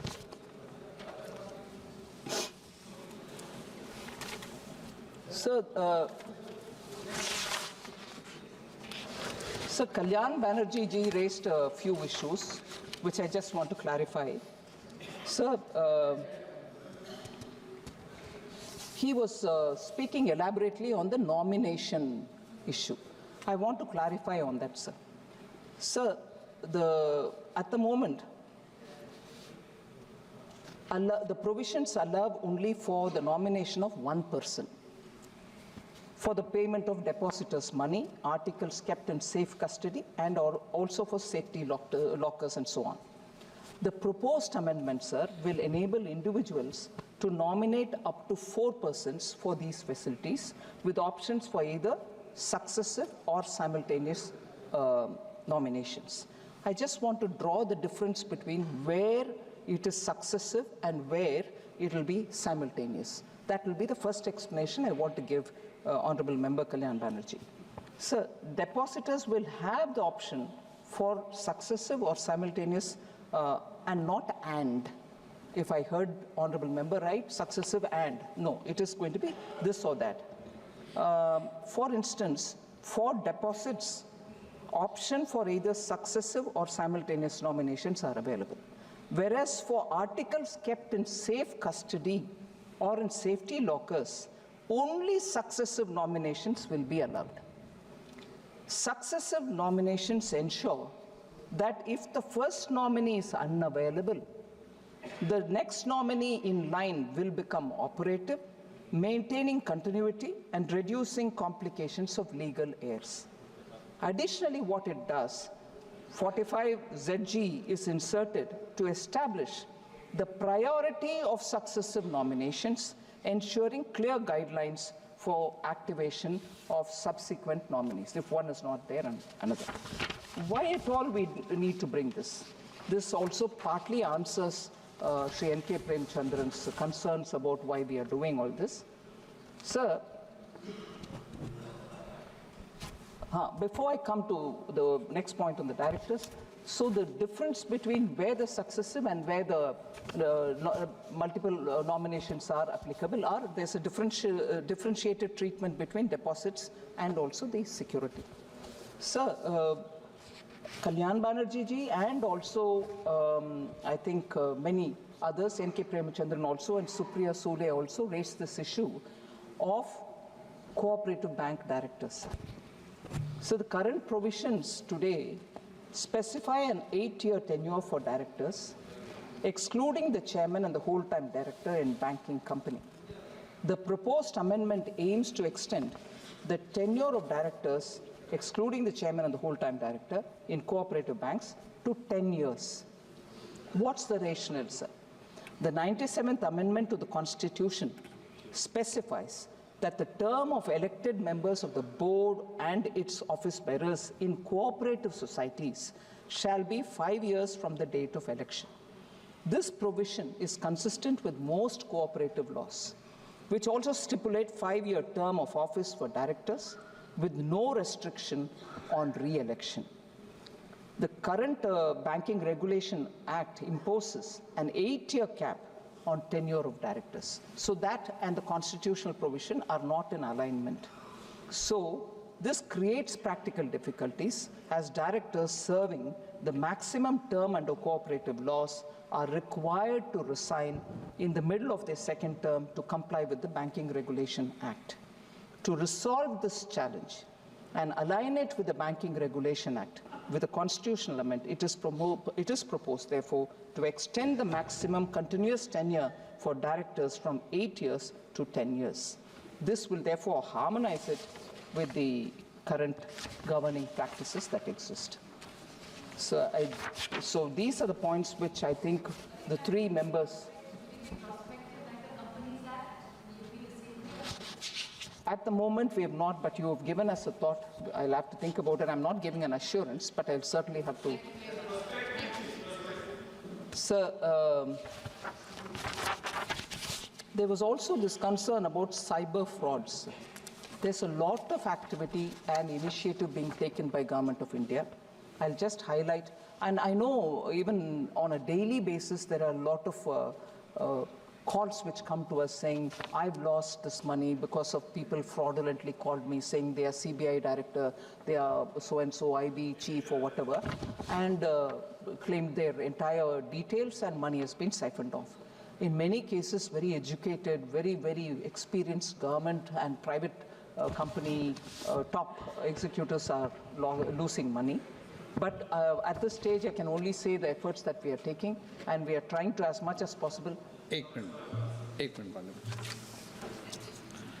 माननीय सभासदों, सभा की सहमति हो तो इस विधेयक की समाप्ति तक सभा की कार्रवाई बढ़ा दी जाए।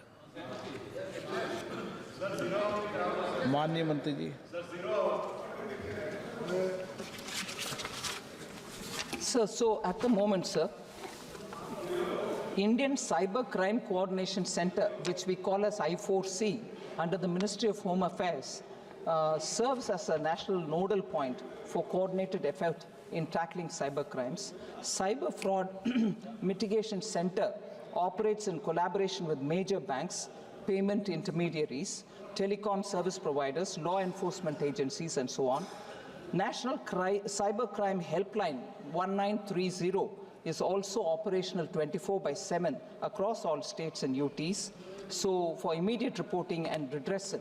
So I've broadly given an indication of kind of steps that Government of India is taking on this, but I understand there is a rampant occurrence and on which we need to have very quick redressal mechanisms. The department and the I4C are all working together to come up with some concrete plans.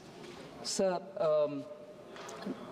member Dr. Rani Sri Kumar had raised this issue, sir, which is very important, so I thought I should specifically say that banks are being, minimum bank savings deposit that people hold are also being charged with penalties and so on. I want to assure member Rani Sri Kumar that none of the basic account holders, 65 crore basic saving bank deposit holders, or the 54 crore Jan Dhan account holders who are absolutely bottom of the rung, none of them are penalized for not maintaining minimum balance. It's a written order. No bank can charge on them.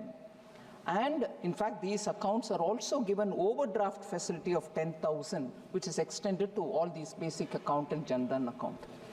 And besides that, Jan Dhan account holders are also given 2 lakh rupees as accident insurance, and also a RuPay card with no additional charge for them to use the card. So I just want to assure that the member, we don't charge anything for services for these accounts.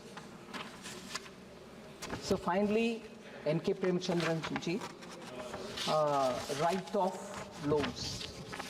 So this is a repeated point of concern which many honorable members speak about, write-off, waive-off. When write-offs happen, banks make a certain provision. And for loans which are defaulted and after a certain level, they are then given to NARCL, National Asset Reconstruction Company, which then finds buyers, processes up that, and buyers, after they come and take it, the due amount to the bank comes back.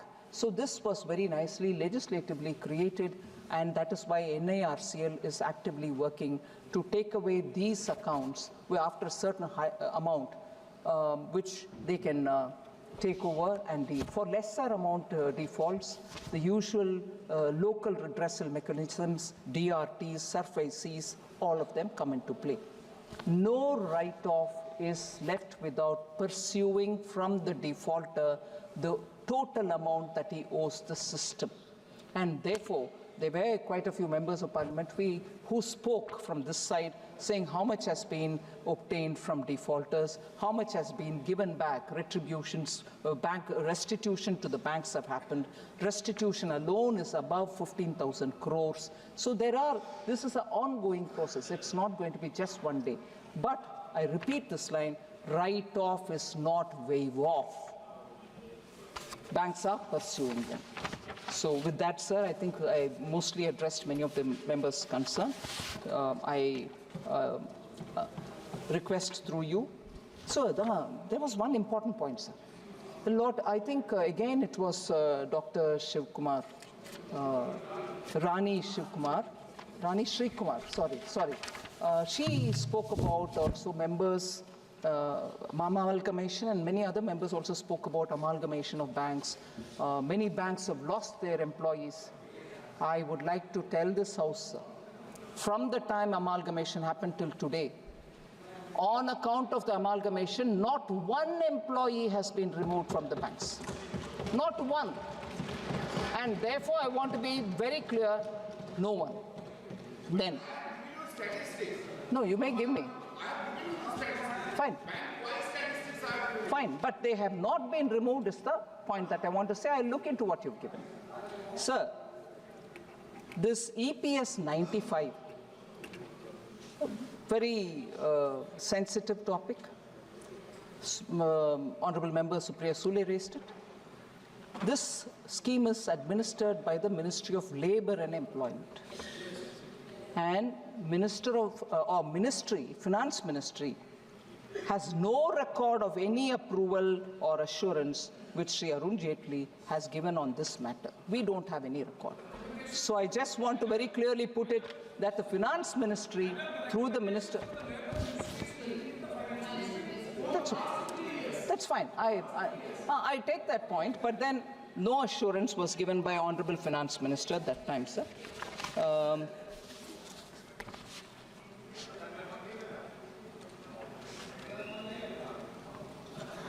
Sir, one liner might help a bit more to explain the point that Honorable Member Supriya Sule raised. There are no re-election restriction on the directors. If that helps in, explaining the situation. The prospective aspect is different, but I just want to, I'm sure you're aware of it.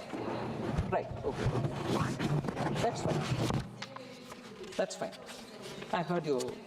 Okay, so that's largely the response I wanted to give you. Thank you for giving me this opportunity.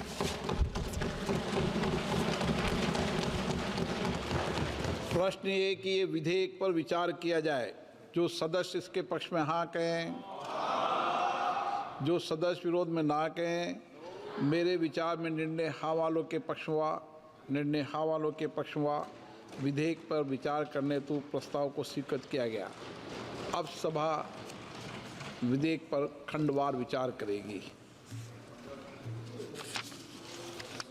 Shri Saugata Roy, संशोधन संख्या 1। प्रश्न है कि श्री सौगत राय द्वारा प्रस्तुत संशोधन 1 को स्वीकृत किया जाए। Amendment number 1। प्रश्न है कि श्री सौगत राय द्वारा प्रस्तुत प्रस्ताव संशोधन संख्या 1 को स्वीकृत किया जाए। जो सदस्य इसके पक्ष में हाँ कहें, जो सदस्य विरोध में ना कहें। मेरे विचार में निर्णय ना वालों के पक्ष में, ना वालों के पक्ष में संशोधन अस्वीकृत हुआ। श्री N.K. प्रेमचंदन जी, संशोधन संख्या 13। Amendment number 13, not speaking. प्रश्न ये कि श्री N.K. प्रेमचंद द्वारा प्रस्तुत संशोधन संख्या 13 को स्वीकृत किया जाए। जो सदस्य इसके पक्ष में हाँ कहें, जो सदस्य विरोध में ना कहें। मेरे विचार में निर्णय ना वालों के पक्ष में, ना वालों के पक्ष में संशोधन अस्वीकृत हुआ। प्रश्न है कि खंड 2 विधेयक का अंग बने। जो सदस्य इसके पक्ष में हाँ कहें, जो सदस्य विरोध में ना कहें। मेरे विचार में निर्णय हाँ वालों के पक्ष में, हाँ वालों के पक्ष में खंड 2 विधेयक का अंग बना। श्री सौगत राय, संशोधन संख्या 21।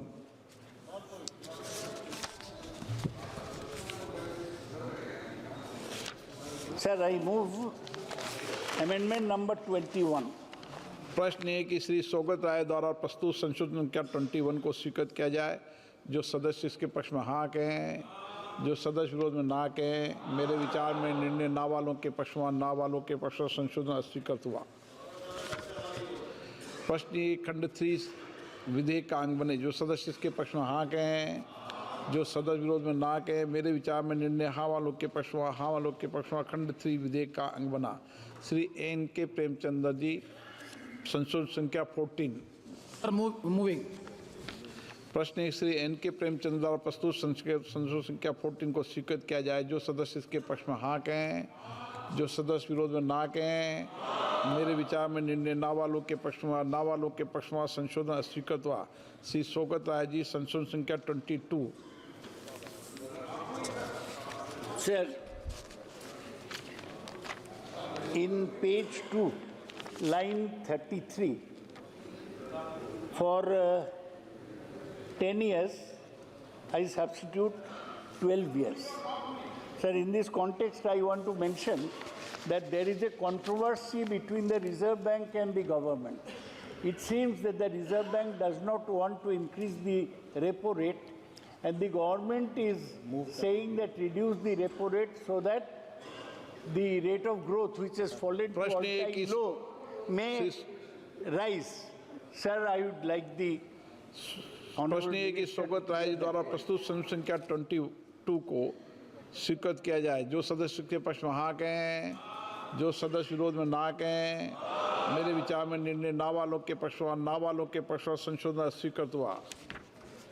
प्रश्न है कि खंड 4 विधेयक का अंग बने। जो सदस्य इसके पक्ष में हाँ कहें, जो सदस्य विरोध में ना कहें। मेरे विचार में निर्णय हाँ वालों के पक्ष में, हाँ वालों के पक्ष में खंड 4 विधेयक का अंग बना। श्री N.K. प्रेमचंद्र, संशोधन संख्या 15। Sir, I am moving amendment number 15, in which a director of the state central cooperative bank elected to the board of the state cooperative bank, in which he is a member for a maximum period of 6 months. It is a harmless amendment, may be accepted, ma'am. प्रश्न है कि Shri N.K. Premchandra द्वारा प्रस्तुत संशोधन संख्या 15 को स्वीकृत किया जाए। जो सदस्य इसके पक्ष में हाँ कहें, जो सदस्य विरोध में ना कहें। मेरे विचार में निर्णय ना वालों के पक्ष में, ना वालों के पक्ष में संशोधन स्वीकृत हुआ। प्रश्न की खंड 5 विधेयक का अंग बने। जो सदस्य इसके पक्ष में हाँ कहें, जो सदस्य विरोध में ना कहें। मेरे विचार में निर्णय हाँ वालों के पक्ष में, हाँ वालों के पक्ष में खंड 5 विधेयक का अंग बना। श्री सौगत राय, संशोधन संख्या 2।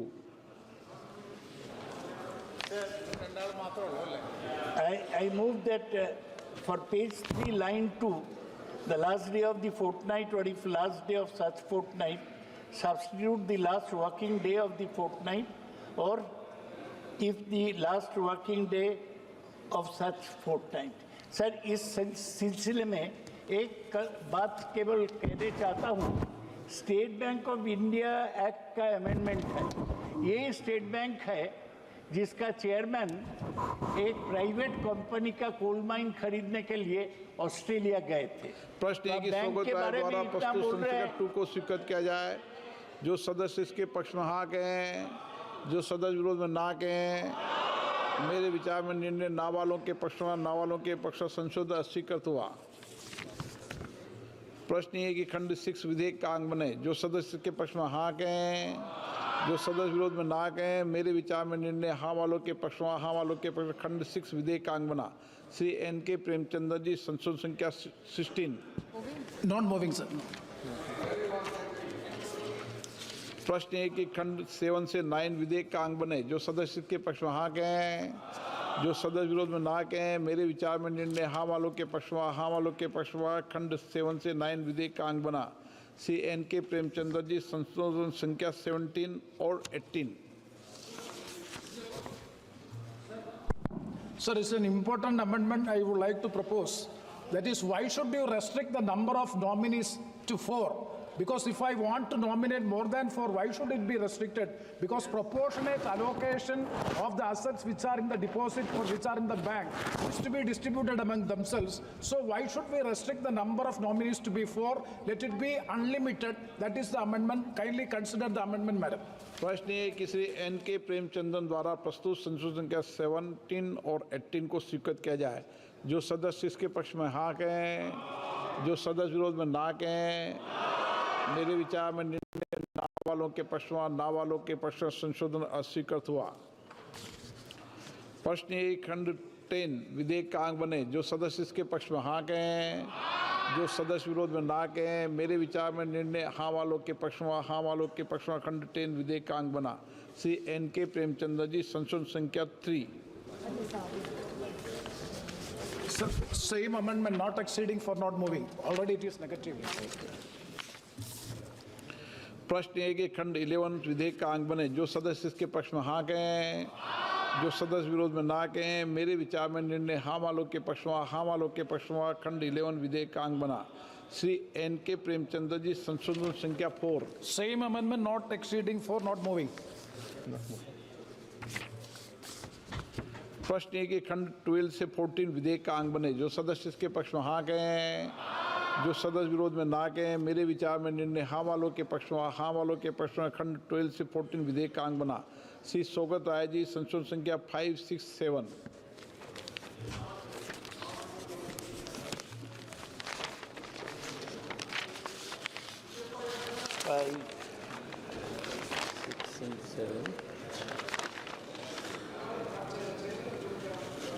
Sir, for page 5, line 39, for 7 years, substitute 5 years. 6, for 7 consecutive years, substitute 5 consecutive years. And 7, page line 46, page 5, for 7 years, substitute 5 years. I move the amendment.